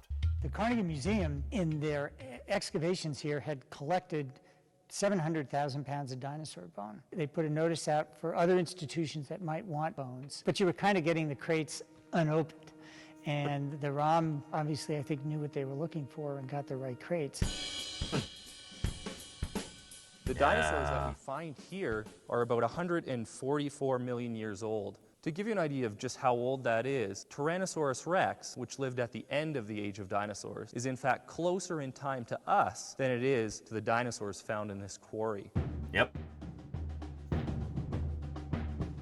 The landscape here during the late Jurassic would have looked very different than it does today. It would have been a low-lying plain with scattered vegetation. The Dinosaur National Monument bone bed represents the bottom of a relatively deep ancient channel where dinosaur bones had accumulated. Animals would have died in the dry season along the river courses where they would have concentrated, and then during the wet season, their bones, after being picked apart by scavengers, would have been swept into the river. Subsequent geologic forces took those horizontal strata and uplifted them and put them into the vertical position that we see them in here today. So they got tilted from flat to upright. And the 2 most complete like Barosaurus have been excavated from this wall behind me. The one at the American Museum of Natural History and our very own Barosaurus at the ROM. The giant long-necked, long-tailed sauropods have a unique ability amongst dinosaurs to capture our imaginations. The fact that the ROM sauropod, our Barosaurus, was collected here at Dinosaur National Monument makes our Barosaurus a particularly special piece in our collection. Pretty cool. Yeah. Well, here's a link to that right there. Credit where credit is due. Didn't really talk a whole lot about Barosaurus as an animal, however.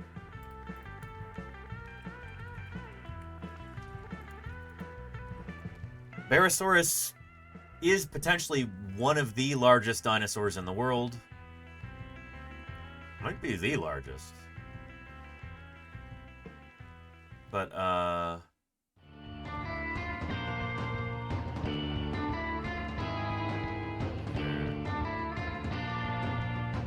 at the entrance to the American Museum of Natural History in New York City is an absolutely iconic display. I think this went up in the 90s.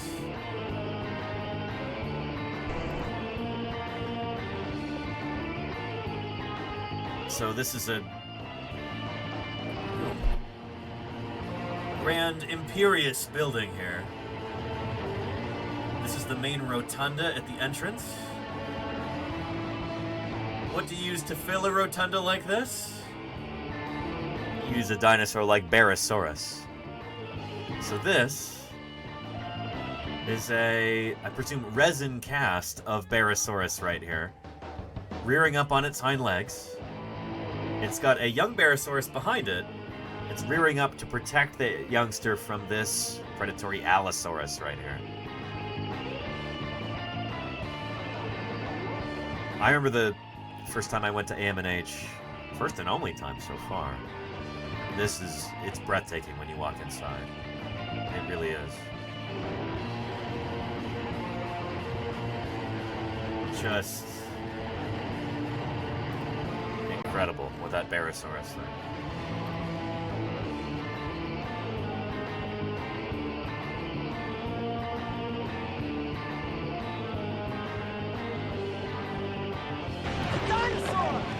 Gigantic dinosaurs attacking our board! A dinosaur? Redley, thank you for the follow.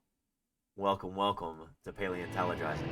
When was that hall built? I think it was in the latest 1800s, Zazd. I think it was very late in the 19th century.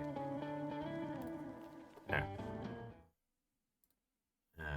From AM&H, this video here. My name is Mark Norell, and I am the curator and chairman of the Division of Paleontology here at the American Museum of Natural History in New York. It's been almost 20 years since these dinosaurs were installed in this hall. And what we have here is that we have a scene of a carnivorous Allosaurus in front of me attacking a 50-foot tall Barosaurus and its young.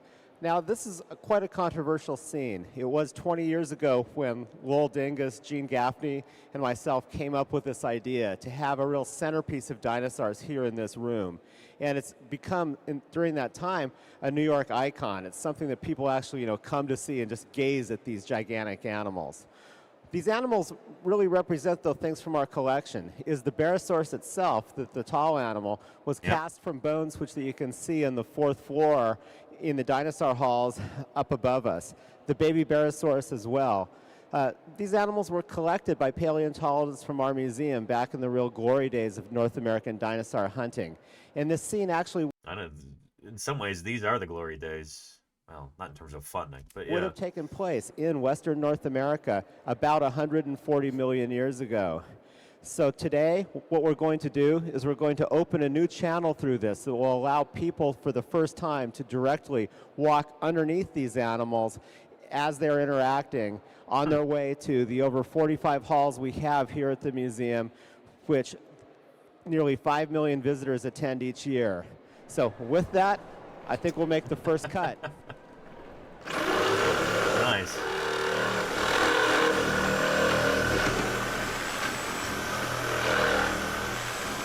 Tough material there. No, it's what? Fiberglass, probably?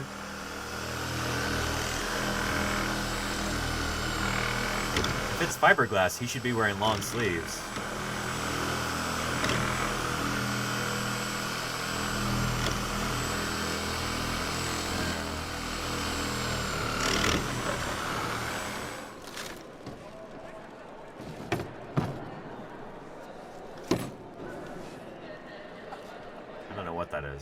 Could be resin. Yeah. Anyway, Allosaurus and Barosaurus. Yeah.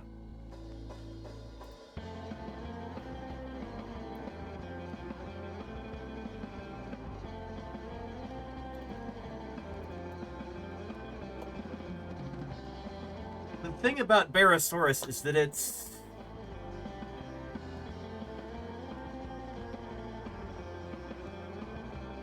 kind of...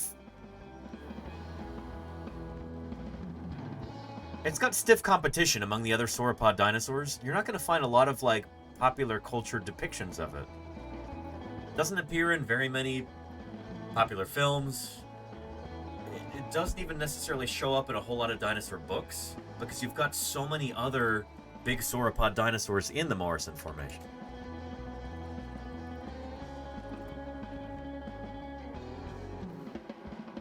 You've got Camarasaurus, you've got Apatosaurus, you've got Haplocanthosaurus, and Diplodocus, and Brachiosaurus. If these other guys are valid, you've got Supersaurus, and Brontosaurus, you've got Suacia, and Cathetosaurus, and Gallimiopus. But some of those big superstars are Brachiosaurus, Diplodocus, Apatosaurus, probably aka Brontosaurus. Barosaurus doesn't always get a ton of attention, even though it did get, it seems, super, super huge. One of the largest dinosaurs that's ever lived, quite possibly. Just astonishingly large. Some estimates put it far larger than other estimates. But it's,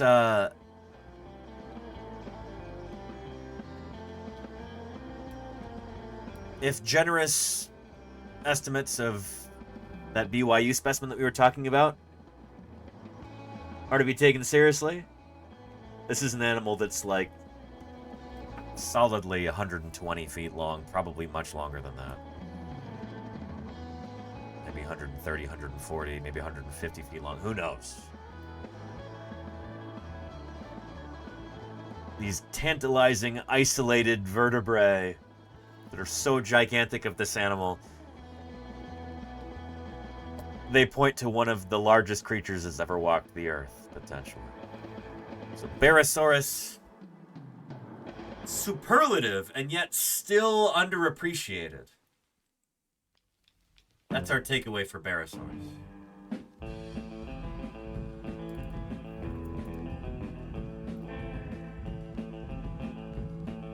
Let's find the original descriptive paper that Marsh published on this critter.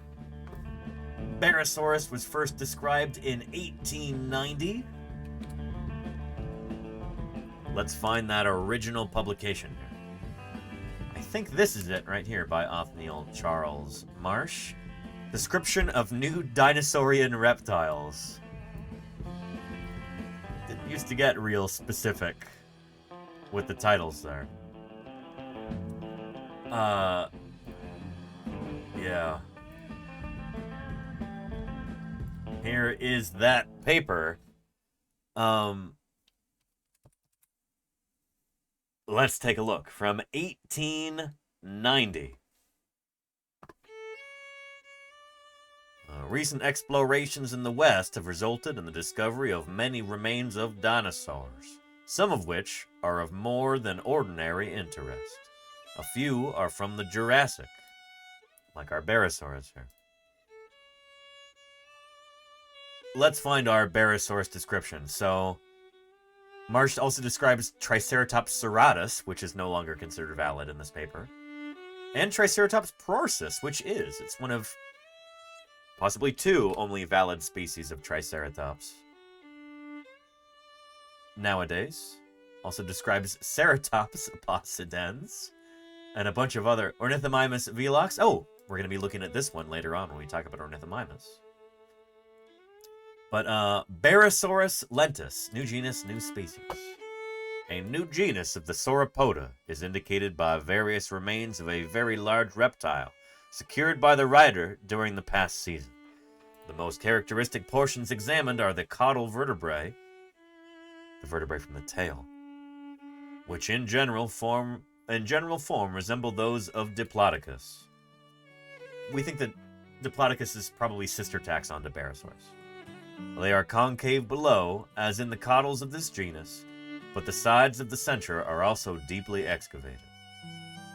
So there's actually some illustrations here. Excellent. Good for you, Marsh, that you're in a rush to publish these things. Good on you for at least including a couple of illustrations in here. Oh,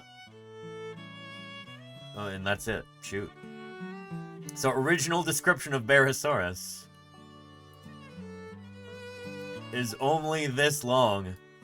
Incredibly short. Marsh, in his race against Cope to publish the most fossil taxa, he did these things fast. So there you go. There's Barosaurus. A dinosaur so long, it doesn't even fit on the screen. Barely. There we go. Barosaurus. There you are. Now, challenging Barosaurus here in our Marsh Madness bracket. Barosaurus, 11 is our seed number for that. Torosaurus, seeded much higher. Torosaurus is obviously another dinosaur described by Othniel Charles Marsh. Let's talk about Torosaurus, shall we? I've got a complicated relationship with Torosaurus because this animal, I'm not convinced is actually distinct from Triceratops. I know that's an unpopular view among ceratopsian workers. But, yeah.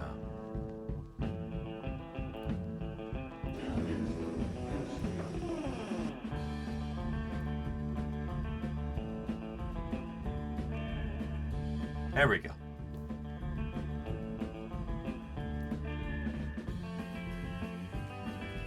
So here we have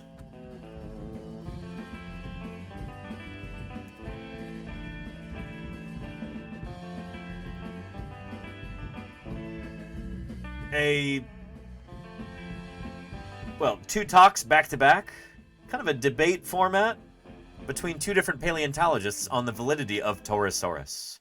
This is my old boss, Jack Horner, versus somebody I've worked with in the field. He was out there digging with us back in 2023. Nick Longrich.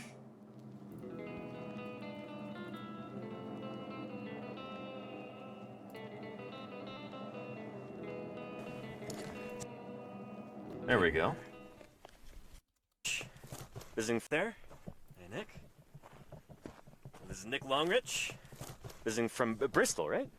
Bath. Actually. Bath, I'm sorry. 15 minutes away, close enough. Yeah. Yeah, and here we've got part of the skull of a dinosaur. Ceratopsian dinosaurs, one of these big horned dinosaurs. And again, I said it wasn't going to look like terribly much, but we've kind of pedestaled around it a bit. And we're going to be putting a top jacket on this thing.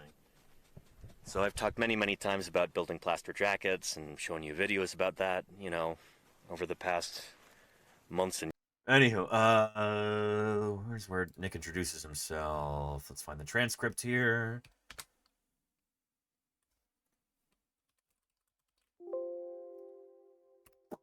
There we go.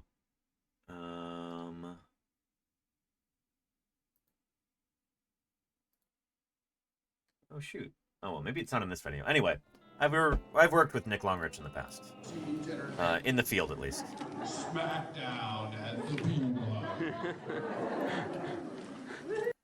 Yeah. And in this corner, wearing the blue shirt. And Zaz says that's who will come to Utah. No, we're not. Nick Longrich is in England. He's not coming out to Utah. No, he happened to be in Utah that summer for a conference, and then he joined us in the field for a couple weeks out in Wyoming. But he's not coming out to Utah. More than 6 foot. And you remember this? Miar Osnabal? Nice. Jack the Hammer. So I'll give you a link to this here.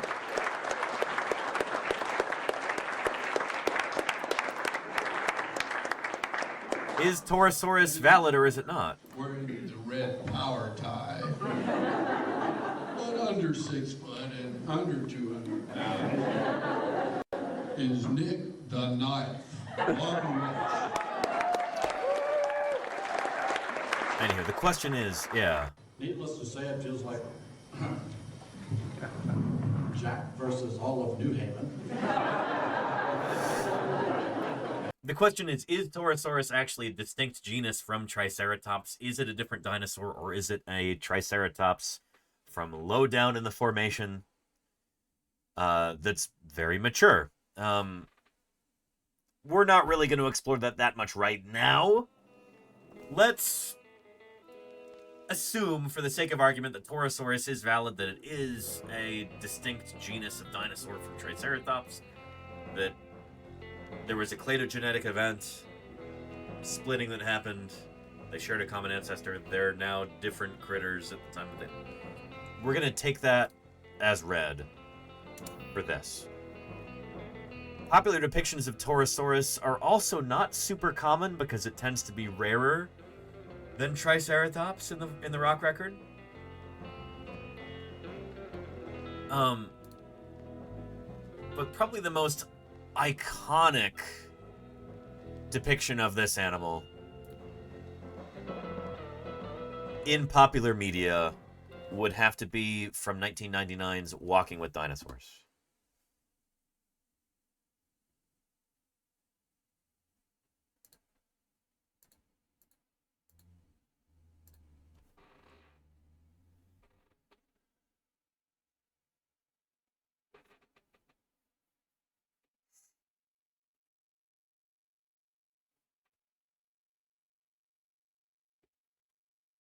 That's the funny thing is they're not common.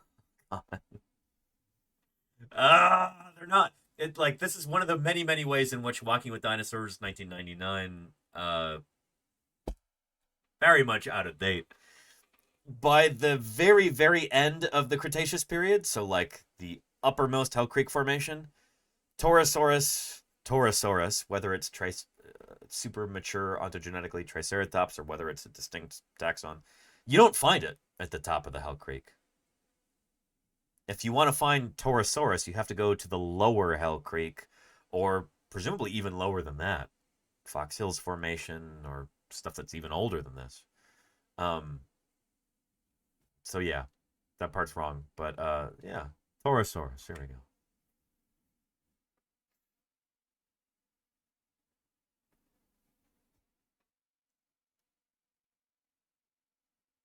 Frills. We call them frills, not crests. But yeah.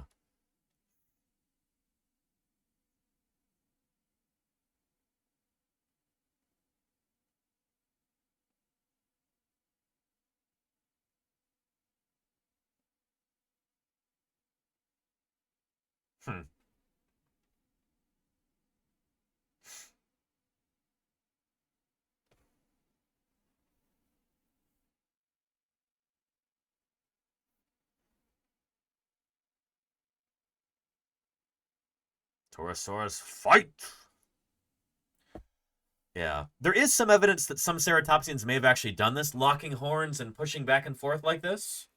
I think Andy Farkey published a paper on this, looking at marks on the sides of Triceratops skulls that might very well be from horns like this.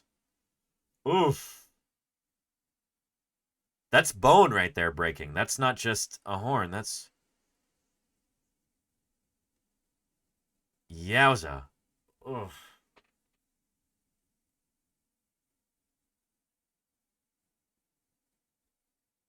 Yeah. Anywho,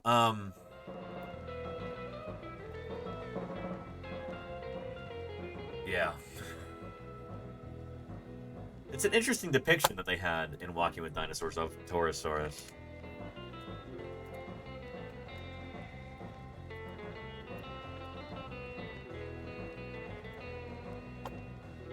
Very straight horns. A lot of examples that we have are... They've got very curvy horns.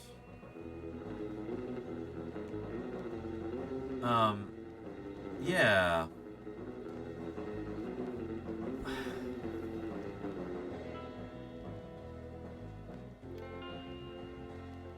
Beasts of the Mesozoic. This is the Walking with Dinosaurs style Torosaurus. That's a neat depiction. I like that. But, yeah. Yeah. Probably the other, Jibber Jabberwocky. Hey, great name. To the global and serious game of paleontology. And Ivan Vibin, thank you for the follow, too. Welcome, welcome. It's good to have you here. Torosaurus, you know, or super mature Triceratops, whatever you want to call it, did get pretty darn large. It's one of the very largest of the ceratopsid dinosaurs. The largest of the ceratopsians in general. Same deal. But yeah, it's a big critter. This animal whatever you want to call it, did have one of the largest skulls of any creature that has ever lived. Of land-living animals. It does have arguably the biggest skull. So the biggest head of any animal that has ever walked our planet. Huge. Huge. Here it is in the Walking with Dinosaurs live experience. There we go, the Arena Spectacular.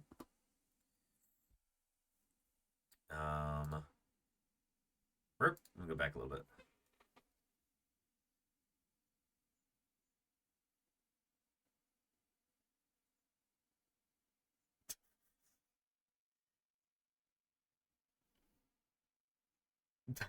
This is a show that was conceived for children, so bear with me.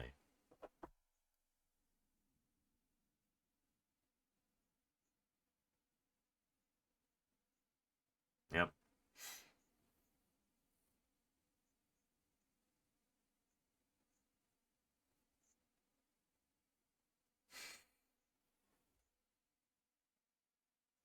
Well, the beaks didn't have teeth. The teeth are behind the beaks. It's an edentulous beak.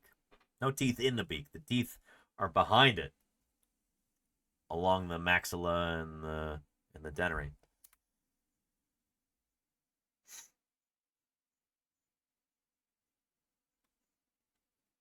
Okay, sure. I don't know, a little... Oh!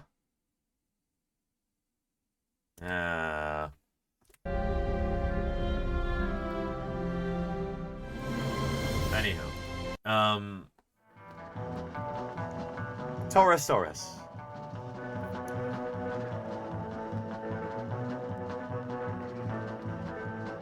It's an interesting animal. Whether or not it's the same critter as Triceratops. Either way, it's very cool. Enormous head, enormous frill.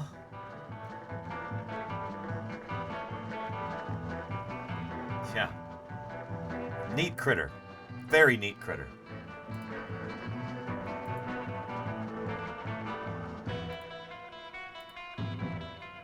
Let's find the original descriptive paper by Othniel Charles Marsh. Wikipedia is a wonderful place to find literature like this, especially if you're just starting out. Torosaurus, right here. Named by Marsh in 1891. So Barosaurus was named earlier. The previous year.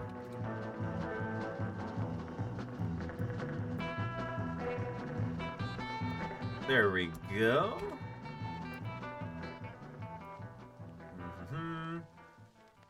And are we going to be able to find the paper? March 1891. Hang on a second. I might have to look in the library on my hard drive. Give me a second here. March 1891.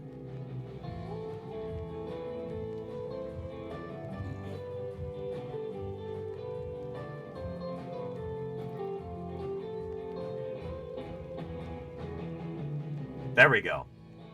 Bingo. Yeah. Here is the original descriptive paper by Othniel Charles Marsh. See his name right there. Again, very nondescript title here. Notice of New Vertebrate Fossils by O.C. Marsh. Recent researches on a number of extinct animals have made it evident that several of them are new to science, and that others possess some characters of interest, which have not been hitherto observed. In the present paper, some of the results of this investigation are placed on record, and others will be given in a later communication. So Triceratops elatus. There's so many different species of Triceratops that Marsh named. Almost none of them today are valid. Triceratops just has a ton of variation, stratigraphically, ontogenetically, individually, taphonomically. Let's find Torosaurus. Torosaurus latus, gen et spa nov, new genus, new species. Another well-marked species of this group, which may be referred to a new genus, is represented by one skull and parts of the skeleton, from nearly the same horizon as the specimen above described. One of the most striking features of the present species is seen in the posterior crest, he means frill, today we would call it frill, which instead of being complete, as in the skulls hitherto found, it is perforated by a pair of large openings. That's what the name Torosaurus means, although sometimes you see in books and popular media and stuff, Torosaurus, oh, bull lizard, Torosaurus, that's wrong. The name means perforated lizard. It's got those two big perforations, two big holes right there. And it's from these large openings. These are in the parietals, but they have the inner margin of each squamosal for their outer border. They are well behind the supratemporal fossae, but doubtless were originally connected with them. They may be called the supratemporal fontanelles. The squamosal bones, moreover, are long, very long and slender, and distally only shown near the end sutures for union with the parietals. Another distinctive character seen in the main horn cores, which are placed well back of the orbit. The nasal horn core is short, with the apex compressed and is directed forward. This genus is of much interest, as it represents an earlier and less specialized form than in either Ceratops or Triceratops, both of which have the posterior crest complete. No fenestrae in Triceratops, until maybe they do. Yeah. And he also describes Torosaurus gladius, a second species in the same paper. A second species of apparently the same genus is represented by various portions of the skull in good preservation. In this specimen, the nasal horn core is short and obtuse and nearly upright. So these are not really like the things that we would define new species on today. But anyway, there you go. The original descriptive paper from O.C. Marsh describing Torosaurus there. So with that, it is time for our vote to begin. Chat, all of you, who will advance to the next round? Will it be Barosaurus? Or will it be Torosaurus here? Barosaurus or Torosaurus? The choice is now yours as we do a poll. So let's do that here.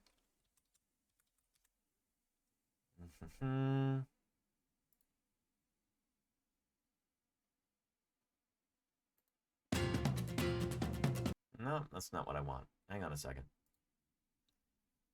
Let me find some appropriate music for the occasion.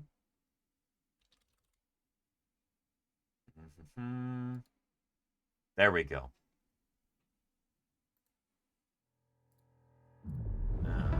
Tradoon.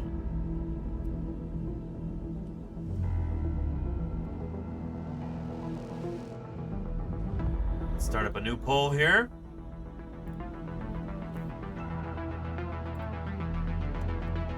Torosaurus versus Barosaurus. Let's put that in all caps.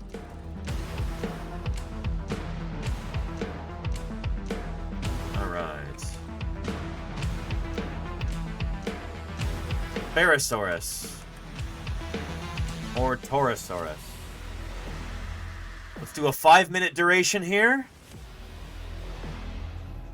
You ready? Tradoon. Hold on to your butt. Let's start it.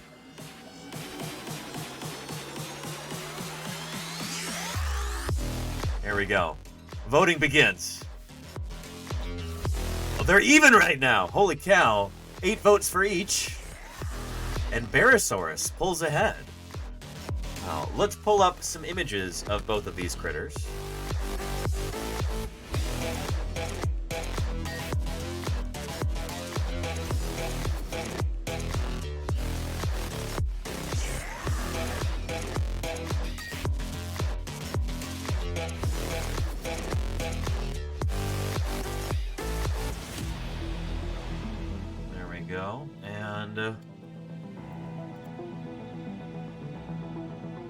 Barasaurus and Orosaurus.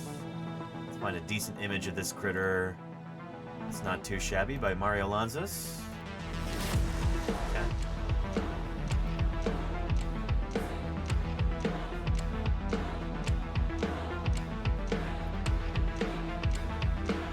There we go.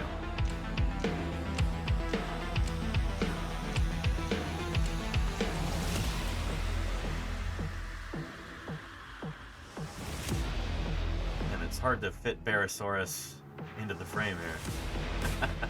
There we go. And Torosaurus here.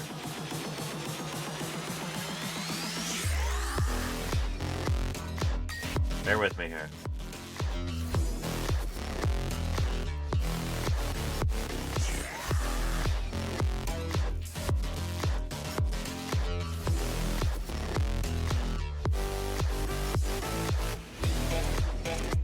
Barasaurus.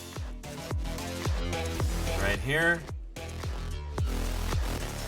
Torosaurus. Right here. There we go. So far, Barasaurus is winning. I was gonna say by a single vote right now. This is neck and neck. This is gonna be a tight one, I think. This is a close competition. Neck and neck. There you go, Espen Ebog. Yes, indeed. We know who's got the longer neck, but we also know who's got the larger head.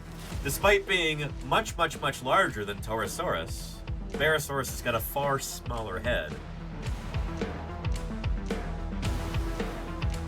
Yeah. We've got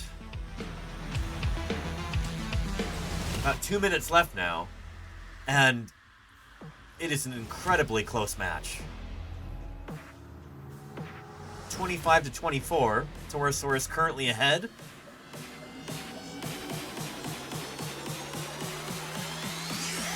I don't know who's going to win.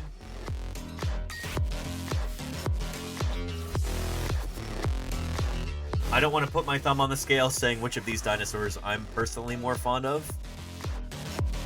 You probably know, Chad. Long-time viewers will know. But, I don't want that to influence this contest. I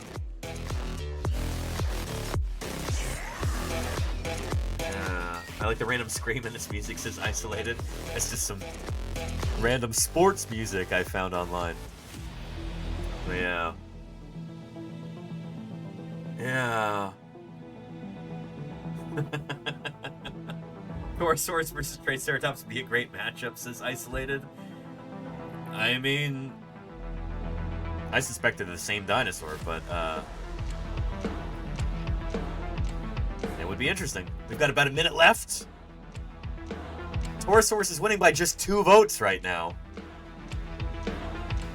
This is going to be a squeaker. Tight competition here.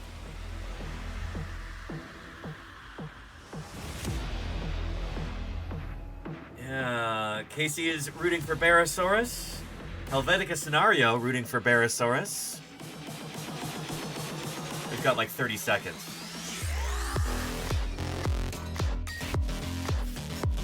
Just 1 vote between them now. 49% to 51%. Incredibly close. Incredibly close. Got 10 seconds left. It looks like Torosaurus might take it.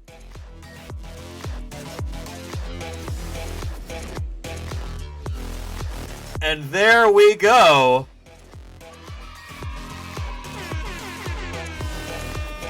By the closest of margins, 1 vote, Torosaurus takes it.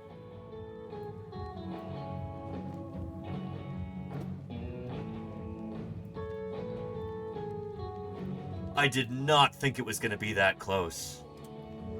My goodness. Spartan Zero is overloading the system with 10 gift subs. Spartan, thank you for those 10 gift subs. Is that who you voted for? Spartan, was it Torosaurus here? Thank you for those 10 gift subs. Thank you for your generosity. Look at how excited you've made this Tinamou bird here. Get out of there. It's gonna Shoot.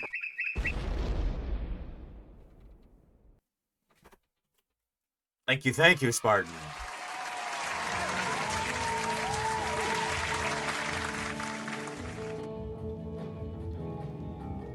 In celebration of this democracy made evident, says Spartan. Democracy manifest. Yeah, that was an intense matchup. Holy moly. But our winner...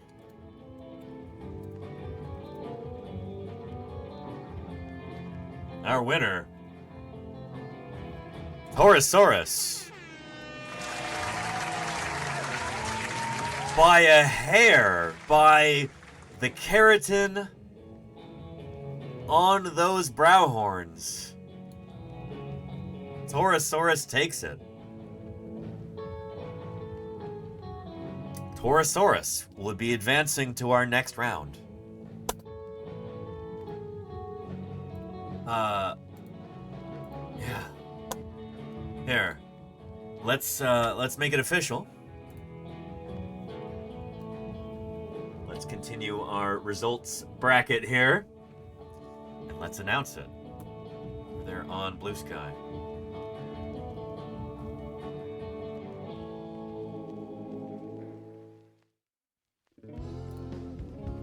There we go. Yeah.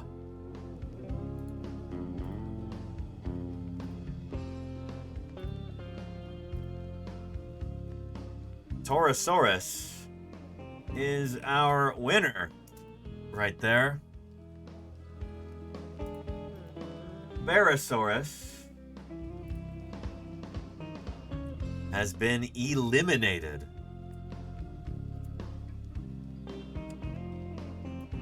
Oh, hang on.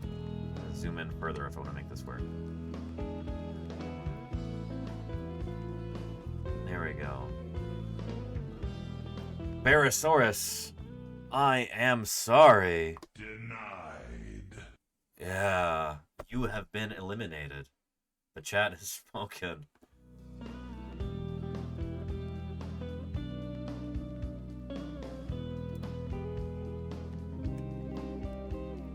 Yeah,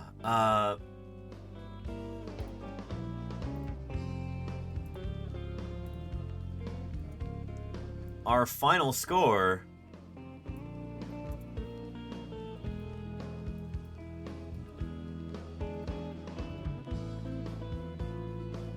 (27 to 26), wasn't it? Let's take a look real quick.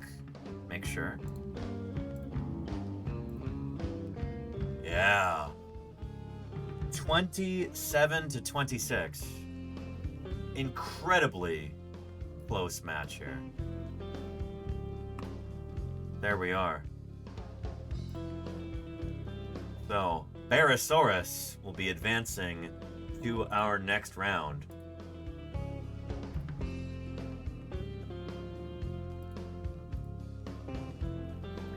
There.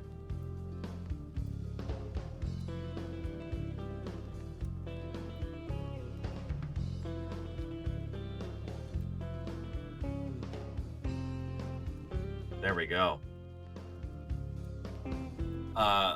Ontogeny. There you have it. Ontogeny did not prevail today. Golganek. I would have preferred to see Barosaurus win, but the people wanted Torosaurus by the slimmest of margins. So there we go.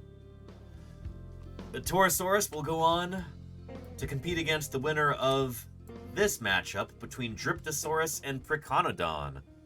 Two different East Coast dinosaurs. This is going to be presumably next week or maybe even later than that. Good stuff. Here. Let's go ahead and save that.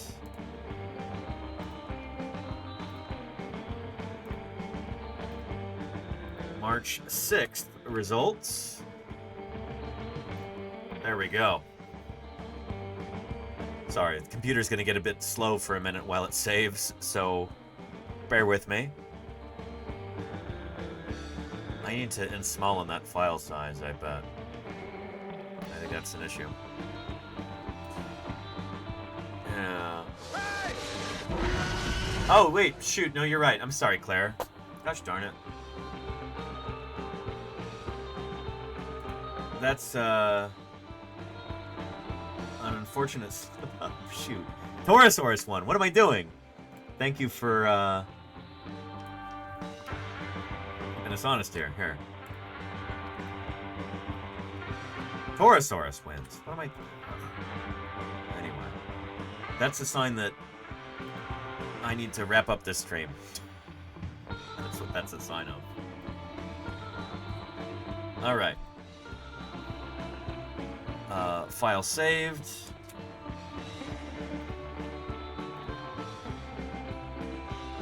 And what I'm going to do here actually is...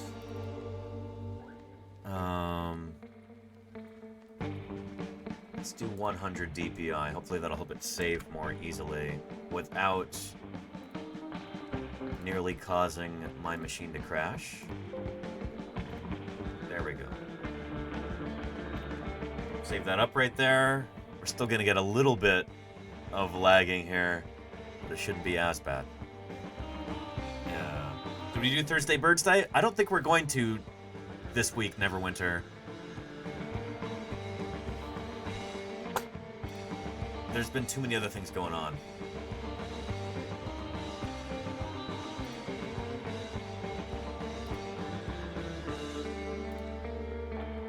Here, what we're gonna do right now is a new post right there. And March 6th results. Okay. Marsh Madness.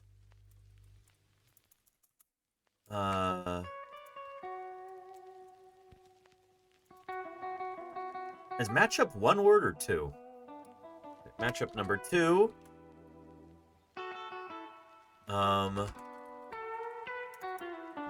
Is complete. It was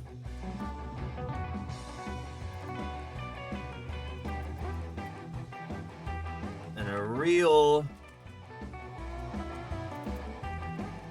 nail biter between Barosaurus. All right, hang on. Between Taurosaurus and Barosaurus. The Ceratopsian has won out by the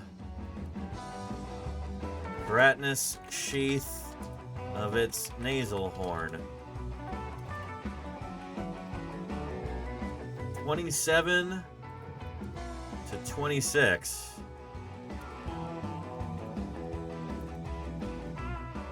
Will we get a closer match than that? Time will tell.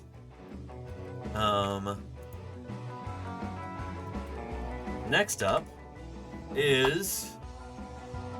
Let's see here. Who is next up?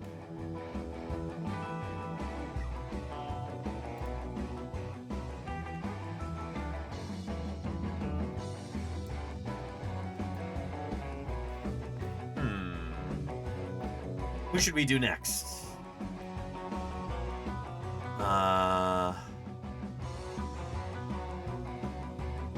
Maybe Allosaurus versus Camptosaurus. I feel like that's a good one.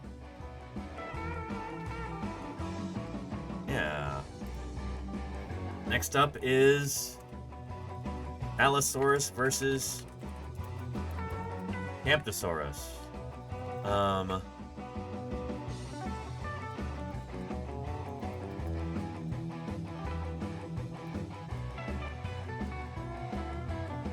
Cast your vote.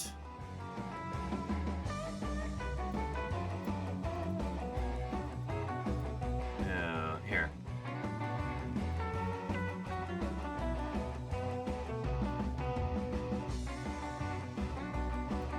Next up Let's have a pointing down one there. Okay. Next up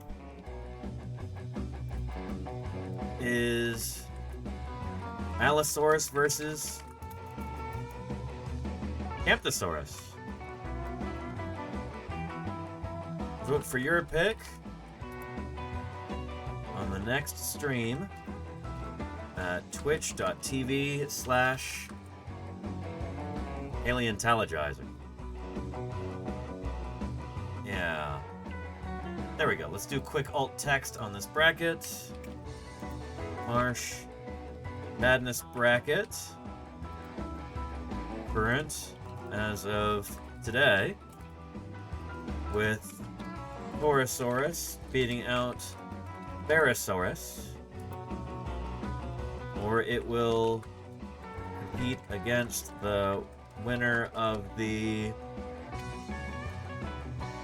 Dryptosaurus versus Triconodon match.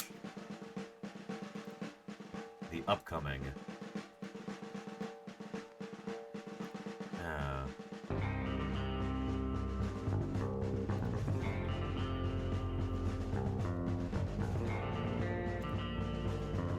Why did that?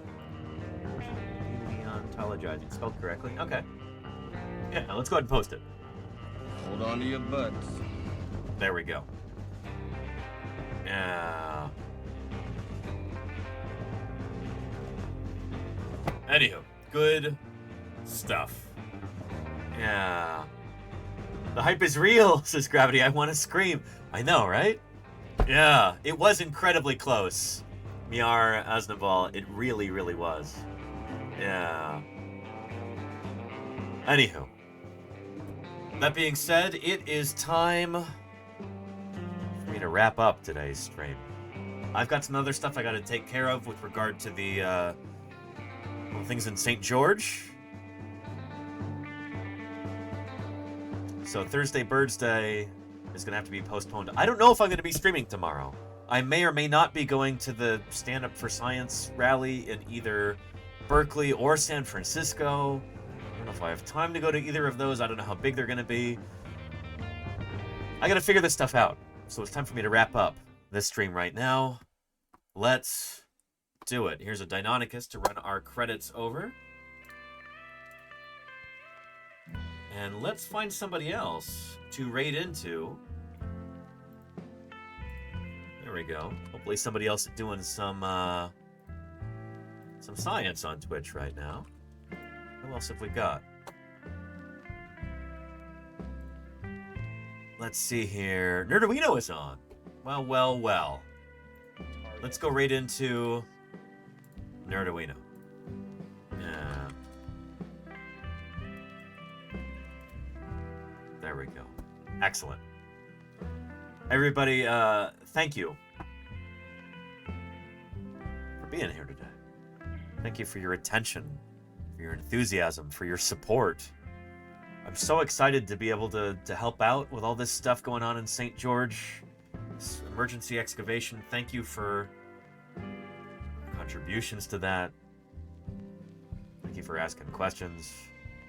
To everybody who's helping support this project, I appreciate you tremendously, and it's making a big difference. It really will. It currently is. It's helping with morale out there on the ground right now, which is important in and of itself. I know in tough times like this, when science is under assault, especially here in the US, there's real power in communities like this to help out. Thank you for that. We're gonna go talk to another scientist right now, Nerduino, who does space science. Former NASA scientist,